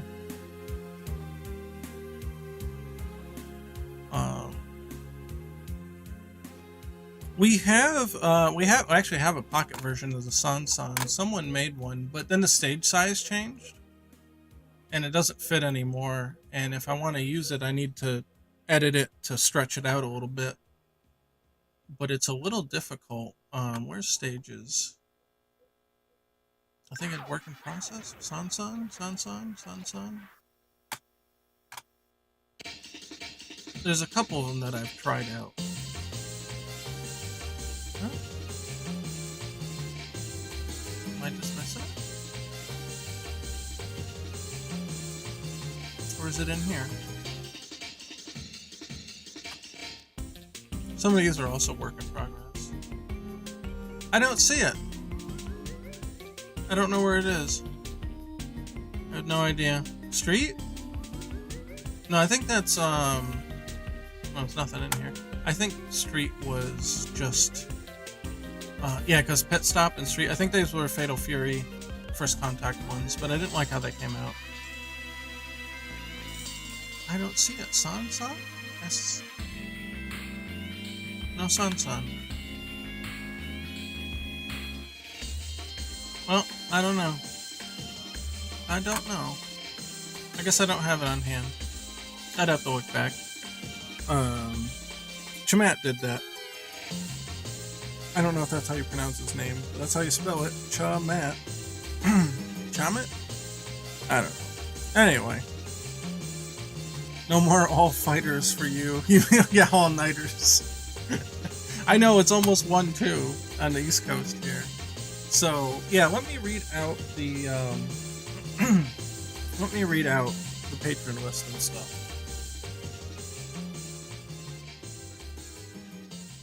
Oh, yeah, schedule. I'm going to try to do the full schedule. So, we'll be back Thursday, and then Tim and I can yell about mansion math and shit, and if I can get done the thing that we discussed in a meeting, then maybe we could show that off. But that's a lot of work, so I don't know if I'll get that done in time. But it'll be pretty cool. We got physics ideas and stuff, so we'll... If not, we'll do pixel stuff. I don't know. Whatever. We'll do something. That project needs to get jump-started. We gotta do something. And then otherwise I'll play something on Sunday, which honestly I haven't really gotten time to rip open King of Fighters 15, so maybe we'll just go through the arcade mode, and Rogol will be out by then, right? Maybe I'll make myself miserable and go through Rogol's bullshit. I don't know. And then Monday we'll come back, we'll have more Pocket Fighter, and hopefully everything is good. If I don't feel good, I may, like, cut a day here or there, but right now we'll see how things progress with just, you know, going full bore. Will you stream the Regal boss fight? Yeah, might as well, right? Well, he's out on the 18th? When does Regal come out? He's out on the 14th?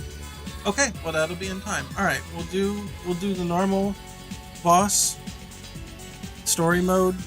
Maybe go through a couple team stories, and then we'll try Regal out and see how awful that experience is. Yeah, that sounds like a plan. Let's do that. And then yeah, and then Monday again we'll be back with more Pocket Fighter. We can finish Terry up, or at least make progress on it, right? And we'll try that then. Yeah, that sounds good. That's a good comeback. Get some more fighting games going on stream.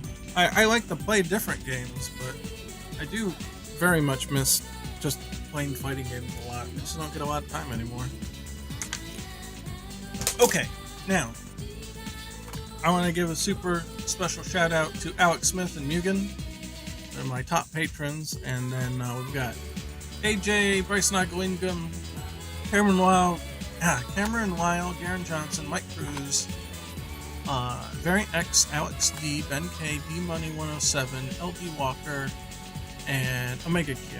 So those were my patrons at the start of the month. That's our April patrons, and I really huge shout out to everybody who's still here after all of that.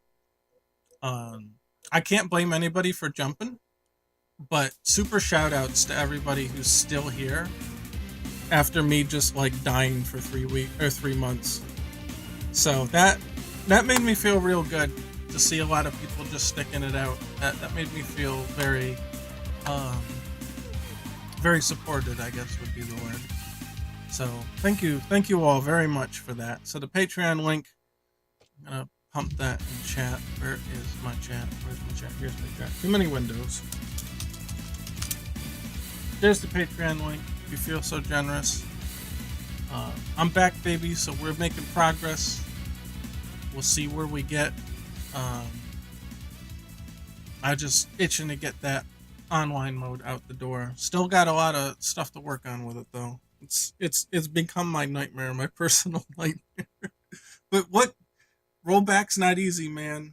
It really isn't. You know, they usually set up like whole teams to do this kind of stuff, and it's so much damn work. I'm getting there one day at a time, right? Other than that, Discord channel, if you're already not there, want to bug me throughout the week and kind of get more day-to-day of what's going on. I post more updates and stuff there. You know, little things if I'm working on them, I might post a little preview. And that's pretty much it. You can find me on Twitter at MarkDWiz. And,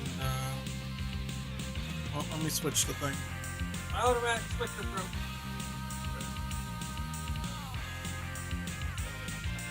I used to have a little thing, not a Steam Deck, but like the Dollar General version of the Steam Deck.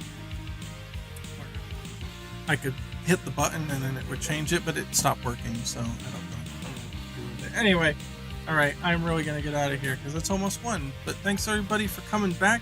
It was a blast. We had a whole bunch of people stopping in, and that makes me real happy. It makes me feel like I haven't been forgotten.